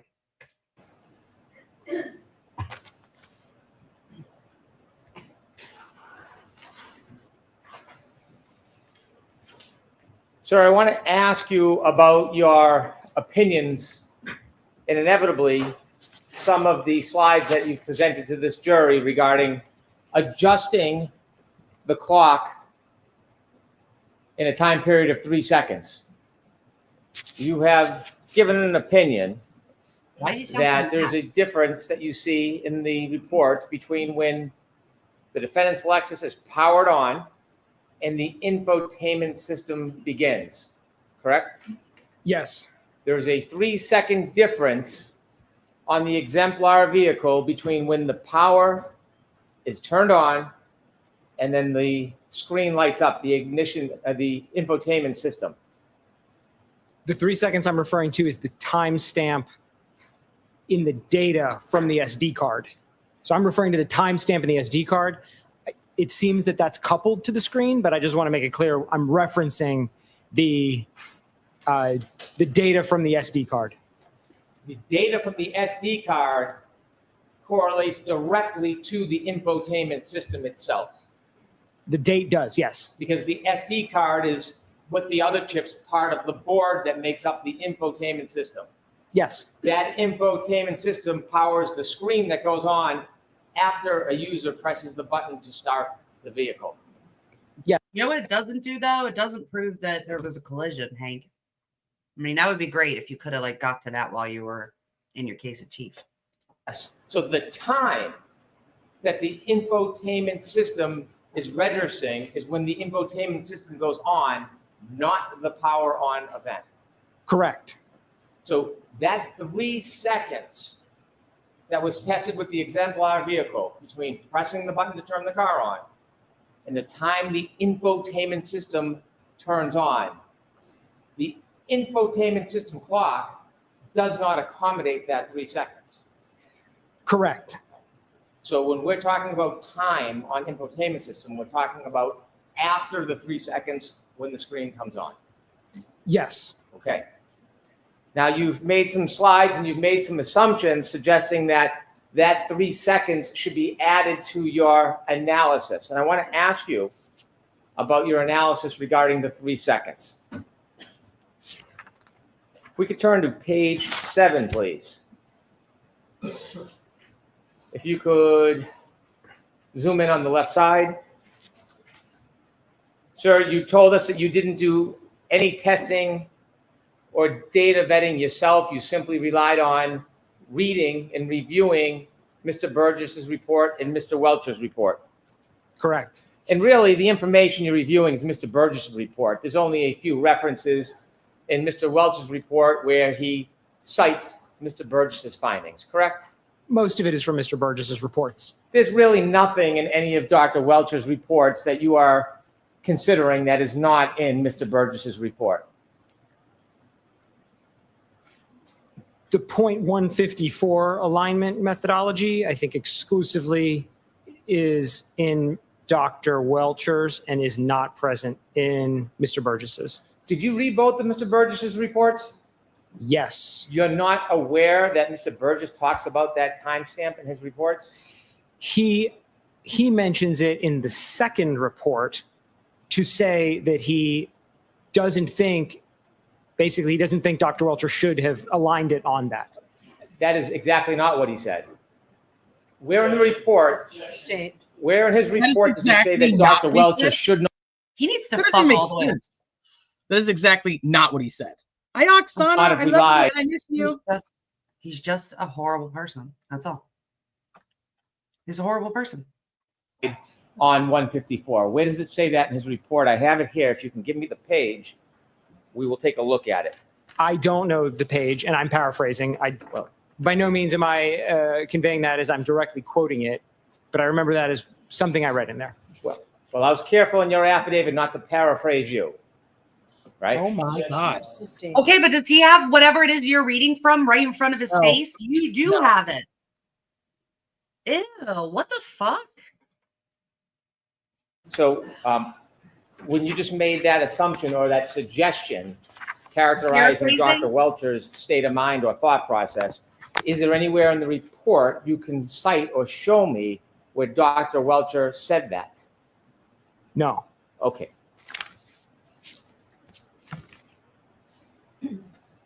When you read Mr. Burgess's report and you learned that he and others obtained an exemplar vehicle and did this testing, you have no other independent information to suggest that the power on, power off event and 3-second delay is inaccurate, do you?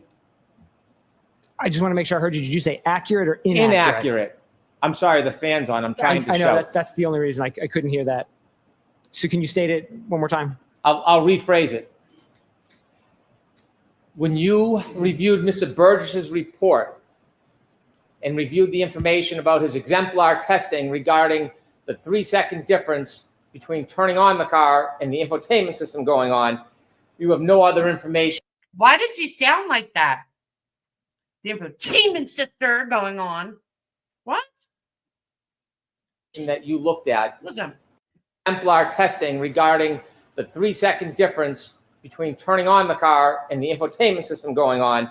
Like what? Infotainment system. It's the infotainment system. Yeah, like what? You have no other information that you looked at or studied that changes that analysis, do you? No. Now, when you are suggesting, could we shrink that and zoom on the right side, please?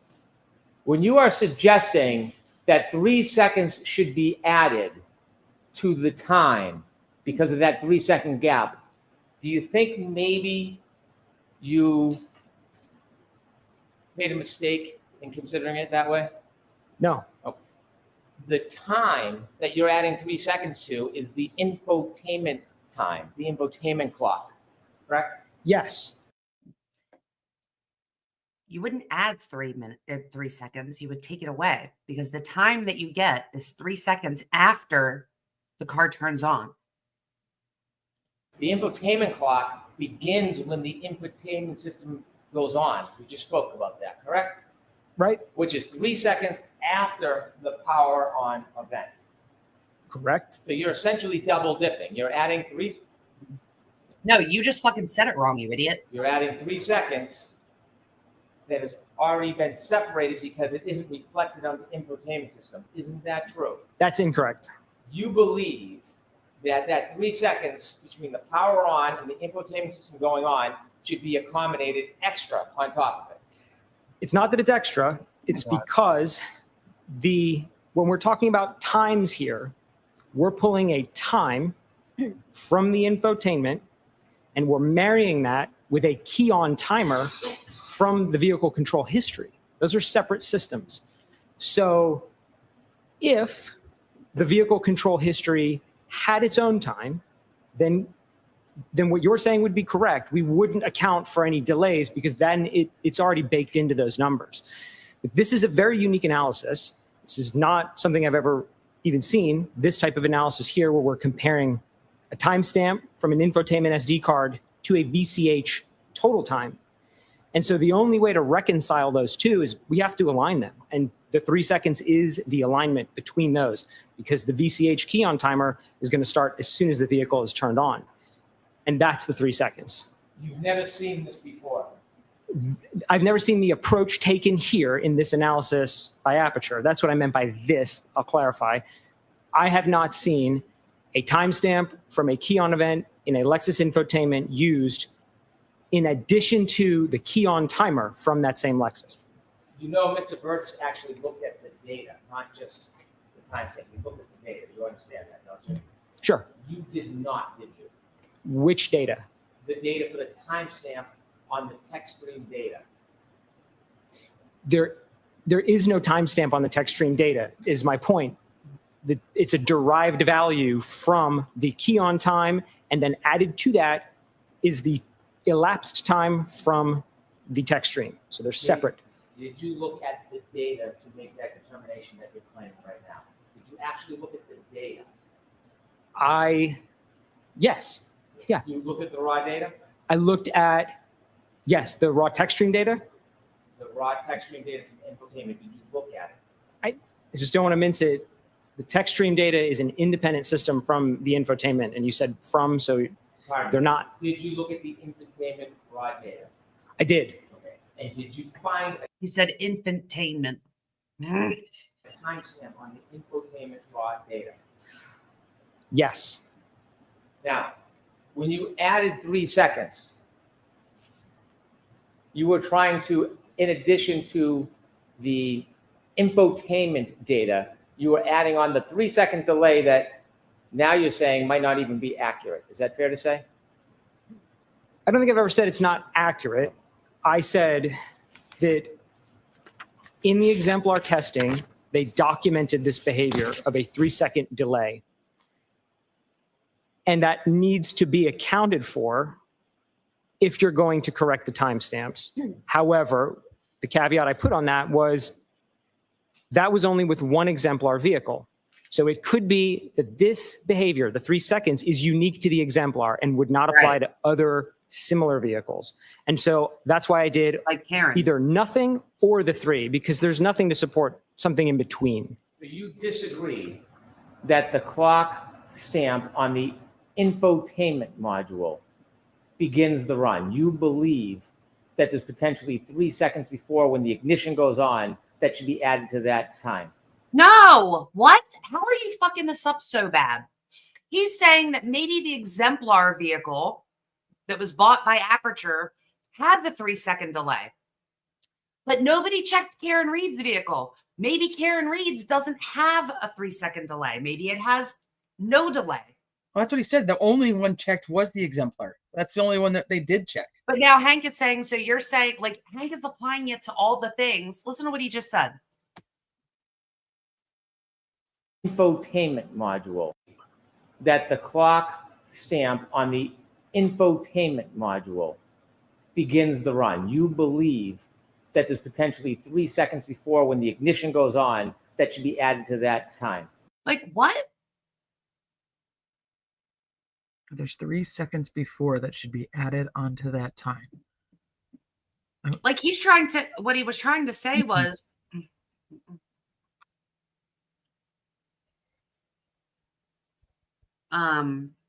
because he had said that when you push the button, by the time it registers, so he's talking about 3 seconds should be added to the beginning of the time in order for it to match the 3 seconds of the exemplar.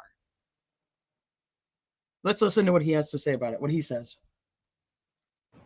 I know from testing other Toyota systems that the key-on timer happens almost at the identical time that the vehicle is turned on. That timer starts running basically immediately. But on this case, you don't know anything firsthand because you didn't do the testing yourself. I don't know if it would Aperture didn't look at Karen's vehicle either. Specifically apply to this Lexus. I know that from other Toyota testing, but not this specific Lexus. I'm sorry, finish. No, just I'm clarifying. I do know that from other Toyota and VCH systems that key-on timer is basically simultaneous with the key-on. I have not tested it on this, and I don't believe that it was tested by Aperture when they had it either. They didn't document the accuracy of the run timer in their exemplar, so we don't know. Well, you don't know that they didn't document that.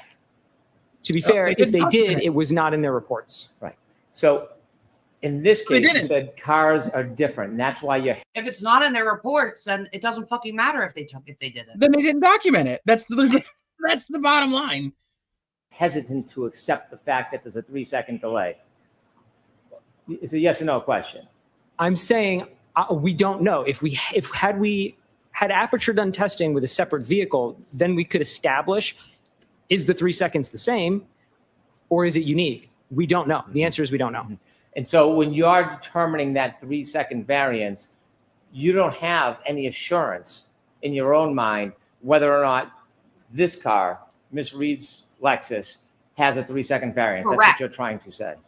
That's correct. And that's why I run my calculations with and without it. And the way you would determine that is to actually do testing or look at the data. No, you would have to do it on Karen's actual vehicle, which nobody has done and is now destroyed. More testing, I think, is the only way that would be able to be determined. Now let's turn to slide 9. As part of your charts, could you enlarge the left, please? As part of your charts, you took this chalk from Attorney Burgess's report and you made some assumptions about this, didn't you? I'm not sure. Okay. I applied the numbers in his third column to the times.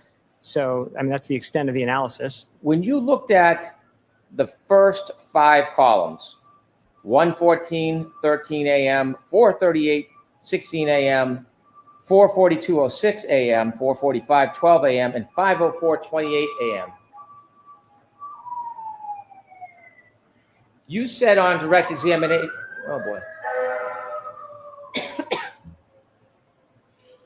You said on direct examination that was matching infotainment to iPhone. That's what it says on the chart. So Okay. that's probably what I said. I don't remember specifically, but that's what the chart says. Is that your opinion that those first 5 columns are matching infotainment to iPhone? The chart says infotainment call timestamp in column 1. It says O'Keefe iPhone call timestamps in column 2, and then it says offset. So I'm taking that at face value. You're basing your later charts on the predicate that these numbers, the first 5 columns, are infotainment compared to John O'Keefe's iPhone, aren't you? Based on the chart, yes. You didn't do any study on your own to determine the genesis of that information, did you? I'm aware of the fact that these calls, the 5 you mentioned, were placed when the vehicle was in a keyed off state. I'm aware of that. What I asked you specifically is, on those 5 columns, did you do any research or study to determine whether or not it was infotainment matched to John O'Keefe's iPhone or some other phone matched to John O'Keefe's iPhone? Did you do any independent studies about that? No. Because in your ultimate conclusions and all the charts you've given to the jury and shown the jury, it relies on the conclusion that the first 5 columns are a comparison between infotainment clock and John O'Keefe's iPhone. Isn't that fair to say? That's exactly how the chart presents it, and that's how I present it. Did you know that at 1:14:13 a.m., the defendant's Lexus was turned off? Yes. Did you know at 4:38:16 a.m. that the defendant's Lexus was turned off? Yes. And did you know for 4:42:06, 4:45:12, 5:04:28, did you know that her Lexus was turned off? Yes. Do you know that when you make phone calls, oh, by the way, do you know on those different times, the first 5 times, where that information is generated from? Which column? Left column, 1:14:13, all the way down to 5:04:28. Those 1, 2, 3, 4, 5 calls. Do you know where that information came from? It came from the SD card from the infotainment. Do you know where the genesis, the beginning, the source of that information? That matters, right? The source? It would. It would. Do you know where it came from? The assumption, the assumption is if the vehicle has a timestamp and the phone wasn't connected, it would have been synchronized after the fact. But that wasn't tested. And Aperture didn't do any of that testing in their work to look at the behavior of a timestamp in the infotainment when a phone is synchronized after the fact. Blaming Aperture is not going to get you out of answering the question. Did you know? Sustained. Sure.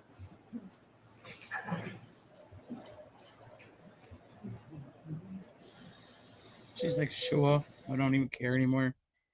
Fucking approach. Do whatever you want to do.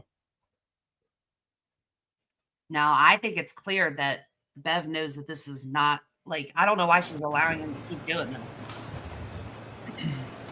I mean, I've never heard her sustain so many objections from the defense ever. Also, that was a fucking row. It was not a column. Have you never looked at a spreadsheet before? God damn, he's so stupid. You think that you know anything about spreadsheets, Hank? Stupid as shit. The genesis, the source of those. Yeah, the genesis, the source is Burgess, and he's an incompetent idiot. So, like, do you think that's a good thing to point out that they come from Burgess? The same one who confused gigabytes and gigabits and accused a defense expert of not downloading all the data when she, in fact, did? Okay. 4 numbers.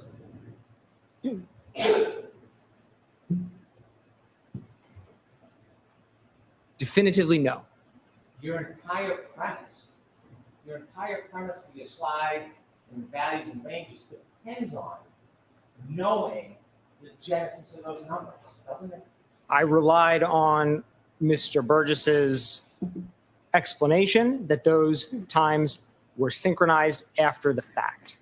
Did you know that those are all phone calls from the defendant's phone to Mr. Ortiz's phone? Yes. You did know that. I know that they're phone calls From who? between. Sorry, can you maybe just state it more clearly? Because I'm not sure. I don't want to fumble through an answer if I don't understand the question. So, Do you know where those calls came from? The source. a phone, Whose? Miss Reed's phone. Now, I know you're not an expert on mobile devices, but did you know when it's not a contemplated synchronization, you plug your phone in, it's going to register on the entertainment system, but come from the phone? Objection. Sustained. Do you know I can't hear his when someone fucking plugs question. their phone in after they turn the car back on, how it synchronizes on the entertainment system? I don't know if adjustments are made to those times during a synchronization or not. I think that's something that could be tested, and to my knowledge, was not tested.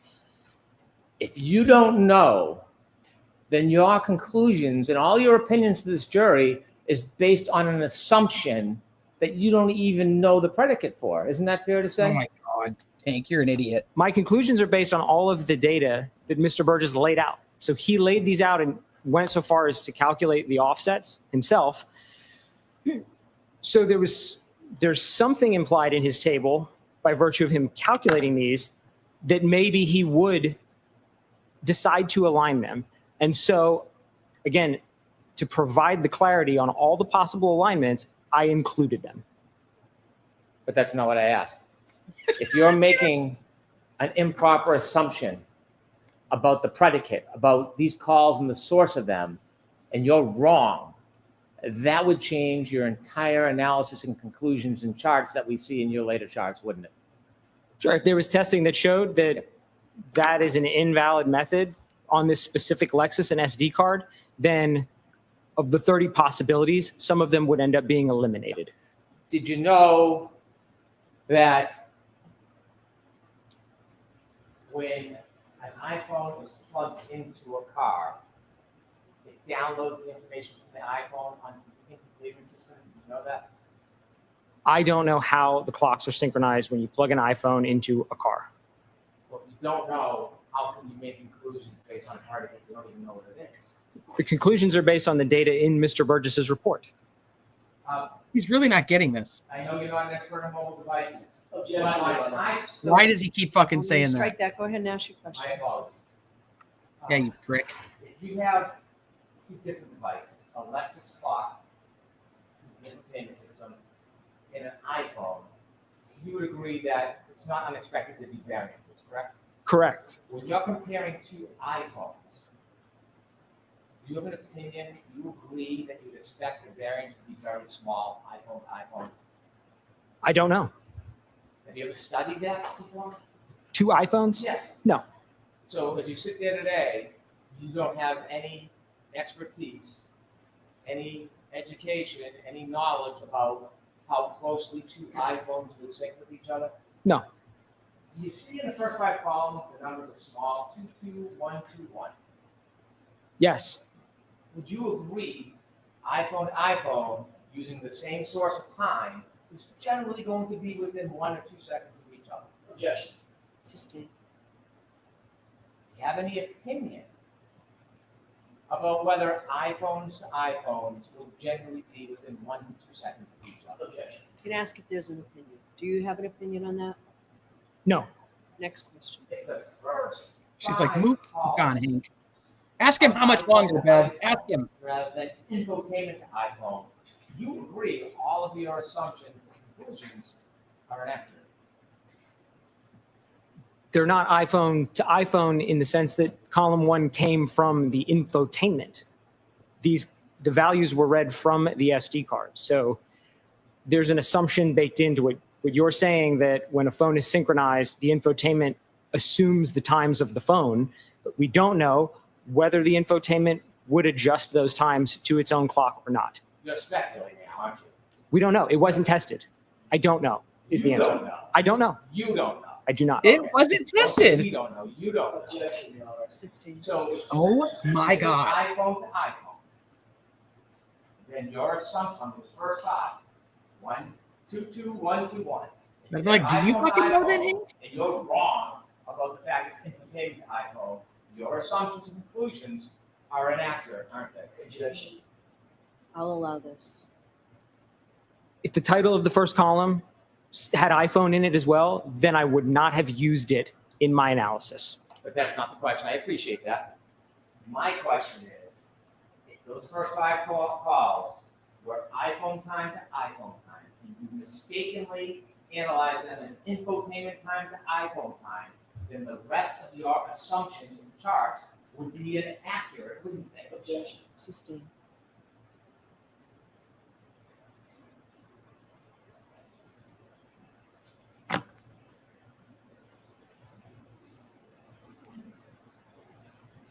At 5:21:36, do you know whether or not the defendant's Lexus was on? I don't recall if that one was an on or an off point. I don't want to guess. I don't recall. What? And so if you don't know if that was on or off, were you able to do an analysis whether this was phone to phone or infotainment to phone? What? No. 5:30:31, do you know if the defendant's car was on? That one I know the vehicle was on. That's one timestamp on the infotainment system, 5:30:31, correct? Correct. And then AM? In the O'Keefe iPhone call timestamps, there are two different numbers, 5:30:15, 5:30:52. Yes? Yes. Right. And do you appreciate that that is two separate calls, or do you think it's something different? I don't have 5:30:31 as a timestamp in my thing. I have 5:30. I have 5:29:46 a call to John from Karen. I at 5:30:15 a call from Karen to John, and 5:30:52 a call to John from Karen. I don't have any car things from that time frame. He probably doesn't either. I know. Like what? I'm going to paraphrase. Like we already know the car. Like the car was on at 5:07. You didn't give us any other timestamps. We've been assuming that she never shut the car off between leaving Meadows and getting back to Meadows. Again, Mr. Birch's report, as I recall it, that he stated during the testing they did with the exemplar, calls placed in close succession would not necessarily both be logged in the infotainment So as I understand this chart, what he's trying to say here is there were 2 calls placed.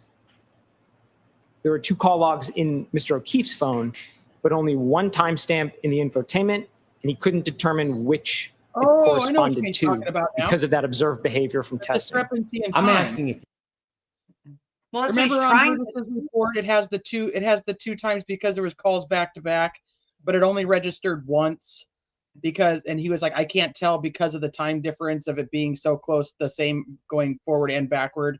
So I have this discrepancy of 16 to 21 or whatever the hell it was, because it could be registering either one of those calls in the time difference one that he did. You remember that? No, not really. Okay. Well, so it's because there was 2 calls back to back, but only one shows up on the infotainment system. So when he was going through the second discrepancies between the phone and the infotainment system, he couldn't figure out which one that was because they were within the what do you call it?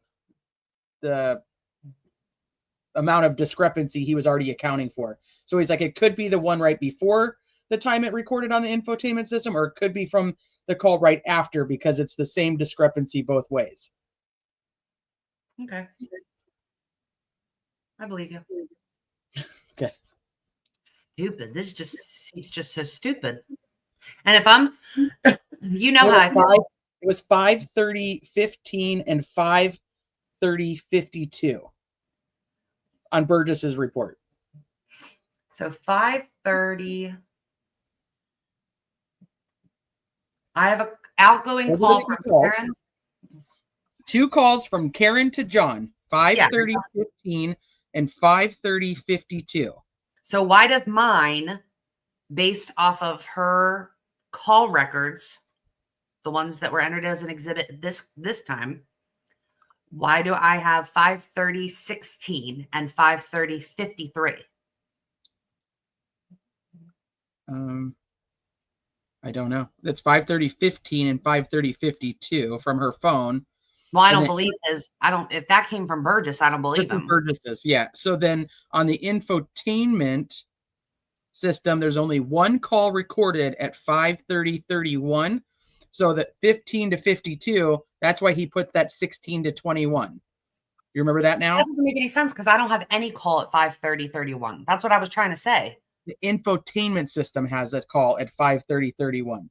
But it would have had to originate from her phone. So when I'm looking at the Celebrate records of her call that logs, has to be either the 5:30:15 call or the 5:30:52 call that registered to the infotainment system, but he can't tell you which call registered. It's one of those 2, according to Burgess.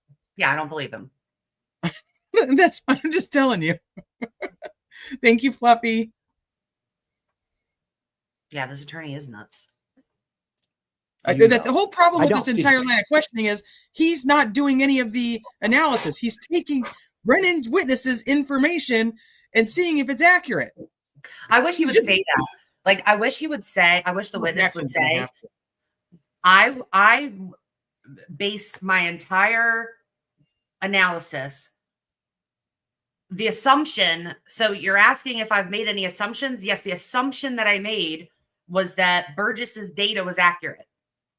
Are you saying it's not accurate? I should not have got, like, that's the only way that this even matters. Are you telling me that Burgess's data is not accurate?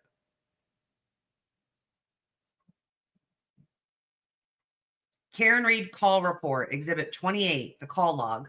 What was the time again? I doubt I missed any, but I will look again. 5:30 what? 5:30:15 and 5:30:52. Yeah, nope. I'm looking right at it. 5:30:16 and 5:30:53. The one at 5:30:16 was 13 here's seconds. the thing. These are from O'Keefe's call. These are from O'Keefe's phone, not Karen's. Let me look at O'Keefe's phone. 5:30:15 and 5:30:52. The word I want is rectum. I'm gonna hit play until I find this because it's in a different folder. Let me get, because so far, and But you have two that are within a millisecond apart. So, I mean, I'm not overly concerned.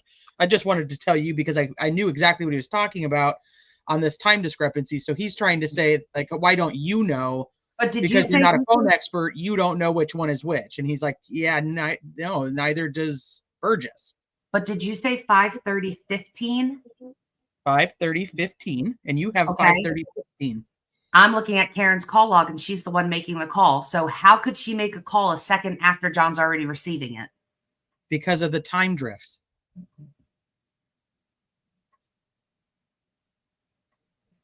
I don't know. I just think that Burgess's shit is wrong. I don't think he's correct.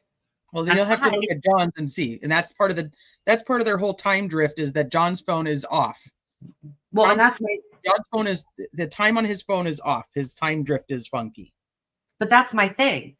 So far, this trial,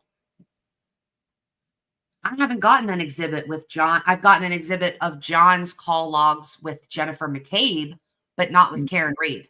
You need it with Karen Reed. I only have Karen's with John's, and I don't have John's with Karen's for this trial. So if it's not entered into evidence, then what do they have to go off of when they're looking to see if his things are correct? You know what I'm saying? Well, I think that's kind of the point of what Hank is trying to get at is you didn't examine any of this stuff, and you're not a cell phone data expert, so you don't actually know anything when it comes to the cell phone differences. But that's not what he's even testifying about. So Hank is taking this to a different realm, which is ultimately, in my opinion, going to discredit his own people if he's not careful. He's trying to discredit him, saying you don't really know how to follow this information because you don't know how to read the information. And you didn't actually do any of it yourself, and you're not a phone expert, so you don't actually know how to read any of this anyway. And it's like, he's like, no, this is fucking math from like second grade. I'm good. I can handle it.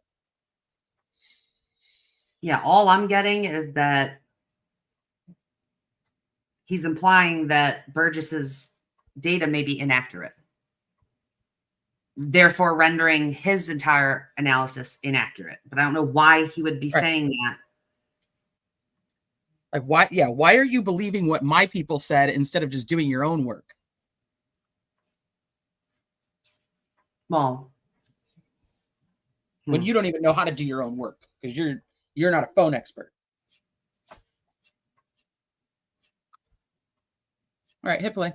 But he's not here to talk about any phone stuff. It's just weird to me. It sounds, and it's so argumentative. Like, it's now been however long it's been, and you've now lost me. Like, you just sound like you're arguing for no reason. Oh, and what I was going to say is, you know how I feel about getting all the timestamps and stuff, but at this point, like, he's just spouting off random timestamps, and he's like, did you know her car was on at this time, and this time, and this time, and off at this time? It's like, and then a phone call at this time, and then it's like, And the dude has nothing in front of him. He has no reports, no PowerPoints, nothing in front of him to go off of when his Welcher couldn't fucking handle not being there with 6 laptops, an iPad, an iWatch, an Apple Watch, his phone, his T80 calculator.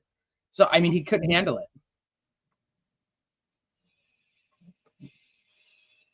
How annoying. All right. All right. Do you ever look at phone records for the defendant or for Mr. O'Keefe to make a determination whether these are 2 separate calls or not? Did you ever do that? That's not his job. Nobody did. If But nobody these are did. 2 separate calls,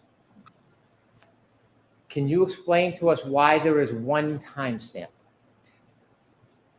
All right, I found John's. I'm going to add to the spreadsheet, to the call records, I'm going to add John's from the first trial. Okay. But this Again, as I stated, that was what he wants him to try to explain the difference in time of these 2 calls that Burgess put on Burgess's report. He should have asked Burgess.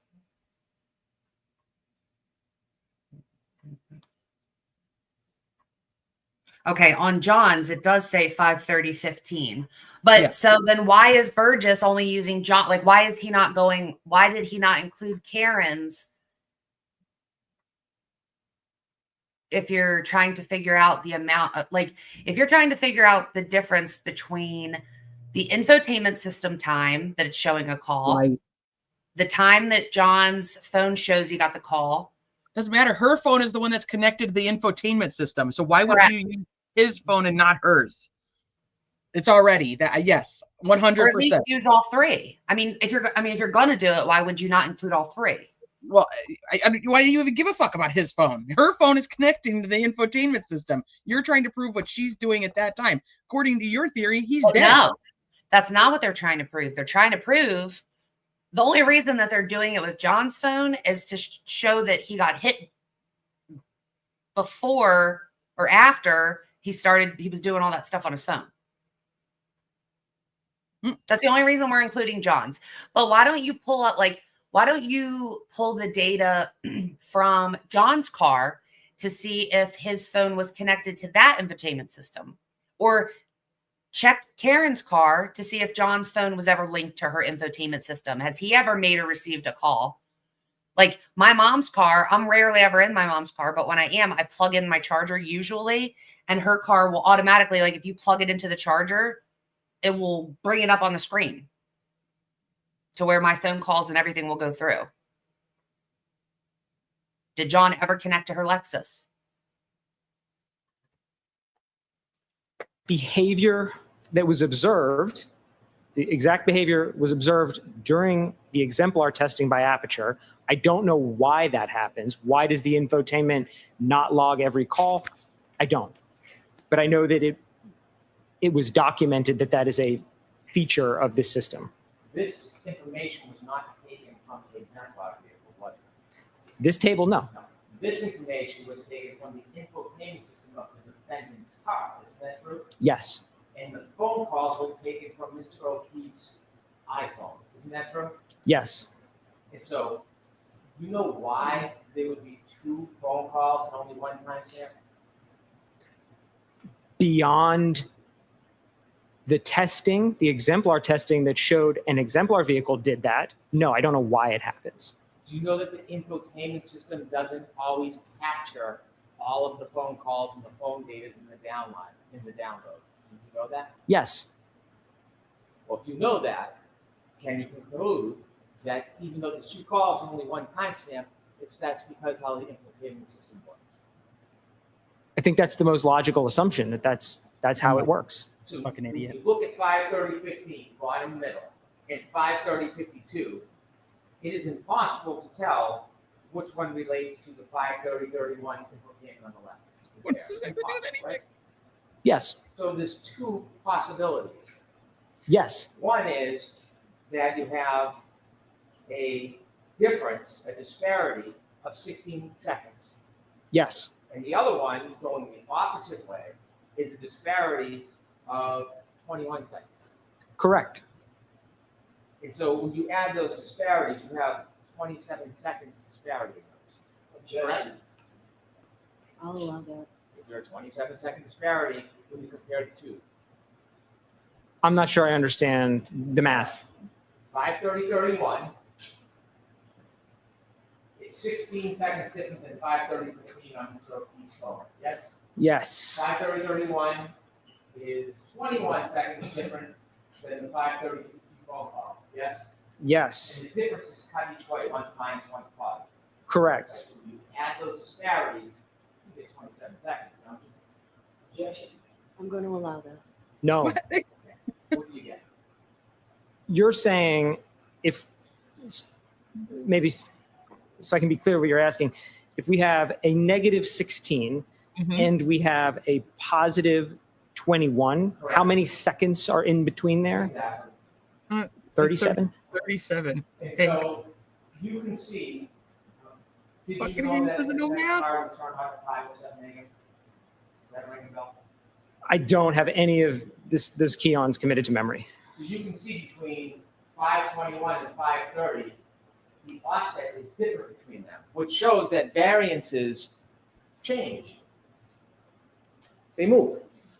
That seems reasonable, yes. When I said it seems reasonable, do you have the experience and the knowledge to agree with me that variances move? Yes, they do. Okay. Condescending prick, man. If those first 5 calls were iPhone to iPhone rather than infotainment to iPhone, would you agree they should not have been considered in your analysis? What? Yes. With the caveat that because this is a novel analysis with this SD card and this infotainment, that it was demonstrated that that's the behavior. My opinions on things like that are based on testing and research and literature. And so when we have a brand new system with new data, we want to see some testing to prove it works the way we think it works. But under the assumption, then yes. You would agree? Yes. If we turn to 10, please.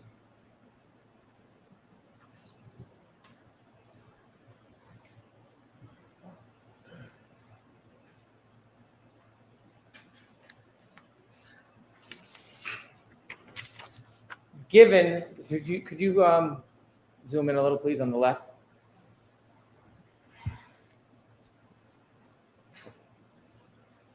Given that these data points come at 5 in the morning, or 1, 4, 4, 4, 5, 5, and 5:30,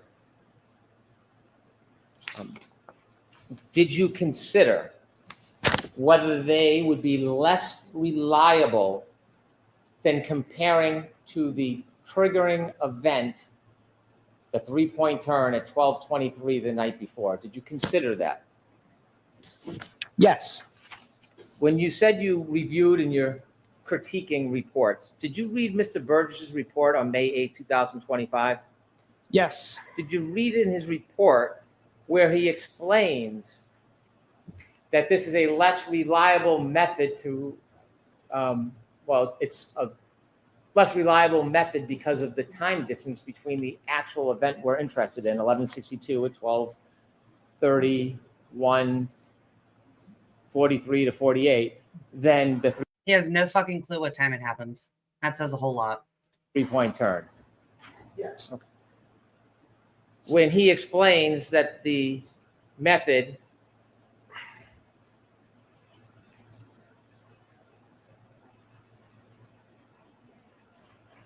of using 5:21 and 5:30 on January 29, 2022, he explains about how the information is stored in the infotainment system when it's powered back on, doesn't he? I'm not sure. Well, do you remember when you were reviewing his report that he explains the available call log correlation is restricted to a time frame between 5:21 and 5:30 a.m. on January 29, 2022, when the vehicle was powered on. All other calls stored in the infotainment module occurred while the vehicle was powered off, indicating those entries were synced from Miss Reed's iPhone upon reconnecting to the system on the morning of January 29th. You considered that when you decided or formulated your critique, didn't you? Yeah. Bro, he's calling it a critique, which is really annoying. And secondly, is he just going to like repeat things from Burgess's report or spreadsheet, whatever it is that he did? Is he just going to keep repeating these things? Yes. This further indicated that the associated timestamps for those calls originated from Miss Reed's iPhone. Did you read that? Yes. Relative to those first 5 columns, correct? Yes. They're fucking road. This behavior was previously documented in the initial report, which is the January 30th report. Yes? Yes. You shrugged. I mean, I don't want you just to agree with me. Do you remember it was in the January 30th report? I don't remember how. I mean, what does any of that have to do with anything? Although I will say, I appreciate that it's now been clarified that the reason those things are showing up on her car in the infotainment system when we know the car's not on is because they synced into her car when she started the car and got in it that morning. We phrased it specifically. But I think there was somewhere around there where he noted that some calls were placed while the vehicle was off. I think that's basically what it said in the first one. I don't remember specifically. Okay. Do you agree generally, or can I give you the report? You can look and remind yourself. I want to get your best memory on this. Sure. What would you like me to do? If you'd like me to look at it, I'll look at it. Sure. Do- Do you do have you a have copy? the- Would you like me to bring it Do you to have the reports with you, sir? not. Okay. Do you have an extra No, copy? he's just for doing all Mr. this. Brennan? He's just doing all this off of his fucking memory. Let me see if I can get a clean copy from the What does that tell you?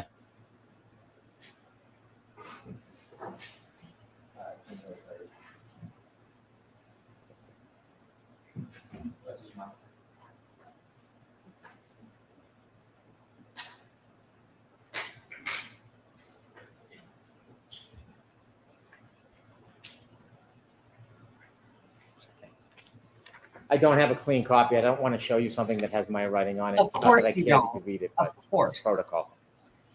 Okay. So of course you don't have it. So now he's going to read it. So now we're going to have to keep listening to Hank read. Like, what do you mean you don't have a clean copy? Where is, are you telling me one wasn't entered into evidence? She's got to make him go get him one. There's no way. She would never allow the defense to keep doing this. So now basically he has to listen to you read parts of this report and then what? Just take you for your word that what you're reading is correct because he can't follow along with you? In discussing why this is not an effective way of matching the time, did you consider in his May 8, 2025 report, when he's talking about this method, when he says, as a result, this method yields a single reference point for potential alignment? Yes, And when call he's logs talking- are discrete points. I'm sorry? The call logs are discrete points for alignment. Is that? As a result, this method yields a single reference point, is referring to the 53031. I don't know. It sounds like it, but I don't know. From the 5:21 a.m. to the 5:30 a.m. window, a clock speed of approximately -8 and -16 plus 21 seconds were observed between the Lexus clock and Mr. O'Keefe's iPhone clock. Did you consider that? Yes. This offset is measured approximately 5 hours after the time of the collision and cannot be assumed to apply to other time frames stated in the initial report. Objection. I'm going to allow it unless, do you have, I'll see counsel at sidebar.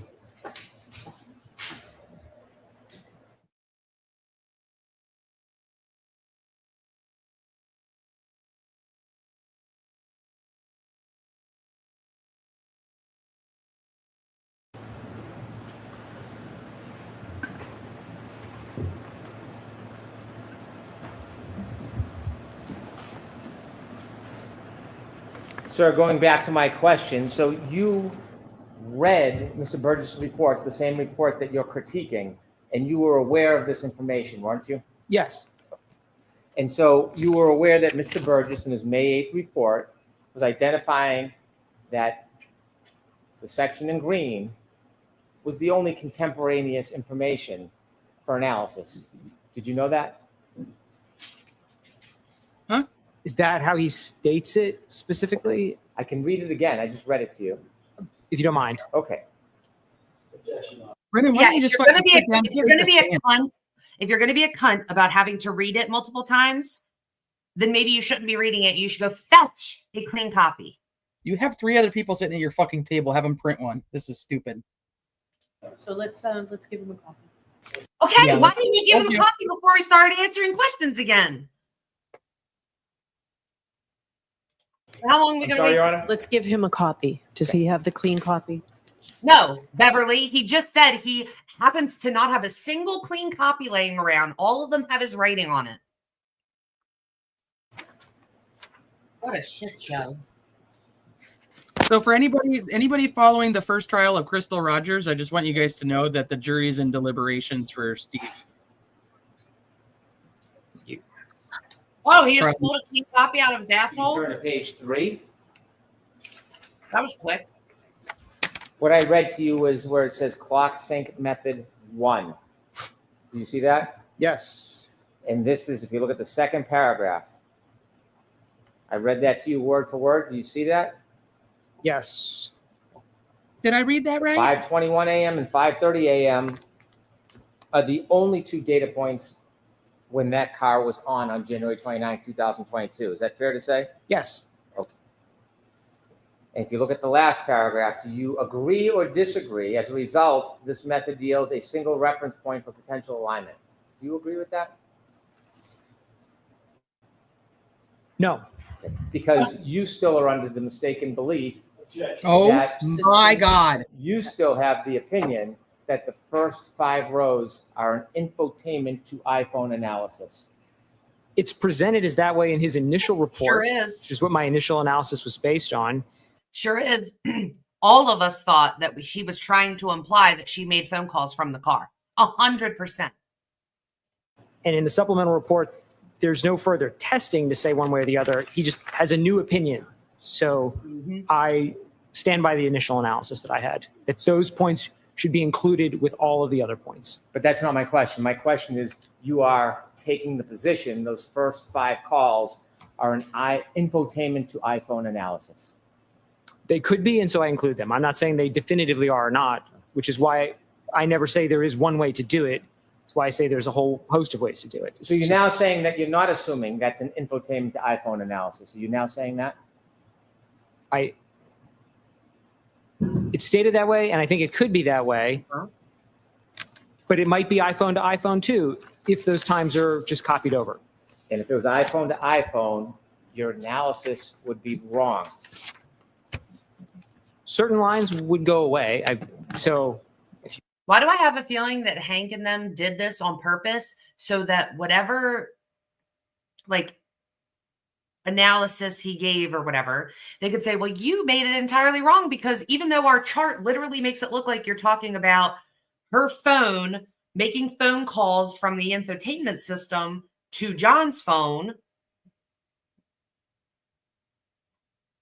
Otherwise, why are we going off of the time that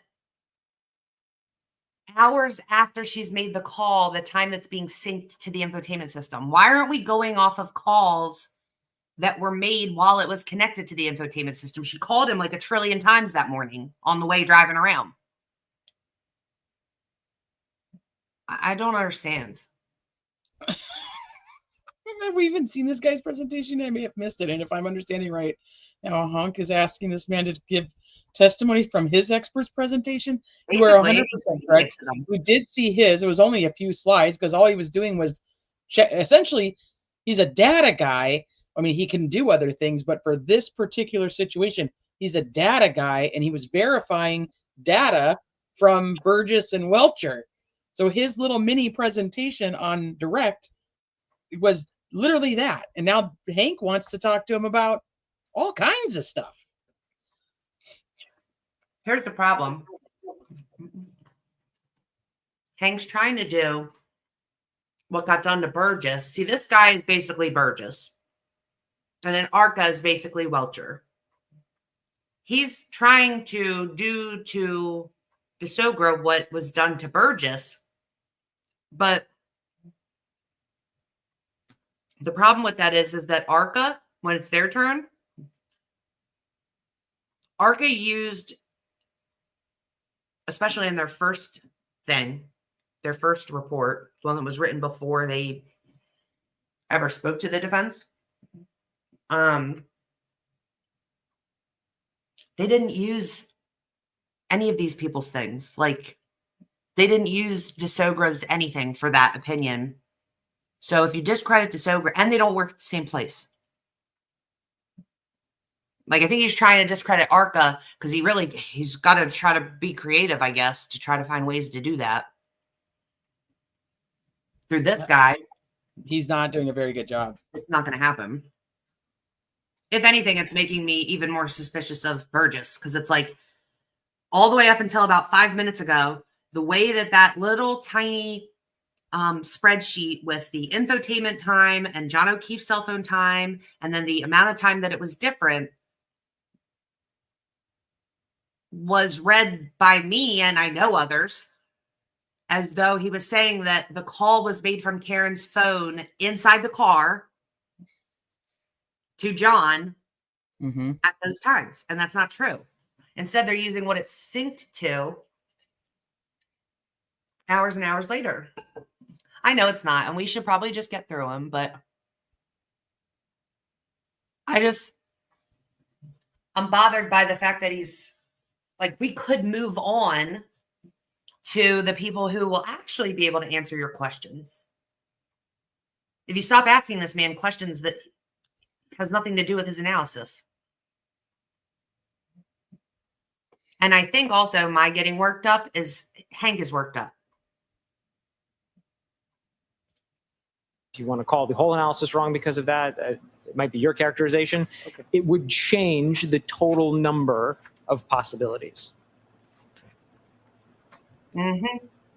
So if we put up Agreed. chart 12, page 12, please. I would, if not triple it. Oh yeah, he's totally over it. If you were wrong about the infotainment to iPhone analysis and those first 5 should not be considered, which part of your chart would now be wrong?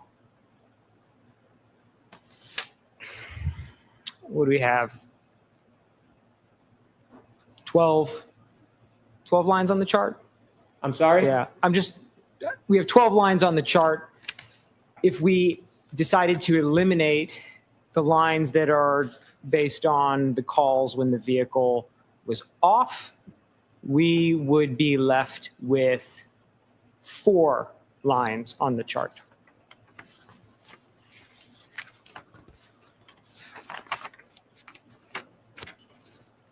And if we turn to 14, please. And if you could enlarge, well, I don't think you can enlarge it.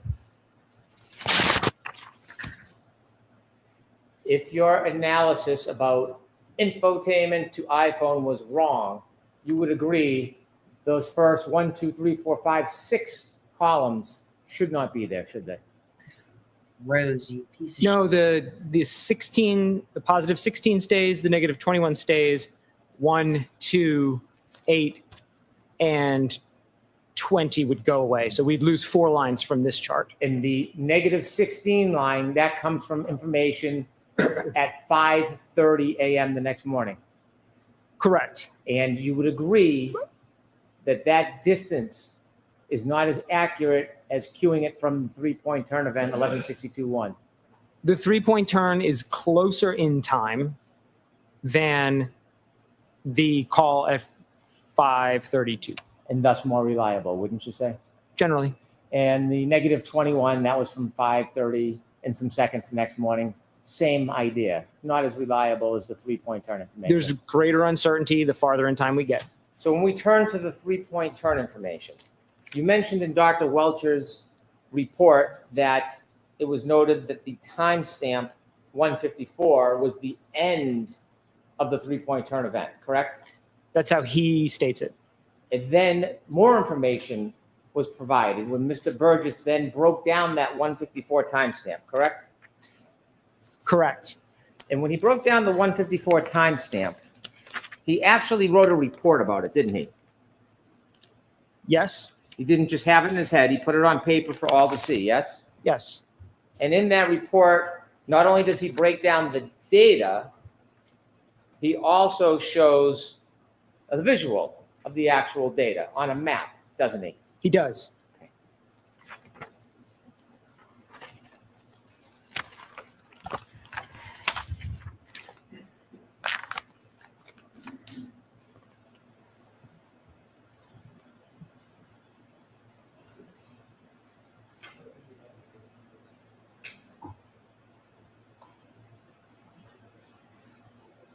Yes.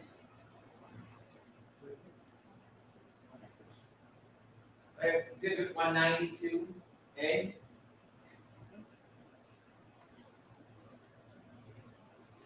Okay, let's start with 192B, please. If you could open that up so we could see it a little better.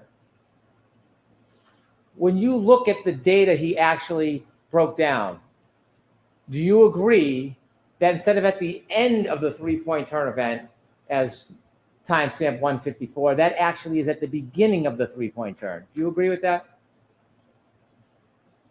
I don't know if the points are numbered on here, so I can't tell which point he's referencing as 154. Do you see the green circle? Yes. Do you see the black line?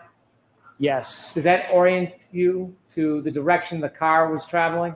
That appears to be what he's trying to convey with this chart. And then the yellow is facing a different direction towards Fairview, correct? It is. And do you see the green square rectangle? Yes. You think that correlates to the green circle? That seems to be what this graph implies. Okay. And it notes that So ask it differently, Mr. Bowman. does that heading note the start of the 3-point turn of O'Keefe's phone is 12:23:59? I'm going to allow it. That's what Mr. Burgess states in the report. And do you have any information to suggest that's not spot on accurate? No, I didn't do an independent analysis of the 3-point turn maneuver. And then the heading of the change, end of 3-point turn to O'Keefe's home, 12:24:07. You have any information to suggest that's not spot on accurate? I did not analyze the 3-point turn maneuver. And so when you look at that and break down 154, did you determine or make an analysis that 154 that was generally accepted, because there is variances between items, when you break it down with more specificity, 154 is actually earlier than the 3-point turn conclusion. Did you consider that? I'm going to allow that, yeah. I'm not sure I understand the question, if you don't mind. You mentioned Dr. Welch's report said it relied on 154 as a timestamp for the end of the 3-point turn. Yes. Based on Mr. Burgess's May 8th report and based on the data, which you don't contest, you now agree that 154 was not the end of that 3-point turn. It was at the beginning. Based on how Mr. Burgess presents it, I didn't do an independent analysis. So I'm not on one side with Mr. Burgess or one side with Dr. Welcher. They present independent methods. Are you suggesting in any way it's inaccurate? No, it's the end. Are you suggesting it is in any way inaccurate? I'm going to allow that. I don't have any opinions as to the individual accuracy of the methods selected by either Mr. Burgess or Dr. Welcher. Do you have any information you'd like to add or weigh in on to dispute the accuracy of those times? Sustained. And let's turn to the previous exhibit so we can actually see the data that's broken down. We could open that. The 154 timestamp, if you go to the left, please. Do you see that right above the green line? Yes. 12:23:58. You see that? Yes. And then the green goes to the orange, and that's an 8-second difference, isn't it? Yes. And when you looked at this, you considered that this was a more detailed study of that timestamp by Mr. Burgess, right? More detailed is, yes, that's correct. And do you know why he did a more detailed analysis of this? Why it wasn't in the original PowerPoint? No, I don't. Well, you said that variances are generally accepted in the community, right? Yes. But then you wrote a report suggesting numbers and additions, and you submitted that report as part of the basis of your testimony, right? I only submitted a PowerPoint. I have no report. PowerPoint. And after you submitted the PowerPoint, isn't it fair to say Mr. Burgess then analyzed this data to be more specific after you introduced your PowerPoint? Yes. So can you guess why he went through a more detailed analysis? No. Sustained. So did Burgess change? So did he write a report based on Burgess's wrong data, and therefore his data is wrong, and then Burgess redid it to further analyze? What, I don't know the word. Analyze his incorrect data. But if you're being Brennan, then it's totally analysis. Oh, I hope he does it. Analysis. I couldn't think of the actual word. So he said, but he didn't testify to this. I wrote down all the numbers that he testified to. So this has to do with, this absolutely has to, he's going back to The reason that Burgess went and had to change information to bring in another report was because he read DeSogra's report and realized he was wrong. So he fixed it. And then DeSogra had to go back and fix his in accordance to what Burgess went and fixed. Because he doesn't testify about these timestamps. He only testified, and I wrote it down. He said that he refers to GPS point 154 as the end of 1162-1.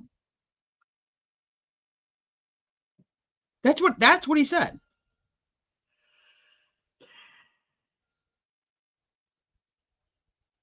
So I don't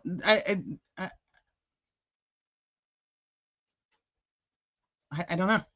This is like so outside the scope of what happened, because now he's talking about his old report versus his new report, which is simply only because of Burgess's new report, because of DeSogra's report. Right.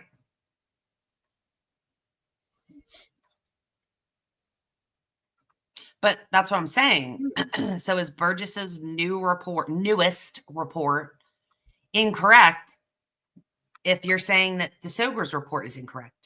And he based his newest report, Burgess's, on what Hank is claiming is DeSogra's incorrect information. I believe what you're saying is accurate. And this is really what it comes down to, is he wanted the numbers to go from 25 to 30 to 21 to 26 before the phone locked. He wants those first 4 calls off. I mean, that's what it is. That's, so for does real. this go back to the Common Core math about the fact that 25 of them are after? That's what this goes back to, Indiana girl? No way. Yeah.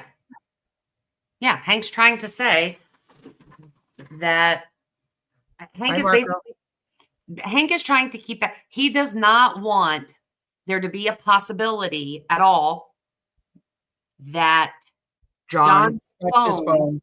Correct. Yeah. Correct. So I think he's almost done. And these numbers change nothing about that.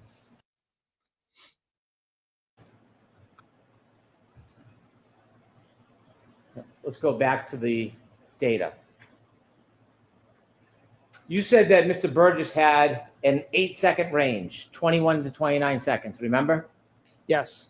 And you were suggesting that somehow there was some uncertainty. Do you remember that? Yes. Okay. Were you guessing about his state of mind, whether he was certain or not? Do you know why he gave an 8-second range? Objection. So ask it differently, Mr. Okay. You suggested the reason why there's an 8-second range is that Mr. Burgess was uncertain. Remember saying that to this jury? Not in those exact words, but that's what uncertainty is. Uncertainty is a range. If we don't know a specific value, we put a range around it. That's uncertainty. This data from the green, would you agree it indicates the beginning of the 3-point turn, and then the orange is at the end of the car is already in motion at 11.2 miles per hour? Objection. I'm going to allow it. Do you agree with that? I see speed values there. I see some headings. I can't convert GPS in my head, so I don't know. You could have analyzed this data yourself, right? Before you came in and gave an opinion. I could have. But you didn't. I did not. Do you have any reason to test the accuracy of this data that's converted? That objection. I'm going to allow that. No. And so by giving the range of 8 seconds, you talked about looking at different values to be fair, wider range, right? Even though this analysis depends on the end of the 3-point turn, would you agree it's kind of forgiving to give that 8-second range to give the benefit of the doubt by starting at the beginning of the 3-point turn all the way to the end of it rather than just giving the end point? As to that form, ask it differently, Mr. Does the 8-second range that is provided by Mr. Burgess coincide with the data and the 8-second range between the green and the orange? That's where he comes up with the 8-second range, correct. And so if Aperture's position is the matching times at the end of the event, going back to the beginning, isn't that even more forgiving than the 8-second objection? I'm going to allow it. Yeah, I would call it a conservative approach to use a range of values. Right. The opposite of cherry picking, right? Sure.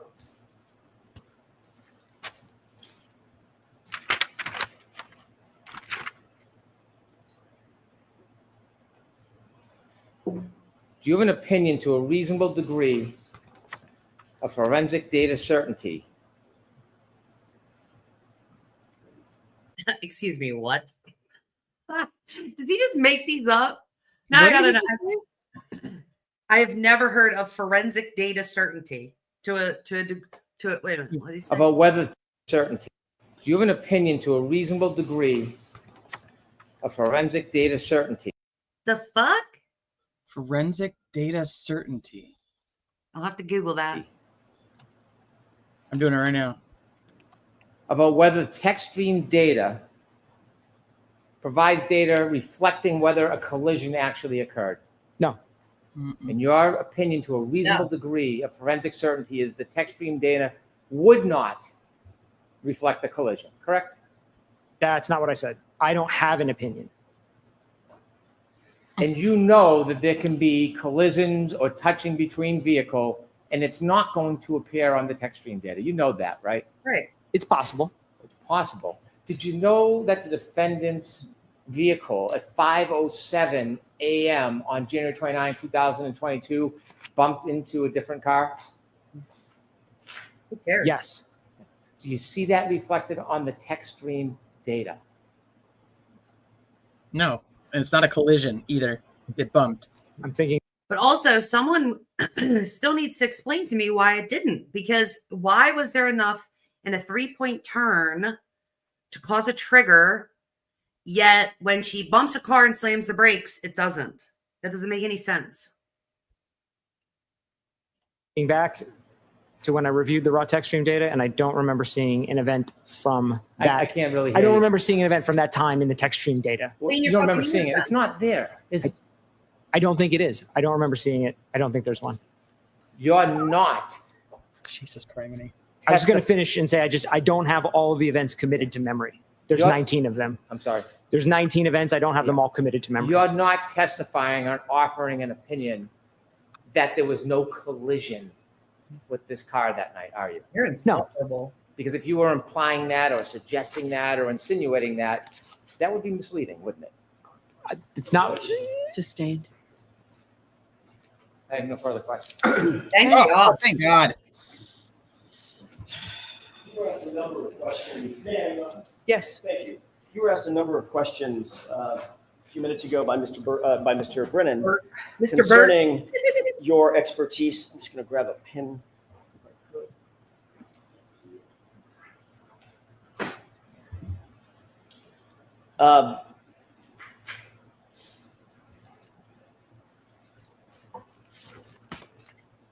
Specifically, you were asked about your expertise regarding mobile data devices.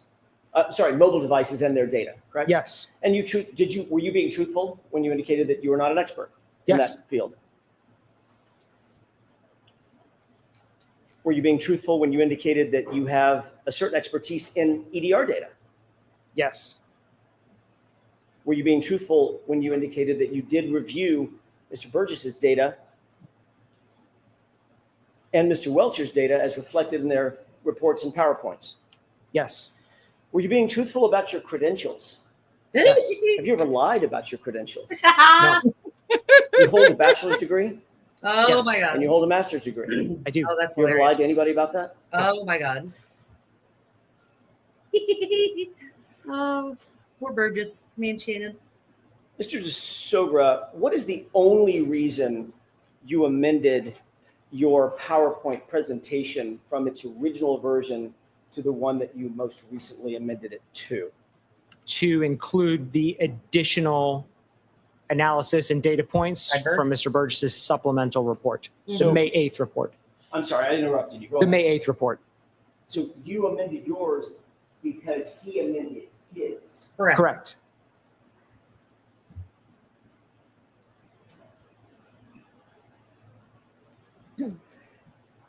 You were asked just a second ago about all the text stream events that you noted on Ms. Reed's SUV, correct? Yes. Mr. Brennan asked you about a specific text stream event at or around 5:07 in the morning, and whether you had something like that committed to memory, correct? Yes. You said, I don't have them all committed to memory, right? I don't. What did you say after that? Because there's how many?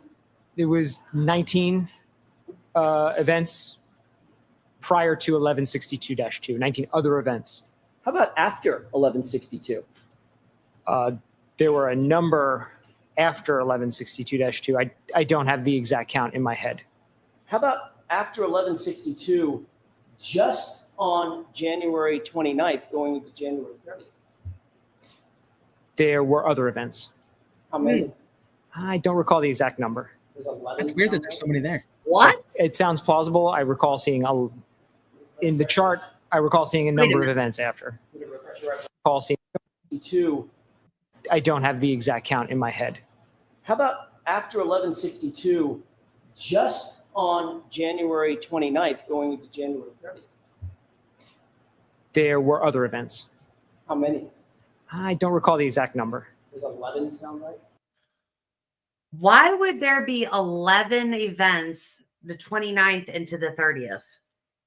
Well, when I was reading that earlier, like it says that it doesn't continuously record, and that it can be like overridden. Like it doesn't always keep the data because it's not important enough to keep it. So like if there's 19 events that remain on there is what I'm kind of curious about, and the other ones are like overwritten. Yeah, but what I'm saying is, why are there 11 events the 29th into the 30th? Well, maybe there's 11 events consistently, but it doesn't keep all of it, is what I'm saying. Well, he said he's looked at the data of the trigger events. So of the 16 or whatever they said there is, whatever the number of how many there are in the life of the car, 11 of them are the 29th into the 30th? I don't know. Karen's car was towed on the 29th. Where are all these triggers coming from? Well, we know that there's trigger events from after. But not by the 30th, because Trooper Paul did not have it that. He wasn't doing stuff on the 30th. Right. All right. I got to go get my oldest kid. I'll be back. That it sounds plausible. I recall seeing in the chart. I recall seeing a number of events after. Would it refresh your recollection to look at a chart? It would. Yeah, refresh our memory. Refresh or recollection. Thank you. Yeah, I feel like Brennan.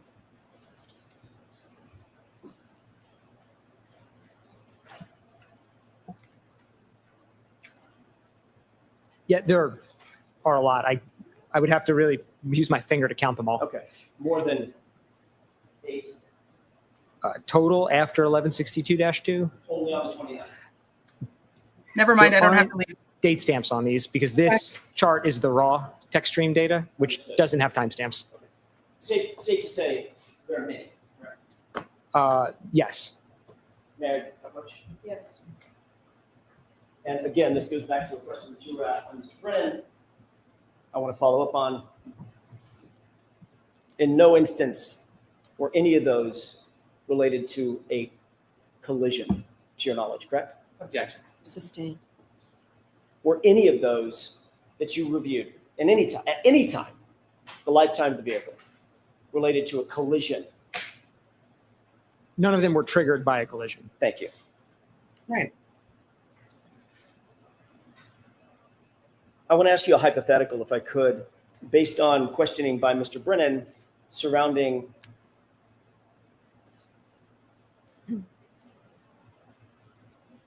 the 12/32/09 lock event. Do you remember him asking you about those questions, about that event? Yes.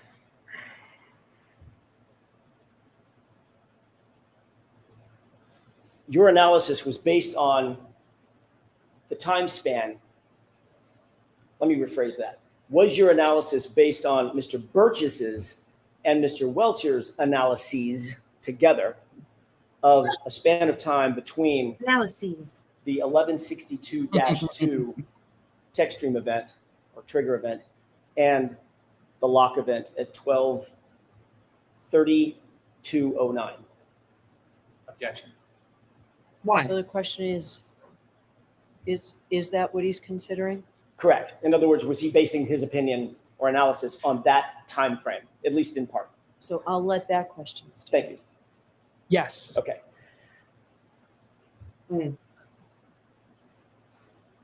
If you were told that there was another interaction phone event on John O'Keefe's phone at 12:32:16 in the form of steps taken, 36 steps over the course of 83 feet, would that change your analysis or opinion in any way? Objection. I'll allow that in that form. Yes. In what way? If the phone event moves from 12:32:09 to 12:32:16, then of the 30 possibilities I had in the chart, all of them would become positive. That would mean that that interaction occurs after the end of the vehicle event every single time. Instead of, it was 25 for 30 in the original analysis. The hypothetical would change it to 30 for 30.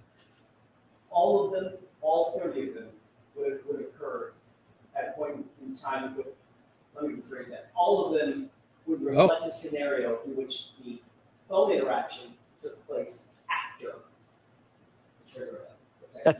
That's correct. Thank you.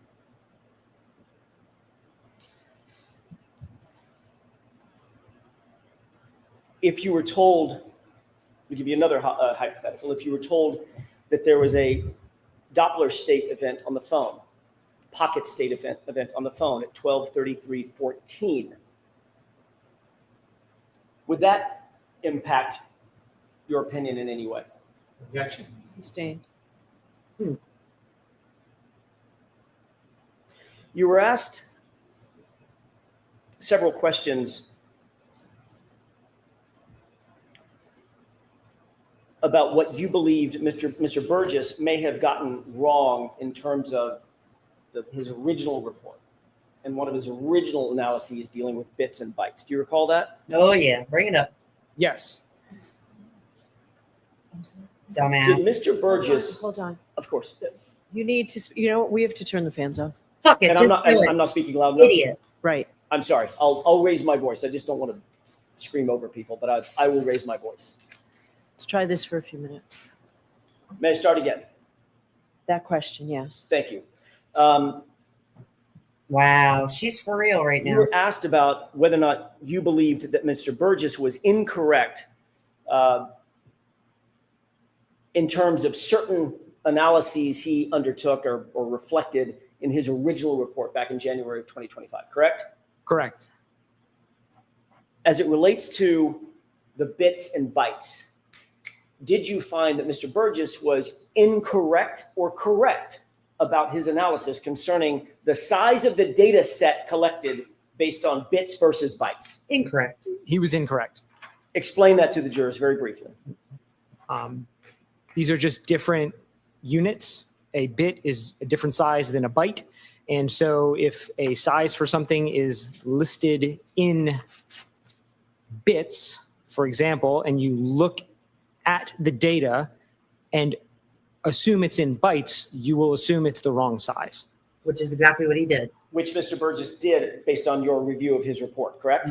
Correct. I want to change gears and ask a different question or series of questions about the text stream data versus the infotainment system data, specifically the timestamps associated therewith. Is there a timestamp associated with text stream data? In this case, no. Okay. Is there a timestamp associated with infotainment system data? Yes. All right. The infotainment system data, well, let me see if I can ask it a different way. Where did the 3-second delay come from? Your analysis of Mr. Burgess's review of the text stream data or his review of the infotainment system data? Infotainment. The 3 seconds came, well, fundamentally it came from the exemplar testing. Yeah, not even where her he fault. identified, and he was actually, well, Aperture collectively in that testing identified a difference between when the button was pushed and the time that showed up in the infotainment. But they didn't actually look at, as far as I know, or at least it wasn't provided if they did, how that specifically related to the key on timer itself. But they showed that the button is pushed, there's a 3-second delay, and then the time gets logged. When that button is pushed for the infotainment system, I'm going to rephrase again, so I'm as clear as I can be. When that button is pushed for the on event, the key on event, is that like a stopwatch? Click, a stopwatch starts running? Timer? In the VCH system, yes. Okay. Separate and apart from the VCH system, is there an infotainment system that also has a timer or clock on it? Has a clock. Are those two things independent of one another? Completely independent. Oh, interesting. What were you doing with regard to the 3-second delay as it relates to the key on event and the infotainment system event to marry those two things together? Right. I'm making the adjustment, or proposing that adjustment can be made, because the key on timer is going to start generally as soon as the vehicle powers on. But the infotainment. So then why did he use the infotainment system number?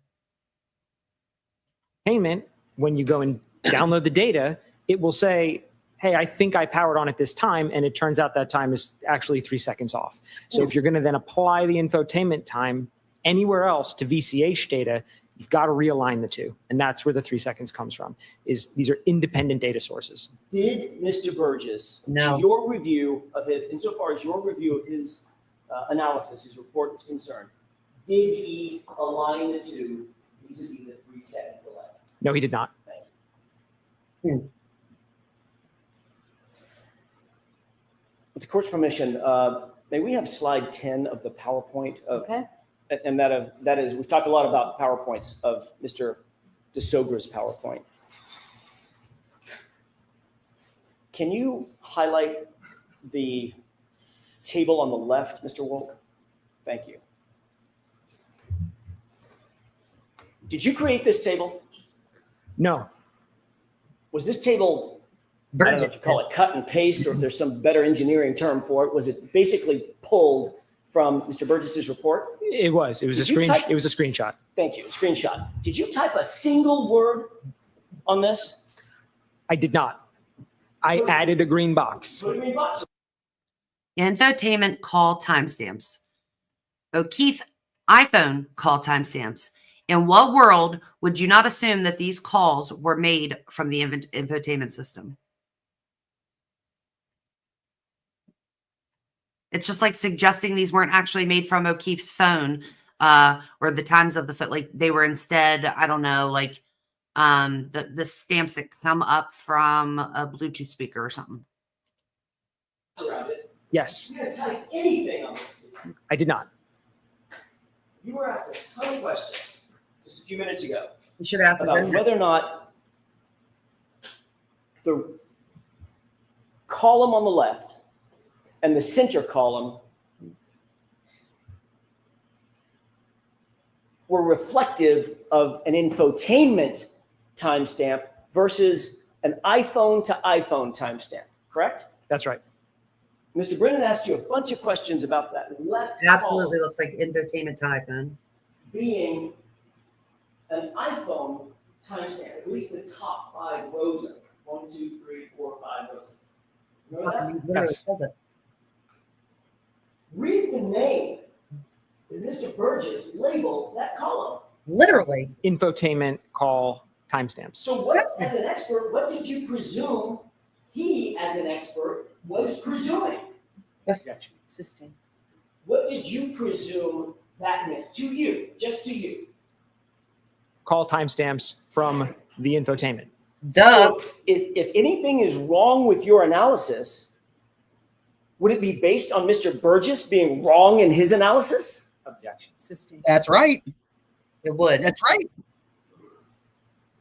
Sustain that all you want. Doesn't change the fact.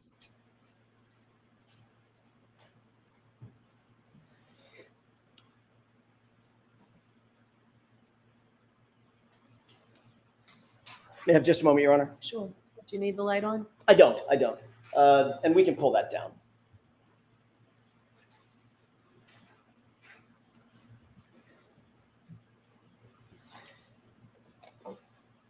What was your entire analysis predicated on? What was it based on? The foundation of it? Burgess. As you explained your analysis to Mr. during the course of the day. The testing by Aperture and the collective reports and PowerPoint presentations by Aperture.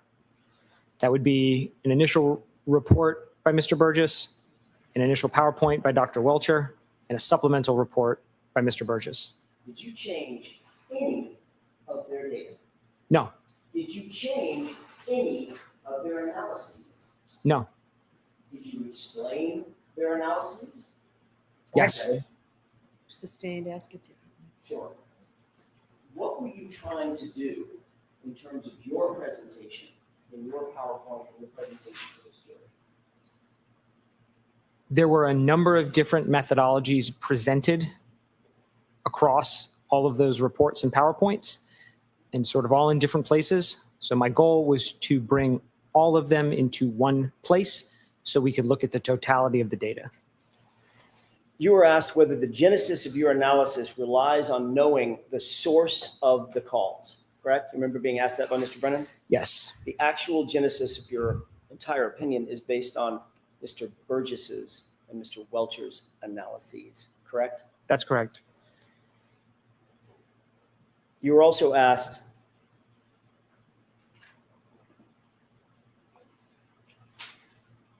why you believed Mr. Burgess did a quote unquote more detailed report in May versus January of 2025. Do you remember being asked that just a few minutes ago? Yes, When you presented your analysis, your math, based on Mr. Burgess's January 2025 report, how many of the scenarios indicated, based on his data and his analysis, that the lock event occurred after the texting? all of them. Thank you. That's all I have, Your Honor. All right, Mr. Brennan.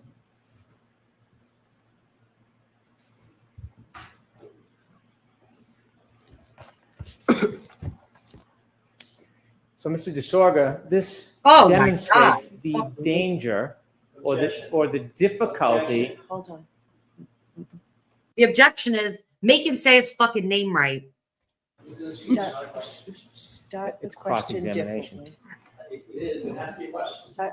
Go ahead, Mr. This demonstrates the difficulty What happens? in giving opinions when you don't. So, Mr. DeSorga, this demonstrates the danger or the difficulty. Hold on. Does this demonstrate? Start the It's question cross-examination. differently. It is, it has to be a question. Start. Ask him a question. This demonstrates the difficulty in giving opinions when you don't actually study the data itself. Isn't that fair to Oh say? my God. Like What are you Welcher? referring to with this? Well, you're giving opinions, but you can't verify any of the data because you're not relying on your study of the data, are you?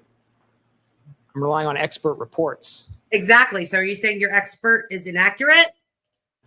You're criticizing somebody's report, but you yourself can't defend data that you haven't actually analyzed and broken down yourself. What? I don't think that's true.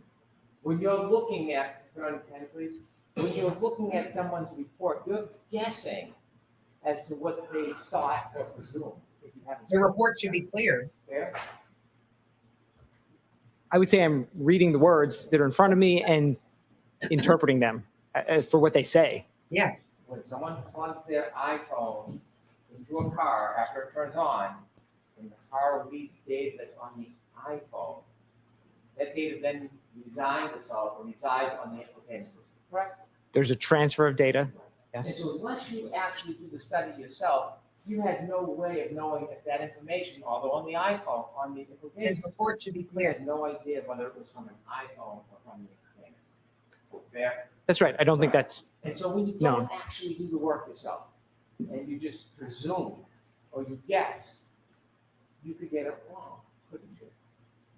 If I had guessed, yes, but I didn't guess. I used the data in the reports and I referenced the testing that Aperture did. So I did not make a guess. 1 through 5, and you telling me right now, to a reasonable degree of data certainty. Data that certainty. information is based on the infotainment clock. Is that what you're saying? I don't know. You don't know. But if you actually did the analysis yourself rather than just Monday morning quarterback and somebody's report. Wow. So I'm going to strike it, ask it differently. What the fuck is your Did the problem? analysis yourself, you wouldn't have to make a presumption that it would be wrong, correct? I don't think the analysis was possible in this case because the testing wasn't done in this case. Exactly. You don't know if the testing was done or not. You didn't do the testing. There's no report. I need to hear the question. You don't know if the testing was done or not, do you? I know it's in the reports. The testing wasn't in the reports. Did you Period. test the highs report? No, Did you read Ian Wood's report? no, You don't know if that testing was done, do you? I don't. I'm going to let that stand. I do not, sir. And so if you're wrong, your assumptions and product are then wrong. Part of my conclusions would change. I wouldn't agree that I'm wholesale wrong. Well, as a scientist, if they're not accurate, that would be wrong, wouldn't it? A scientist. That might be a nuanced answer. I'm sorry? I said that might be a nuanced answer. Frankly, I'm not sure how to give you a good answer to that If you question. have the wrong data when you're doing your analysis, Who gave the then wrong? the final analysis is going to be wrong. If you have using the wrong data, it's that simple. Yes. Right? You don't have to be a scientist to figure that out. Ew. What Yes. a That's fucking, okay. like what? If we could have Mr. Welcher's 33. What is happening? I just feel like he's discrediting his own experts. If you could open that up, please. You were asked about whether the window is within the time frame of 12/32/09, the last user interaction with the phone. When you look at this data, could you go to the top, please? You see on vehicle speed, the car is moving. You see that? Could you enlarge that a little bit, please? The beginning of that data capture, the car's already moving, correct? I see vehicle speeds, right, in those first couple of lines. Yes.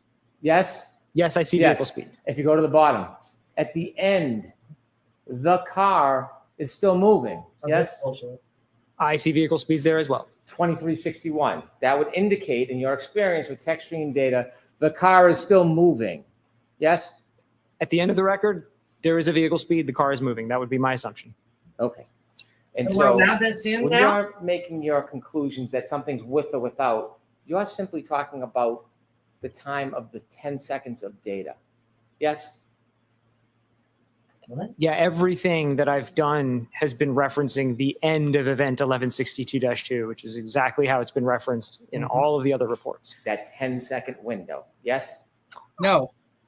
Not even the window, just the end. Everything in the Aperture reports talks about the end No of window. event 1162-2. So that's what I used across everything. And when you say end of event, End. you're referring just to data, not the actual real life event. Yeah, absolutely. The end of the recording. Okay. Mhm. And so after that window, 12/32/04 to 12/32/12, you were asked a question about what No. might have happened 4 seconds later, 12/32/16. Remember you were asked about that? Yes. Did you know at 12/32/16 that John O'Keefe's cell phone moved for the last time? Did you know that? No. Why did I think? What did I think he was going to say? Like the way he said, "Did you know at 12/32/16, John was run over by a car?"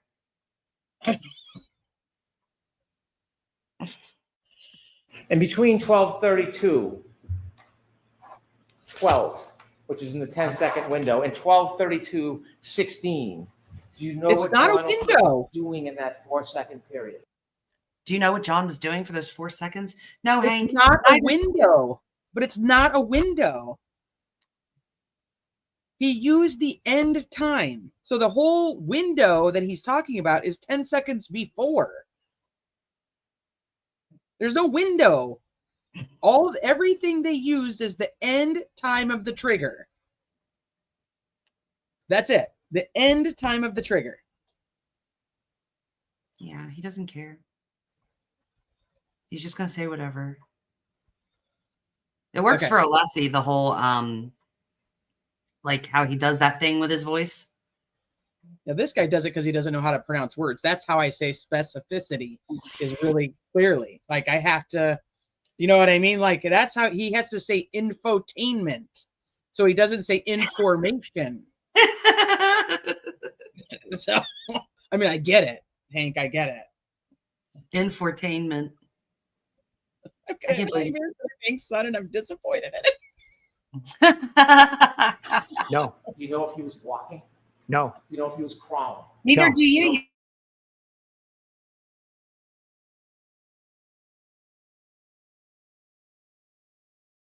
He was falling.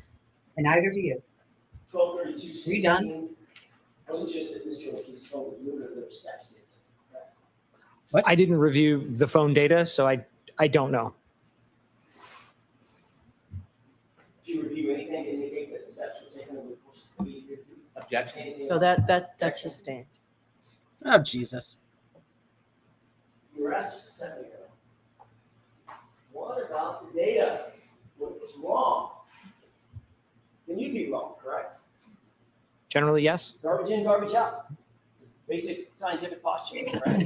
Generally, yes. Exactly what we've been saying. So if Hank is so concerned about his data being wrong, then it'd be because the data he was given was wrong. You're relying on whose data? Mr. Burgess's data and Dr. Welcher's data.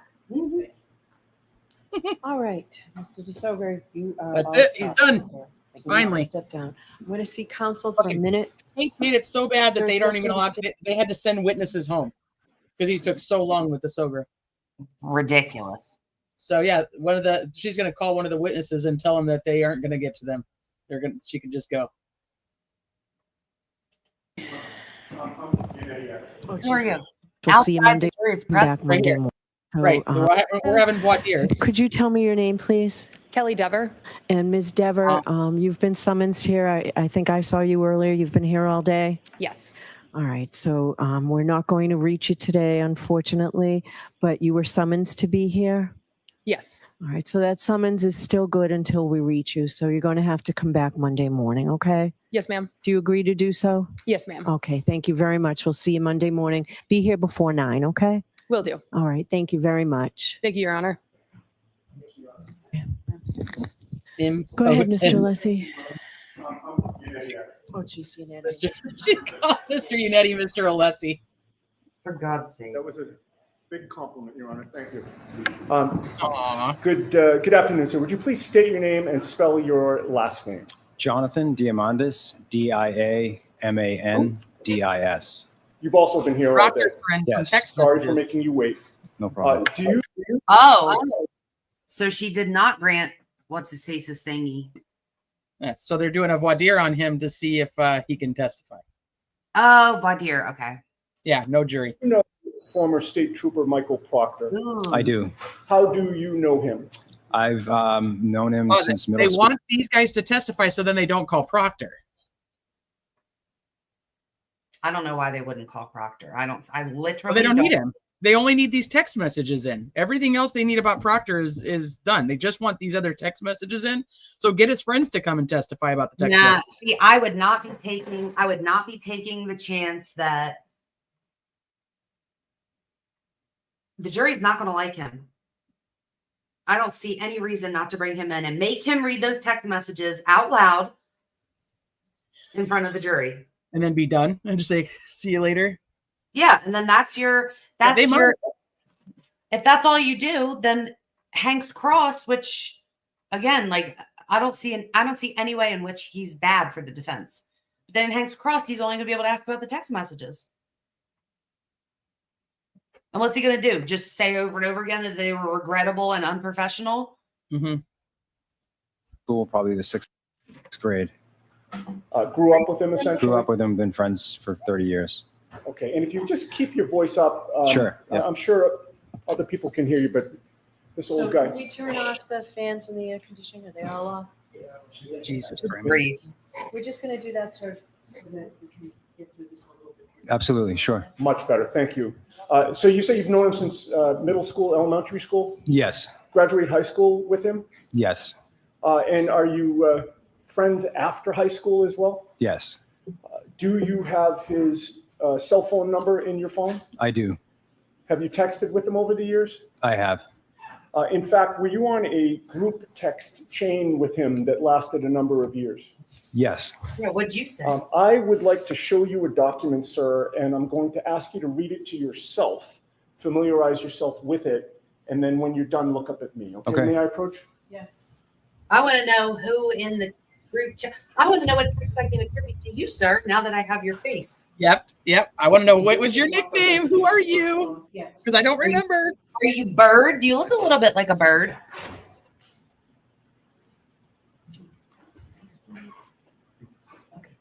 This friend has a head of hair, or is it fake? I don't trust anything, Lisa Lee. Trust nothing.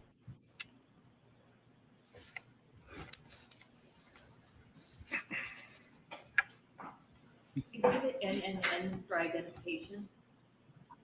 Yeah, I want to know what you said in them texts, sir. And I'll do it back to you.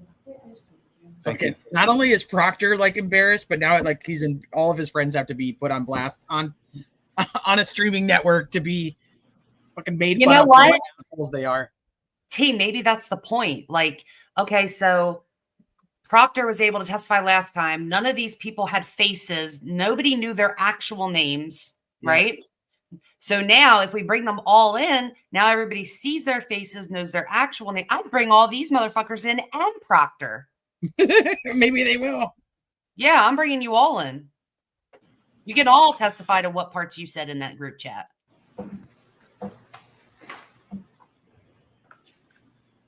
Has he seen these? Like, I'm wondering if he's seen these and he's like, oh, fuck, this group There's chat. no way he's going to act like he doesn't know what these are, or he doesn't remember these. I mean, there's look, no his fucking brow is way. furrowed.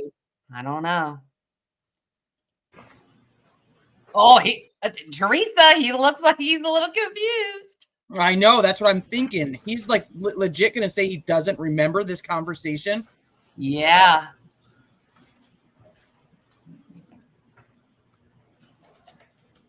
Oh.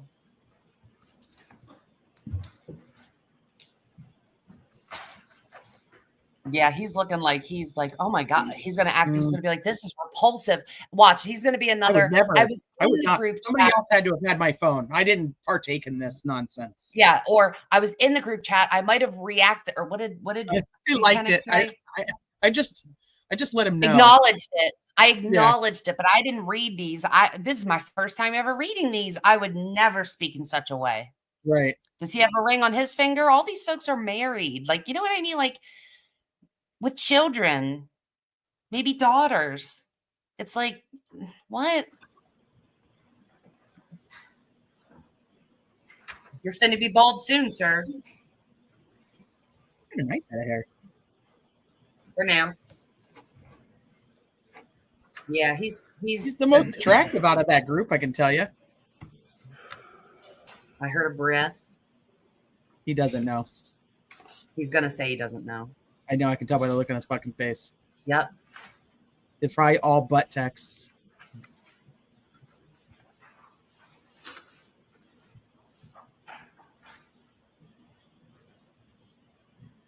Otherwise, he wouldn't be reading them this intently. Like, you'd be like, oh, okay, yeah, like, yeah, we know who Kelly Devers is. She worked at the Canton Police Department on the 29th, 2022, January 29th. There's actually audio of Gallagher calling her or radioing. There's radio stuff of her. Mm-hmm. And he's asking where the scene is. And she says that it's at 32 Fairview. Right. Right. This is the one that said that he goes over to Meadows for whatever reason. And she was the only one at the police department when he showed up that day. Because Good left. Yeah. So when Gallagher got to the police department, Kelly was the only one that was there. Is this man, you know what? I'm going to go pee while he's still reading because he's going to take forever. Okay. So anybody who's just popping in or doesn't know, this is Michael Proctor's friend, that was in the group text that was brought up in the first trial, where they're asking like, is she at least hot? And then he says a bunch of crude stuff about Karen Reed. And then they also ask about the cop, and he's like, or the homeowner going to get in trouble? And he's like, nah, he's a Boston cop too.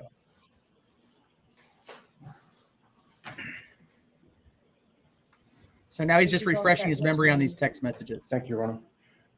Sir, have you reviewed that entire document? Yes, Does that look familiar to you? yes. What do you recognize it to be? It looks to be a text chain with a group of my friends that I grew up with. Okay. And so would all of those friends have been people that you went to high school with? Not all the same high school, but the same time. Some of us went to different schools. And you were friends during that era? Yes. And you've remained friends for how many years since then? I mean, we've been friends for 30 plus years, probably. Do you know precisely when that text chain started? I do not know when the text chain started. Months, years? Years, definitely years. And that's a portion, in other words, there's a start time and an end time to that, but the text chain started before the start time that's listed on that document? That's correct. Now, I'd like to ask you about 5 different categories of information that allow you to identify the text chain. First of all, directing your attention to page 1. That is an unredacted version of this. Do you see your phone number on page 1? I do. And is that accurate in terms of your phone number? It is. Do you have a passcode on your phone? On my phone, yes, I do. All right, and have you had that for years? Yes, So as of January of 2022, you would have had a passcode to get into your phone, correct? correct. With regard to the typing of text in the national database, the Commonwealth cites 3 principles. It's almost like they're setting a standard down that the court is supposed to follow with 3 factors.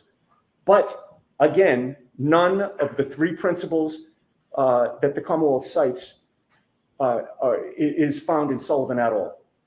They're not even mentioned in the case. They're simply made up and put in a memo to ask this court to do something that the case does not support. And again, it has nothing to do with Bowden. So now we come to the arguments about the fact that the Commonwealth is claiming that these statements are hearsay. They're not.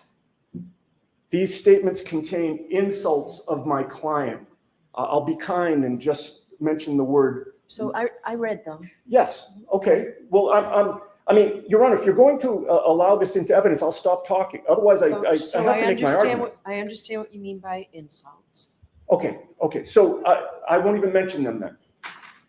The Commonwealth is essentially arguing that we're offering these text messages to show that the insults were true. That's a silly argument. Obviously, we're not. Hearsay has 3 components. These are all statements out of court. None of them are offered for the truth of the matter asserted. None of them. Even the statement when Michael Proctor says that the homeowner is not going to catch any grief because he's a Boston cop. We don't know if that's true or not true. It's offered to show that Michael Proctor believes it's true. He's the lead investigator in the case. He has input into the case. He can decide who's investigated or not investigated. At least that's our argument. It's all consistent with our defense. It's offered to show his state of mind. Everything that he says is offered to show his state of mind and to show his bias. He, as the lead investigator, his bias in what he does or doesn't do. And in fact, Mr. Brennan said at sidebar earlier when we started this conversation that Bowden deals with what was done or what was not done. We're entitled to explore what was not done and not done, and we're entitled to explore why. We have evidence of why. We have Michael Proctor's words about why he did or didn't interview people separately, why he waited, for instance, a year and a half to interview a plow driver who was out there on January 29th, why he treated some people with kid gloves and other people with brass knuckles. He's stating it in these text messages. She's gonna go down for this. We're gonna pin it on the girl. We're going to make sure that there are some serious charges. She's effed.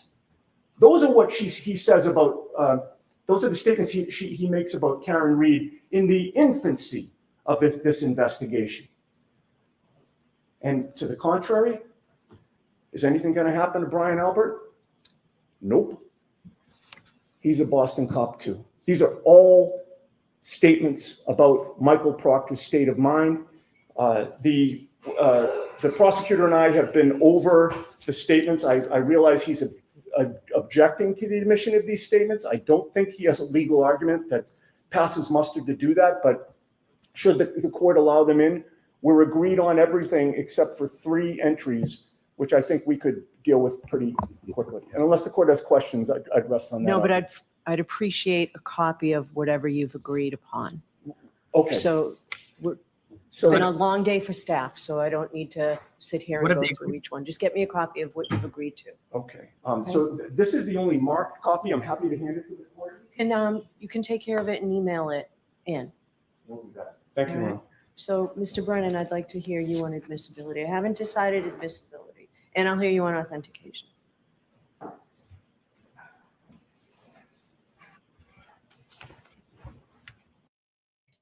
So what they agreed on is that if she were to allow the text to come in, there are only 3 that Hank does not want in. And so, oh, it skipped. I knew it seemed weird. And you were friends during that era? Yes. And you've end time to that, but the text chain started before. I'd like to ask you about 5. Yeah, it was my fault. I thought it jumped, but then nobody said anything. So I was like, it's probably fine. So. Well, I saw it jump and I was just like, okay, maybe there's just something with the thing. I thought he was still sitting there, but he's probably not. But basically, Yanetti's saying that if Bev allows the text messages in, then Hank and he came up with 3 that Hank does not want in, and Yanetti's basically like, fine, we can deal without those 3. So she wants them to show her what the 3 are. So maybe she's going to let him in. 5 different categories of information that allow you to identify the text chain. First of all, directing your attention to page 1. That is an unredacted version of this. Do you see your phone number on page 1? I do. And is that accurate in terms of your phone number? It is. Do you have a passcode on your phone? On my phone, yes, I do. All right, and have you had that for years? Yes. So as of January of 2022, you would have had a passcode to get into your phone, correct? Correct. With regard to the typing of text messages, you didn't appear to be too active on this thread, is that correct? Not from what I see here. Did you see one entry that you actually did text? Yes, 1. Okay, and I think these page numbers, they're all numbered. Could you direct us to the page where you actually chimed in? Oh, so he's not actually partaking. And if I suggested to you, it might be 4 from the end.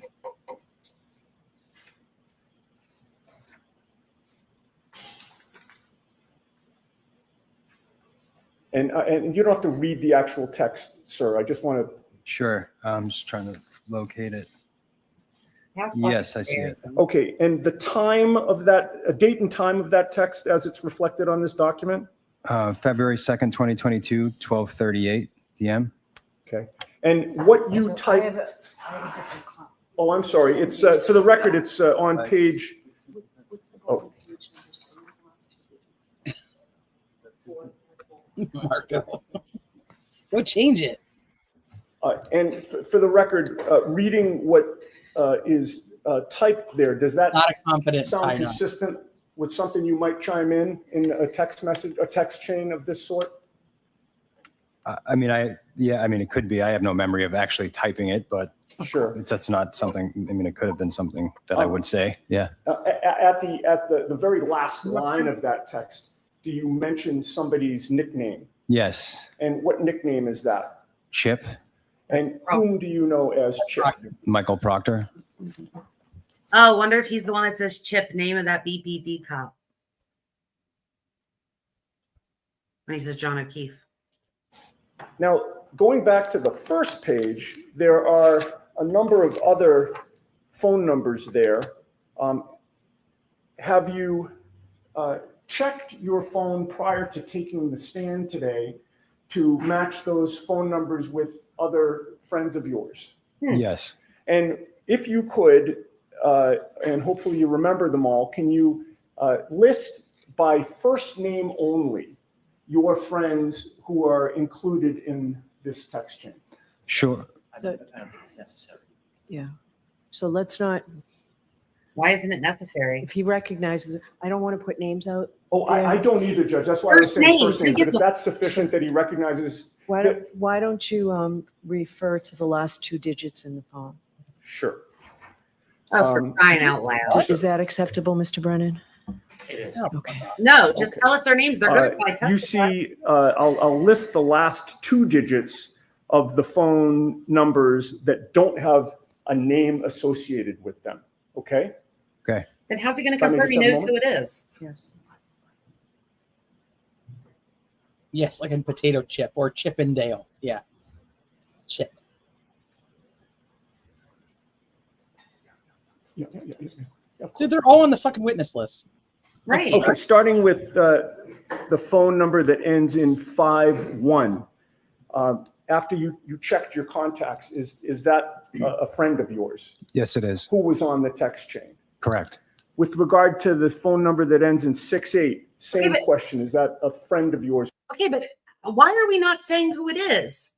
Because she doesn't want him to. Brennan objected to that. Not even by first name? No. So then we have to bring all these people in and then ask all those people if they recognize the other numbers. If they're even going to do that. Who was on the text chain? Correct. Fucking stupid. And with regard to 45, which is the next one, again, a friend of yours who was on the text chain? That's me. Stupidity. Oh, I'm sorry. That is you, Yeah. of course. Yeah, we would know this. With regard to 95, is that a friend of yours who was on the text chain? Yes, it is. And with regard to 93, same question, friend of yours on the text chain? Yes. And then there are three numbers there, one that ends in 11, one that ends in 46, and one that ends in 82. Do you see that those particular numbers have a nickname associated with them? Yes. Those nicknames, do you recognize them as being also friends of yours who are on the text chain? I do. And then finally, there is somebody listed as local user. We'll get back to that one. Okay. With regard to the other ones that you've just identified, sir, have you texted back and forth with them on those phone numbers over the years? Yes. And also with regard to this particular text thread? Yes. All right. Now, I'd also ask you, with regard to the content of these messages and who said what, and particularly focusing on the one that's identified as local user. Having read that text chain, were you able to determine who local user is?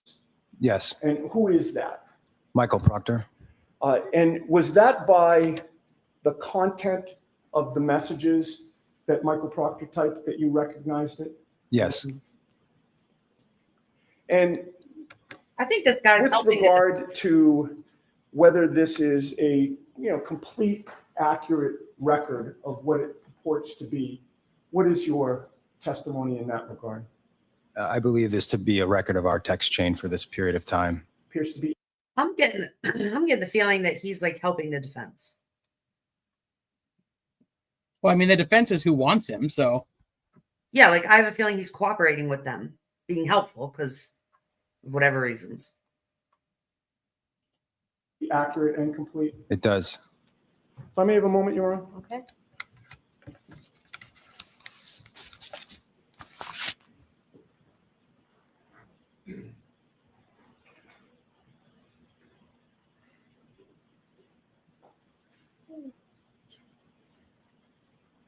Just one more question for you, sir. Does the text message chain that you read fairly and accurately represent the circumstances of the conversation that was going on? Yes. Nothing further. Mr. Brennan? Good morning. Good morning. Good afternoon. Morning. Do you have an independent What a memory dummy. of any of the text conversations in the package that you reviewed? I do not have a memory of this happening. Thank you. Okay. All right. So, sir, I'm going to ask you to, you're all set. Okay. I'm going to ask you to step down. Okay. Thank you. Your Honor, given that unfortunately this witness was not reached by the jury today, I would like him recognized as well. He has counsel here with him, right? Does he have counsel here with him? All right. Sir, you'll make sure your client is here when we need him? I will do so, Your Honor. All right, thank you. Interesting. My name is Thomas Campbell. Why does he have counsel? I don't Well, I know. mean, I'm all for it, so I'm not upset by it. me I think too. I'm just I curious. think he would always have counsel, but that is interesting. Sir, you can leave. Okay. Thank you. All right. And Of course, thank you, it's the Mr. bald Campbell. white guy. We'll see you. Of course We'll it let is. you know when we need you back. It's probably going to be Monday first thing. Understood. Thank you. Probably gonna be Monday. So she's gonna let it in? Sounds like it. All right. We'll hear you, So what's Mr. his Brennan. nickname? He didn't say. No, I want to hear you as to why this is admissible. Why this is admissible. Oh, jeez.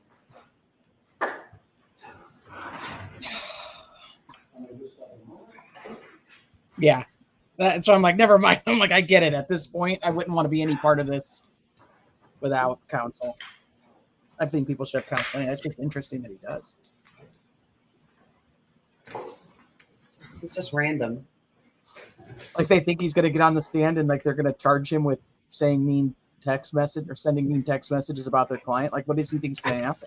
Well, maybe he doesn't know what's going on. So, with Your Honor, maybe with regard, I assume we're just dealing with authenticity at this point? No, we're dealing with both. You're the proponent of the testimony, so let's deal with both. Okay, all right. So regarding authenticity, Your Honor, there are several ways that are either independent or connected with each other by which or through which a party can authenticate text messages.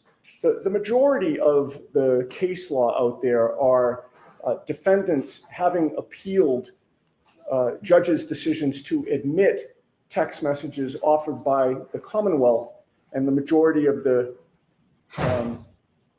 case law that exists affirm judges' allowance of text messages into evidence. The Commonwealth filed a memorandum in opposition to these text messages being admitted, and not one of the cases cited by the Commonwealth apply here or are appropriate. The case of Commonwealth versus Purdy, in that case, the Commonwealth introduced text messages from computers seized at a massage parlor. The defendant objected that there was no evidence that he had authored any of the, these actually were emails, not text messages, any of the emails that were admitted into evidence. Nobody saw him do it. Nobody saw him type it, and nobody discussed any of the emails with him. But the SJC cited a longstanding rule, including Rule of Evidence 901B1, evidence may be authenticated by direct or circumstantial evidence. And the circumstantial evidence is essentially what we covered here in court today: the appearance of the electronic communications, the content, the substance, internal patterns, or other distinctive characteristics. Commonwealth versus Welch, it was a murder case where A boyfriend killed his girlfriend, was charged with killing his girlfriend, was convicted. The Commonwealth sought to introduce text messages between them, and various text messages from the victim's cell phone were admitted into evidence because, for one reason, they referenced the defendant's distinctive nickname. And in this case, we have a text chain with 3 nicknames, all of whom the witness recognized as being his friends. We have more to authenticate this text chain than in any case I have seen, and also more than in any case the Commonwealth has cited. In this case, we have an identification of every phone number pursuant to the last 2 digits. We have an identification of Michael Proctor's message relating to the contents. We have evidence of the witness's cell phone requiring a passcode, meaning that in order for his phone to be active in this chain, he would have had to have unlocked the phone with the passcode. And he testified that what was in the content of the message that he identified as being his is consistent with something that he would have said. And not only that, but he adds a 4th nickname, that being Chip, that being Michael Proctor. The Commonwealth, with regard to Commonwealth versus Welch, which is again cited in their memorandum, this opposition, Your Honor, they state what appear to be rock solid black and white legal principles, but when you scratch below the surface and you actually read the case stands for nothing in terms of what they've represented it to be. They stated that in Welch, the court must find that each and every communication was authored by the individual member of the group. I knew that didn't sound. That's just plain false. The case doesn't say that at all. It's nowhere in that case. And in fact, the messages were let in again because of the circumstances and the content of the messages. Commonwealth versus Raposa, another case that they cite. The defense sought to call a neighbor to testify that he had seen the victim alive after the defendant had confessed to having shot him, another murder case. The problem was that the neighbor denied making the statement, so the defense wanted to call the neighbor for the sole purpose of impeaching him with his prior statement that he supposedly made to the police and use that statement as substantive evidence. So in that case, the defendant wanted to use an out-of-court statement for its truth. It was rank hearsay. That case had nothing to do with text messages or statements used to show state of mind or electronic communications. But somehow it makes its way into the Commonwealth's memorandum. Commonwealth versus Rajiv R., which is the second to last case that they cite, that dealt with a search warrant done at a juvenile's home. The police officer in that case was allowed to testify to what he was seeking, which was the goal of the search warrant, a firearm allegedly in the juvenile's possession. And he was also allowed to testify to what the juvenile's mother did during the execution of the search warrant, which is she directed the police to the juvenile's bedroom. The Commonwealth cited that case to say you can't use hearsay when trying to prove a Bowden defense or present a Bowden defense. That case had nothing to do with Bowden. Yeah. The evidence was admitted to explain what the police were doing in the home. So it's a situation where, there are times when, the police stop somebody on the street or the police get a search warrant and then they show up at a home. And rather than just have them magically appear at the home with the warrant, the police are allowed to give some circumstances as to how they got there. Nothing to do with Bowden. It's just giving the jury a fuller picture. Yet it was represented to you by the Commonwealth that, geez, this is a Bowden issue and you can't use hearsay to present a Bowden defense. Commonwealth versus Sullivan, exact same situation. Testimony was admitted about DNA on evidence matching the defendant's DNA from a national database. The Commonwealth cites 3 principles. It's almost like they're setting a standard down that the court is supposed to follow with 3 factors. But again, none of the 3 principles that the Commonwealth cites is found in Sullivan at all. They're not even mentioned in the case. They're simply made up and put in a memo to ask this court to do something that the case does not support. And again, it has nothing to do with Bowden. So now we come to the arguments about the fact that the Commonwealth is claiming that these statements are hearsay. They're not. These statements contain insults of my client. I'll be kind and just mention the word. So I read them. Yes. Okay. Well, I mean, Your Honor, if you're going to allow this into evidence, I'll stop talking. Otherwise, I have to make my argument. I understand what you mean by insults. Okay. Okay. So I won't even mention them then. The Commonwealth is essentially arguing that we're offering these text messages to show that the insults were true. That's a silly argument. Obviously, we're not. Hearsay has three components. These are all statements out of court. None of them are offered for the truth of the matter asserted. None of them.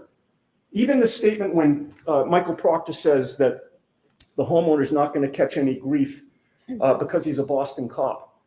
We don't know if that's true or not true.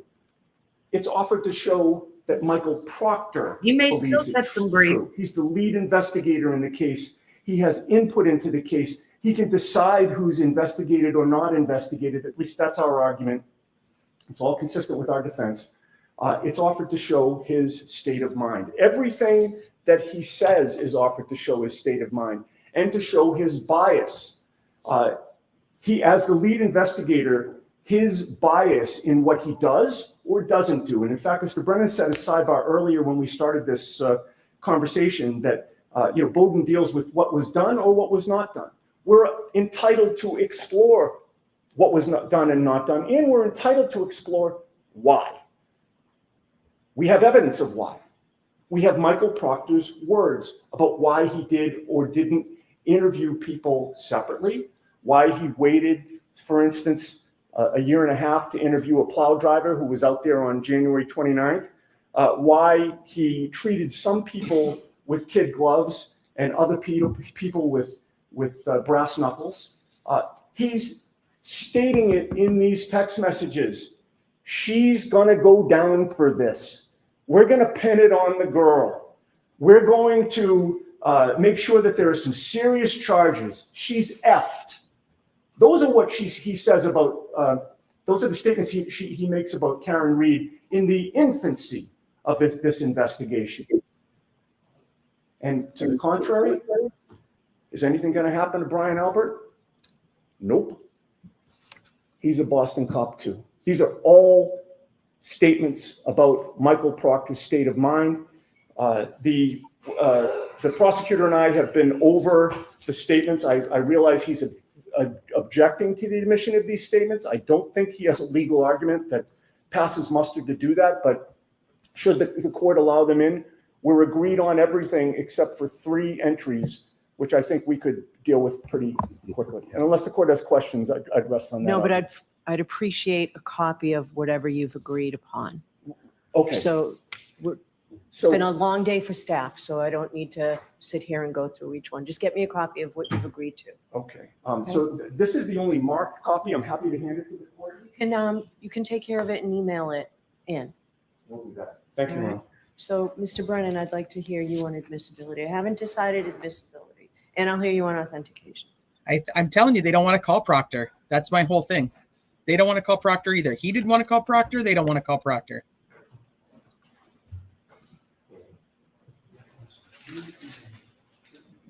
I could be wrong, and maybe they just want to call everybody.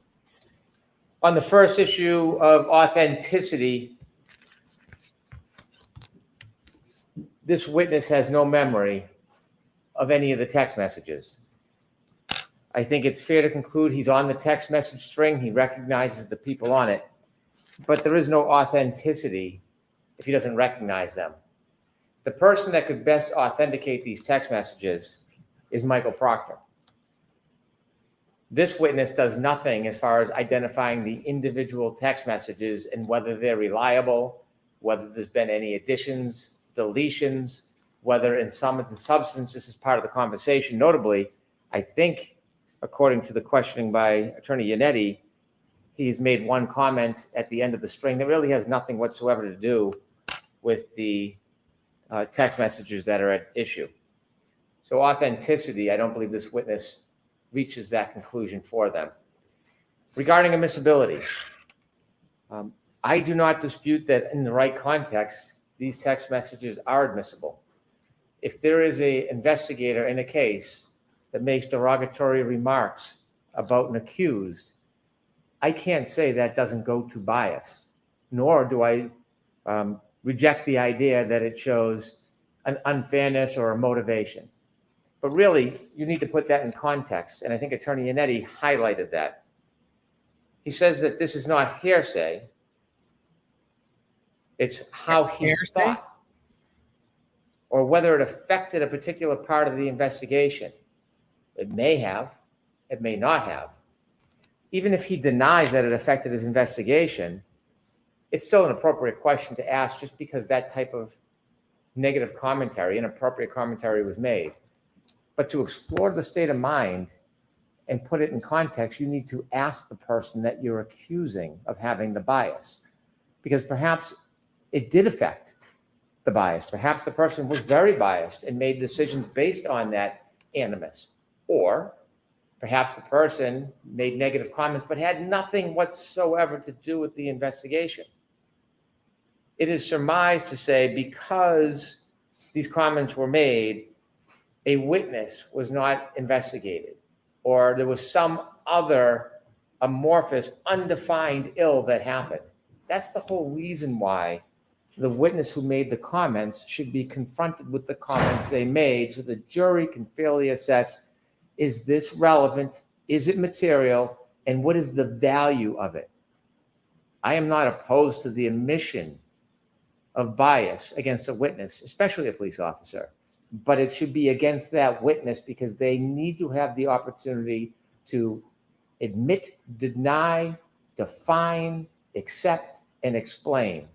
By putting these messages in with sidestepping, calling Mr. Proctor, they are trying to gain the advantage of putting information in front of the jury that has no context, suggesting it has a value that has not been defined, and then, as Mr. Yannetti just did, making an argument that because the comment was merely made, that therefore there was a consequence, and specify a consequence where there's no factual basis to conclude. Because he made a derogatory comment, he didn't investigate or speak to a plow driver for 1.5 years.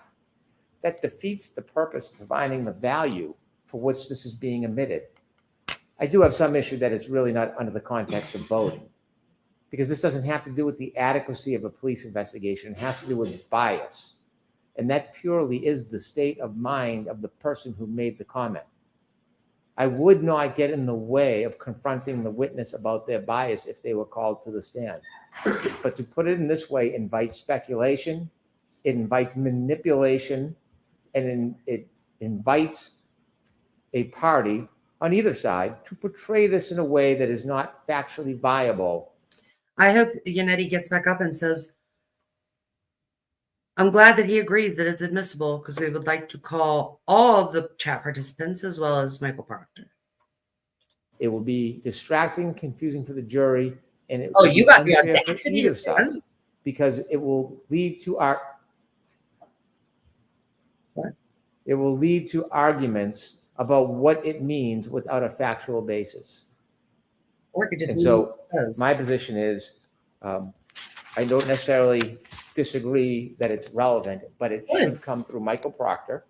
And if the defense wants the value, they should call Michael Proctor. Okay. Mr. Yannetti, do you want to respond? I know we're 3 hours late, I won't belabor the points.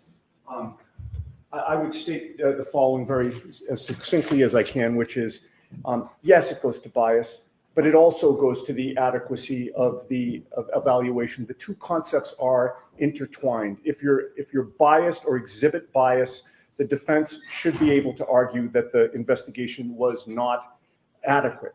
I would note Mr. Brennan is not sitting at defense counsel table in this case. We appreciate the offer to help us with strategy about which witness we should call, but that's solely the province of the defense to determine which witness we want to use to authenticate and admit text messages. That's our choice.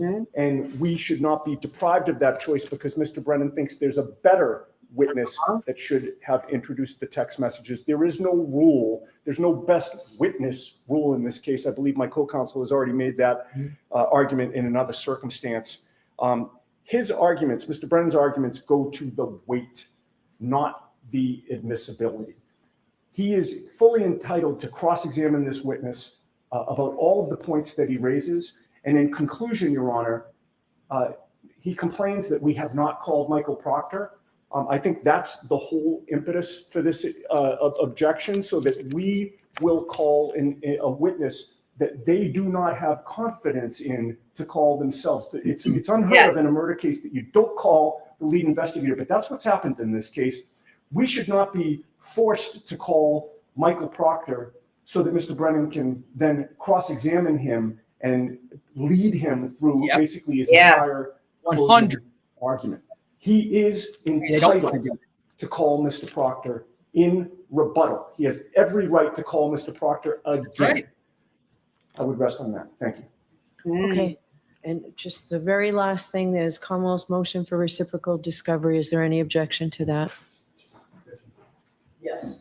Yeah, he's a whiny little bitch. And make him stop. He's trying to coax him into calling Proctor. I can't hear him. All right, so you're saying two different things. So you don't, this information doesn't exist because she has not had communications with you, right? Written communications do not exist. I'm not saying two different things. Written communications do not exist. They also ask secondarily for all oral communications to be reduced to writing. We have no obligation to do that. Oh, that's fucking outrageous. All right, so I get a decision. He wants all oral. So Alan Jackson saying there is no written communications between us and Kelly Dever, right? But Mr. Brennan wants them to also reduce all oral conversations to writing for him. What? Any previous phone conversations they had, the defense should have to remember everything that was said and write it down in writing for Hank. What? Yeah, that's what he wants. Note on that. I have heartburn. 4:30, and I'm going to do a little more research on the text messages. Want to be heard, Mr. Brennan? I thought you were standing up, Your Honor. No. Oh, no. Okay. All right. I'll see everybody Monday morning. Thank you. To the court, please. Okie dokie, Smokey.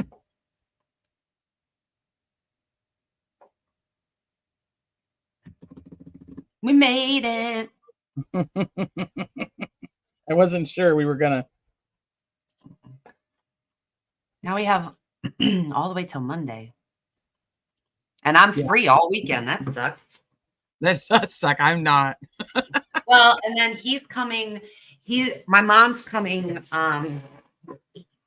Wednesday, the 4th. Okay. And he's going to go up there with her and I'll be here by myself until, I guess I'm going to leave the 12th, like the morning of the 12th. Well, how long do we think that the state's case or the defense case is going to go? Like, what are we thinking? I don't know, but what did they say? Did they say 3 weeks? 2 weeks? They said like a week and a half. Oh. But I mean, I think I just maybe read that somewhere. I don't think I actually have anything that proves that, you know? I feel like they said it at some time, like at a hearing ages ago. Yeah, so, okay, so Thursday, this Thursday, I have to be at Tiny Human School at like 10:30 in the morning. Well, I'll be free and alone all day, so, and I don't have to go, I don't have to go, you know, I don't have to do anything. Okay, perfect. Yeah, it's at last day of school, end of the year party. Aw, we didn't have a party. I was like pissed. I was like, dude, and it just like occurred to me this morning out of nowhere. And I was like, bro, why did you, wait a minute, you didn't graduate? And he was like, yeah, I did. And we were talking about two different things. Like, I was like, what, why was there no graduation? Like first grade graduation. They don't do that. He's like, I did graduate. He's like, what do you think, I'm stupid? Did you not check my folder? It says what my teacher's name is for second grade. I did graduate. And I'm like, no, that's not even what I mean. Like, I thought there was going to be like a graduation. They didn't have like a party. Well, we only do, and it's not even graduation anymore. It's all promotion. You get promoted from elementary school to middle school, promoted out of kindergarten. We got promoted from preschool, like a job promotion. I'm like, these kids don't fucking get paid. We don't have any graduation. So you have kindergarten, we have 5th grade, then we have 8th grade, which I have that next week for Kaylee. She's promoting from 8th grade. Promoting. Yeah, and then so it's a privilege. Yeah, like I want you to, like, if you're getting promoted, give me a pay raise. It's a privilege. You get to still be here for another many, many years. Mav said, man, Shan needed a mom like Sleuthie. No, he probably was one of those, everyone gets a reward for participation. Lisa's like, you used to cam up. I still do. I just don't when I've been sitting here for all day just listening. I do like other stuff. Oh, same. I mean, we get bored.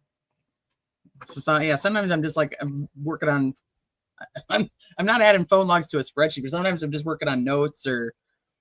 Well, and now that you don't have to like control it all the time. Yeah, you're it's not way tethered easier. to your computer, so like I can get up and pee when I want to. Do we have time to watch a new one from Microdots? How long is it? I mean, we do. I don't have to leave here until I have to leave at 2:10. So I have 20-ish minutes. 20, is that right? 15, 25 minutes. Depending on time drift, clock drift. I'm sure I we was could gonna probably say, if I'm looking at my clock, you're late. exactly. Let me see. It's only 6 minutes. Yeah, I'm sure we could pull it off.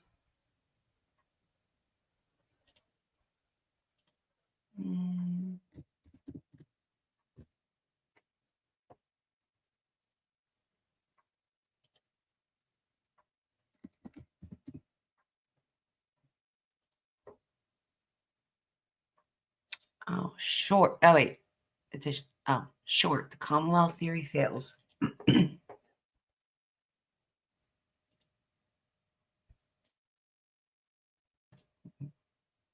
Oh, wait. With the Sogra? Yeah. This was 2 days ago. So this can't be it.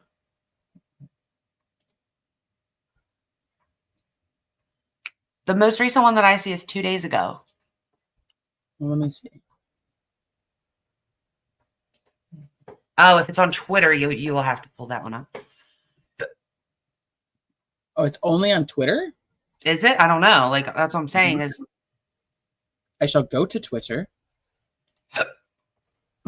Gosh, what is going on with you the last couple days? I don't know, but I also have heartburn. So I'm sitting here trying to figure out, like, what could have possibly, because it hurts. It's a fucking disaster. Like, the only thing that was different today is we listened to Hank on cross-examination. I'm going to have to, like, pre-medicate with, like, Tums or something if it's going to be like this every day. I mean, I'm uncomfortable. I just opened my desk drawer. Why? Oh, okay, hold on.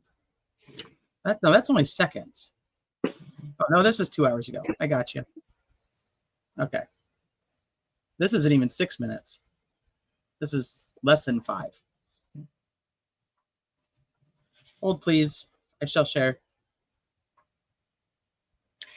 It's on Microdot's Clips channel. That's why you couldn't find it. Oh, I don't think I'm on that. Yeah, he's got 2. Microdots and Microdot Clips. Where's that? Microdot.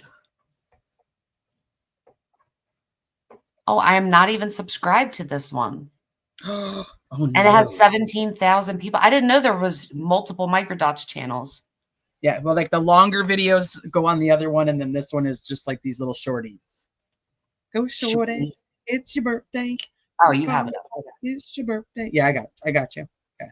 I began my academic career. I got an undergraduate degree in mechanical engineering from the University of North Carolina at Charlotte. Hey, Ramblin'. I then went on and got a master's degree also in mechanical engineering from the same school. Your professional credentials are absolutely truthful, right? Yes, they should be. And then when I came out of school, I immediately started working for Should be. forensic engineering.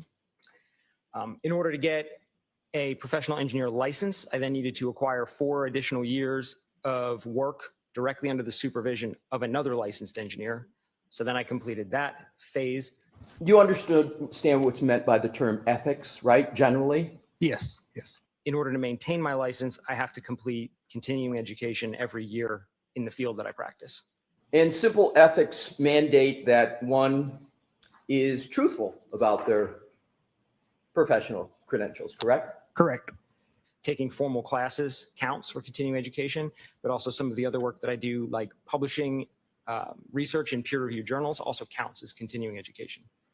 Were you notified within the last 72 hours that someone from the defense I don't miss the air. your publicly available or viewed your publicly available LinkedIn account?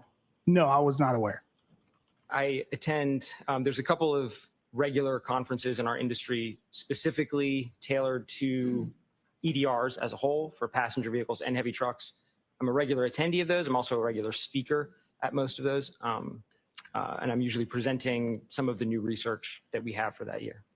Do you know whether anyone from Aperture directed someone within Aperture to disable your LinkedIn account within the last 72 hours? No, I'm not. Have you attended events that deal with data, event data recording systems, and event data recording system extraction?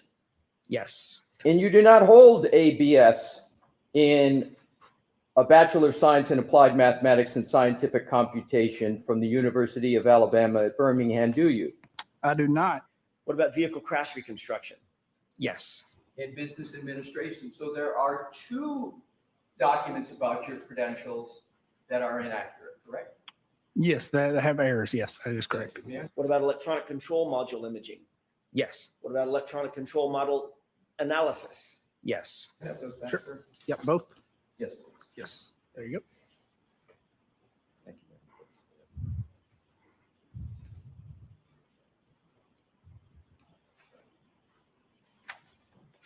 you.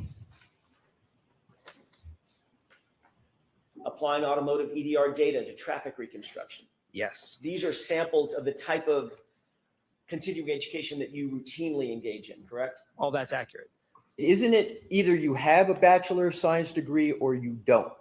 You talked about additional licenses and professional registrations. You're a licensed professional engineer, correct? That's correct. In North Carolina? Correct. You're also a certified IPC specialist? Yes. Are you aware that there's no degree at the University of Alabama, Birmingham, called a Bachelor of General Science in Mathematics and Business Administration? The teaching roles that you've held within organizations, have you been an instructor concerning accessing and interpreting heavy vehicle data event recorders?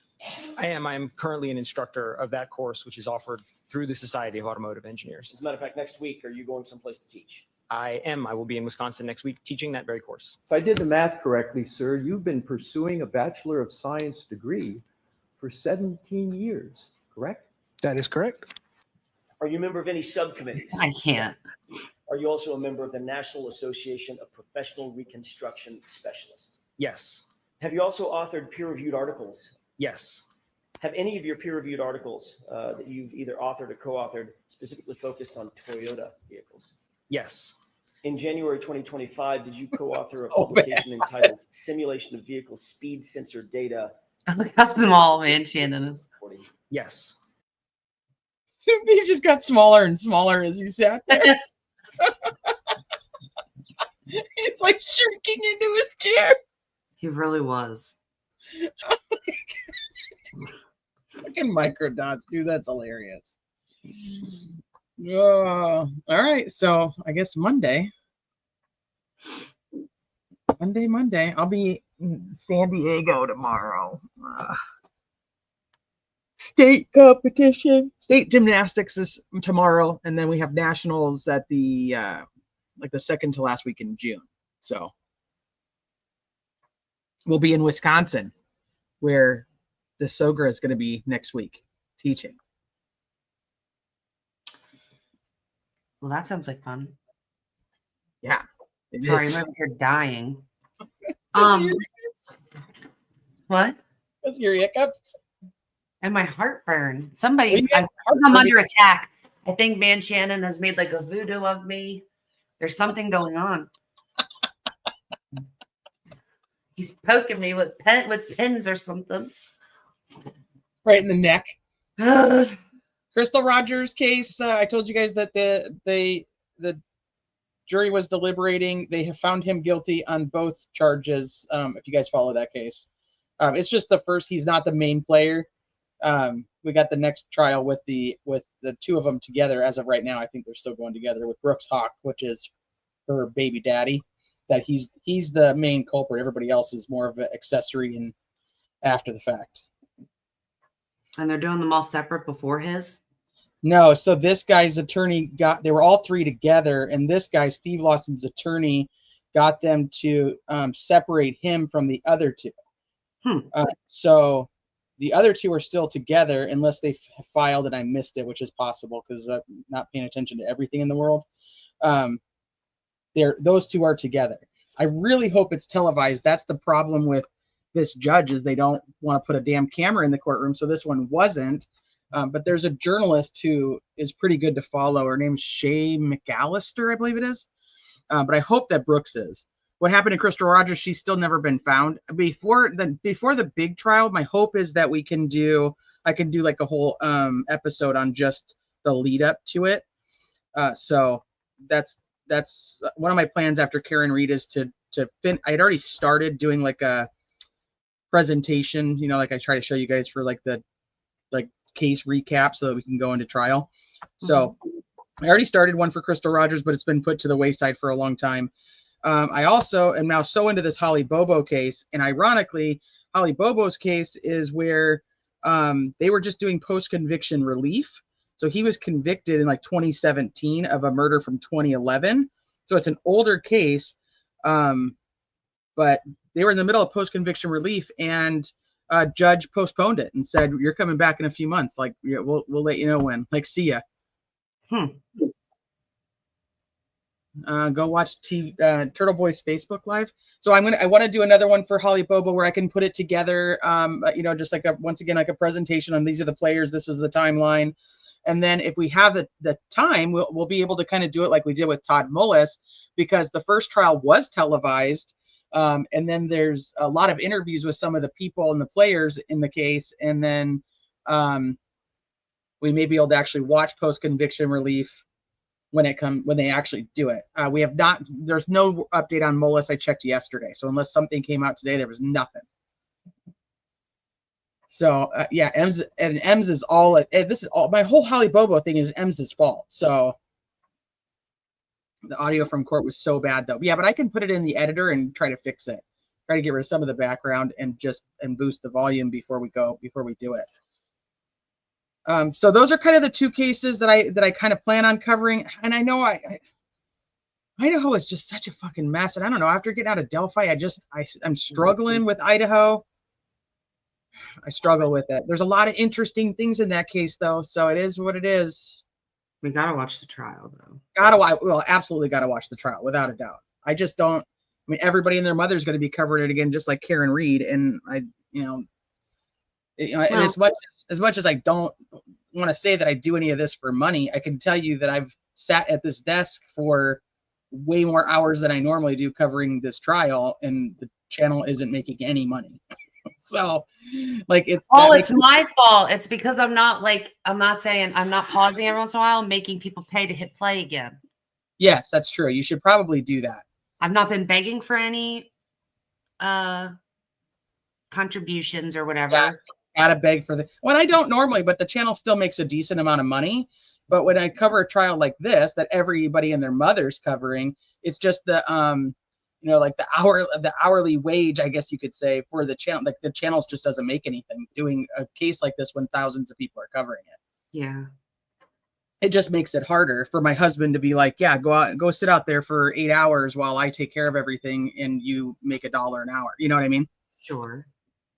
Yeah, there's no return on his investment with his wife at that point. He's gonna trade you in, Teresa. That's why I said earlier, he's looking for a new wife, Sleuthie. You better be careful. Oh my God. So, but I mean, I like to talk about the cases that I like to talk about. So it's worth the time for me. It's just you know, there's a give and a take.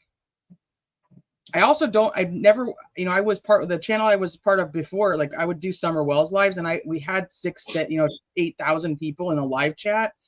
And I don't like that necessarily either, because I can't talk to anybody. And like the whole thing I like doing is talking to people. Like that's why I do this. I want to be able to talk to you guys about what we're doing. So I'm not going to watch a trial and just sit here and not fucking talk. Like I'm not going to do it. So then that bothers people. You know, it is what it is. Everybody has their preferences. Listen, if somebody wants to sit and watch the trial with no speaking, they can literally go do that on Court TV's stream. Right. And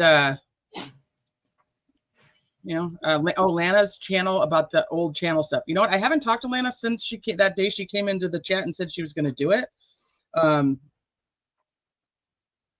You know, so I don't know. I don't know what her plan was. On Crime Ghost says, I love you two covering cases, which I love covering with Sleuthie because she's just, her brain is like my love language. So I 100% love it. I literally just realized that I got sidetracked from adding all those clips earlier. I added some, but I forgot them. I just don't care about them. Do you care about them? I mean, I simply don't care about them. Also, well, no, I don't either. I'm annoyed that I got like 60 emails and they're all like these clips. Like I'd rather have other stuff, like the actual evidence and stuff. I don't need like a 3-second clip of Karen Reed saying, hit his knee, and then it ends. Like what? Yeah. Did I hit his knee? And then it's, and then if I told Yannetti that, and then Yannetti was like, well, if you hit him at all, you're going to have culpability. And then they end the clip. It's like, okay, whatever. We'll see what kind of clips the defense plays, if they play any. Like in full context. If the jury sees other clips in full context and it doesn't come out looking the way that Hank did it, Hank is going to lose the jury. There is no doubt in my mind. And like I said, I've not watched those interviews. Literally the only interview of hers I've ever sat down and watched was her very first one before her first trial. Yeah. Other than that, I've never watched one. So if those interviews and those clips come out with more context, and I'm telling you, that jury's going to be like, Hank, you're a fucking liar. Why did you try to convince us that this was the only clip? I wonder if they would even have to put on like all of them. Like, so let's say there's 27 of them. If the defense brings up 6 of them and shows that they were completely taken out of context, do they even need to do the rest? Like, is that enough for the jury to be like, okay, like clearly he was fooling us with all of these. We don't need to see any more clips. Right. Now that we know how he clipped them, you know, and what his intention. They'll lose. They'll have no trust. He'll lose all trust that they had. So, I mean, it is what it is. That's his own fucking fault. But will I cover the Delphi juror interview? If you're talking about juror number 2 that just did an interview recently, I will not cover it until I have proof that it is actually a juror, because I will tell you right now, I think I know whose information that is, and I do not believe it's from a juror. I'm not sure if he knows that, but the amount of quote unquote proof that he provided is not enough for me to believe that it is not the person that I think it is. So no, I will not cover that juror interview. I actually believe Murder Sheet's juror before I believe this one. Oh no. I know, but what does that tell you? And for the Idaho trial, Lacey asked, Idaho trial is in my time zone? Unless it was in my time zone. Boise's still in my time zone. I believe all of Idaho is same time zone. I'd have to double check that. I'm pretty sure it's your time zone. I think all of it is. So if they start every day at 9 and theirs and your time zone, that would mean 12 o'clock every day, our Eastern time zone. So yeah. I finally get a trial on my side. Huh? Finally get a trial on my side. Yeah. 12 to 7 is going to suck. I mean, that blows. That's late as fuck, but on both ends. Well, yeah, because I mean, this is really nice. Like it's 2 o'clock and we're done. It's 5 o'clock for your time. It's 5 here. Yeah. But we would just be getting done at 7, maybe even later. Yeah. Depending on what he does. Yeah. Like, is he going to do he might do 9 to 5. That will be 8 o'clock here. He might do 9 to 5. Yeah. He might do 9 to 6 or whatever. So, I mean, I picture him as being like, which I can't say I disagree with, but just being like, let's just stay and get it done. Like every day we're going to. Well, they haven't determined yet if they're going to sequester the jury. I think he said he really doesn't want to. Like he's really. He said if he has to, he wants to make sure they talked about all the holidays and which ones would be an issue. And if they are sequestered, that they are going to be like for the attorneys to be prepared to have court on those days if the jury is sequestered. So on the holidays. Yeah, he's considering it. As they should. Well, because now they put in that the request for the continuance. Yeah, I know. I was listening to Bob talk about that too. I was going to do a live on it, and then I was just like, this is just too much. But I just don't know why that would constitute a continuance. I don't see it. I read the damn document. I don't think it constitutes a continuance. I'd be surprised if he decides to continue it. But then Bob was like, no, I totally think he's going to. And I was like, damn, I don't agree. It is really against it. It is the Idaho trial is going to be streamed, but not by like court TV cameras. They will have like the stationary cameras where you have the court cameras where you have like just the view of the courtroom, the view of the witness box. Yeah.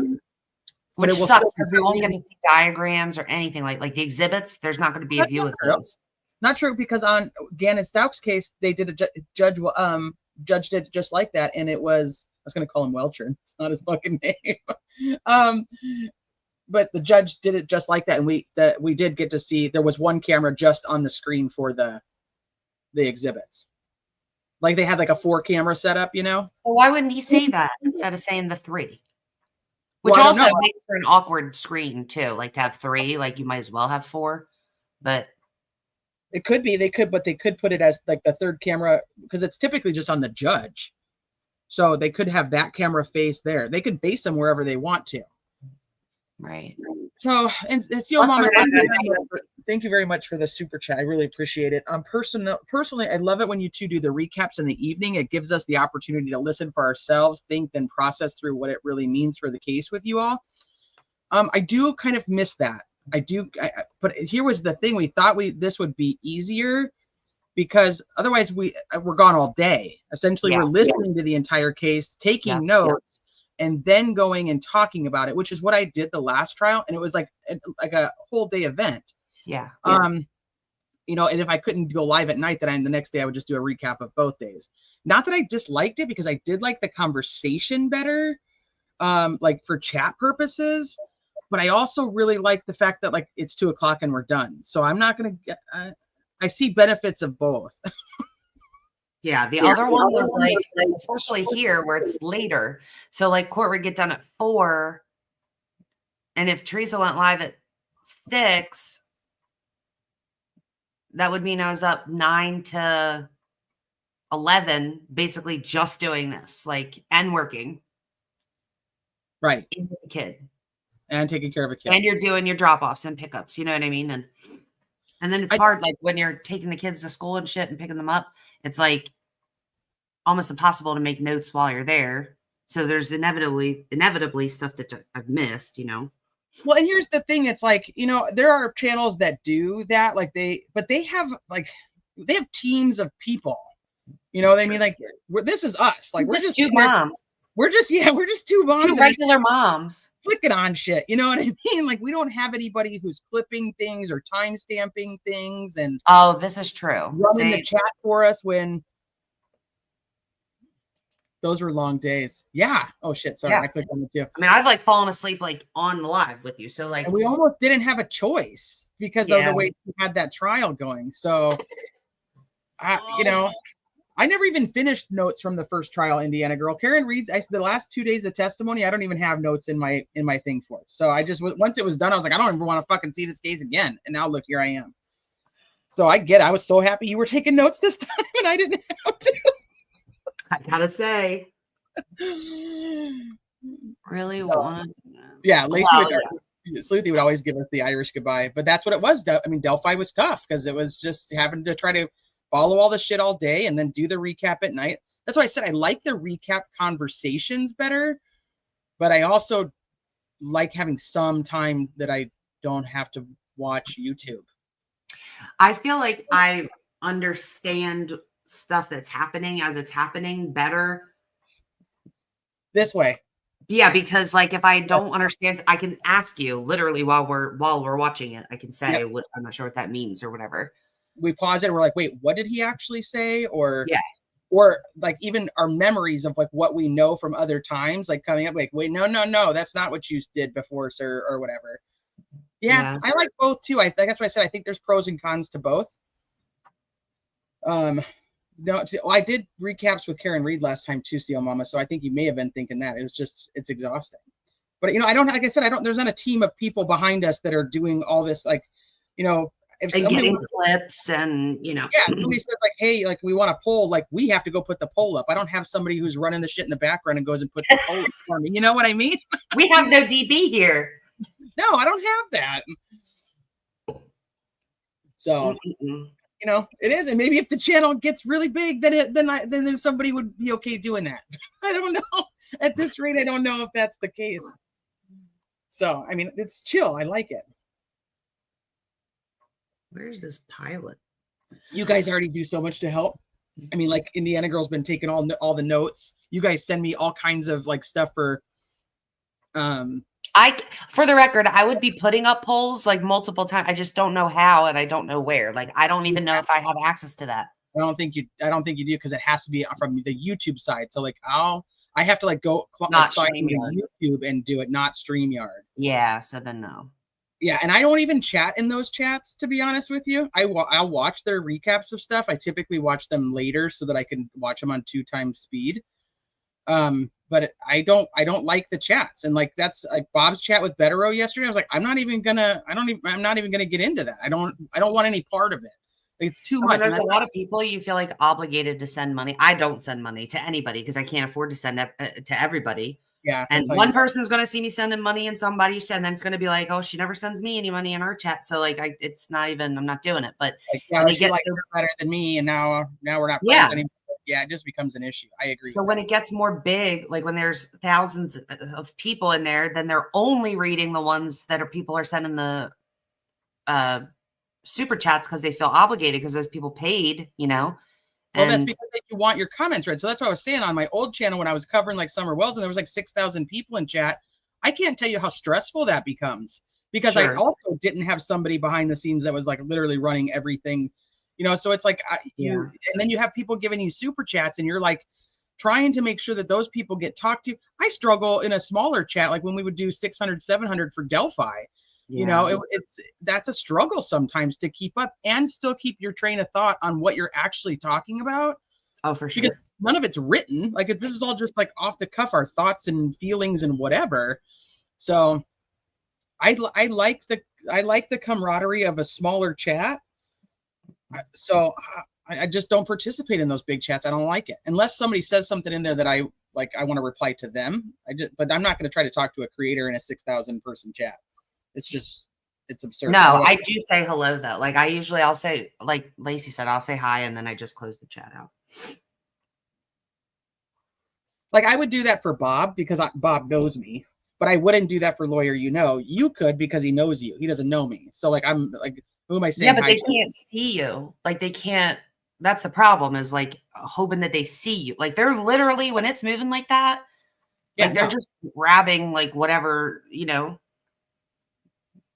does. You have to change your profile picture to like a siren or something, like a big red flag. Yeah, you just have to pick and choose when you have a chat that's moving that fast. Yeah, you can't. You win some, you lose some. It pisses people off. Sometimes I'll try to star things and like save them for later, but then I don't even know if that person's around to hear my answer anymore. Right. You know what I I mean? know lawyer, like he has somebody, he does have somebody in the back, in the back that's like starring questions as they're going through. So like even he doesn't even really pick a lot of them. No, or somebody else throws it on the screen and then he reads it because it's on the screen. But there's somebody doing it for him. You know what I mean? Like, yeah, like this is just us trying to do everything. I think people kind of have to keep that in mind too. I saw Mika's headphone says, when Peter yells at me, even though he's wrong, I've seen that, and then I've defended you, but nobody sees me. So whatever. Maybe Miku saw it, and she'll be like, "Yay, somebody had my back." But other than that, I'm just like the worst in his. Like, first of all, y'all know I cannot stand slow mode or whatever. Like, I can't do it. And so when he slows his chat down, I get why. But at the same time, like I'll send a message and then I don't know if my time's up or not. There's no like big counter on the screen. So I'll type up a whole ass big message and then go to hit send. And it's like, oh, can't do that yet. You have 11 seconds before you're allowed. And I'm like, now you're again. No, fuck that. I'm not typing shit. I'm not retyping that out. Absolutely not. So then I like got in the habit of copying it. Fucking hate it. I hate it. I do too. All right, I gotta take off. So you guys go enjoy your weekend. Thank you guys for hanging out with us. Like we were talking earlier, we know that there's 1,000 other people that are streaming this, and you guys have plenty of options on where you can watch, and you choose to watch here. When I say that I appreciate it, I know Sleuthie appreciates. We really, really do appreciate you guys being here. Even though we would just talk to each other, it's really nice to have other people to engage with. So we love you guys. We will see you Monday morning, bright and early, for the continuation of Massachusetts versus Karen Reed in her retrial. And Monday will be day number 25. We are coming up on the exact same amount of time as first trial, just FYI. So, love you, bye. Love you, bye.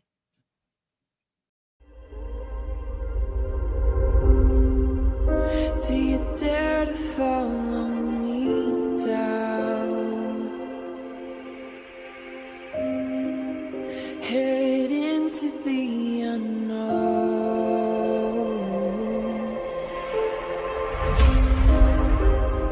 down the rabbit hole,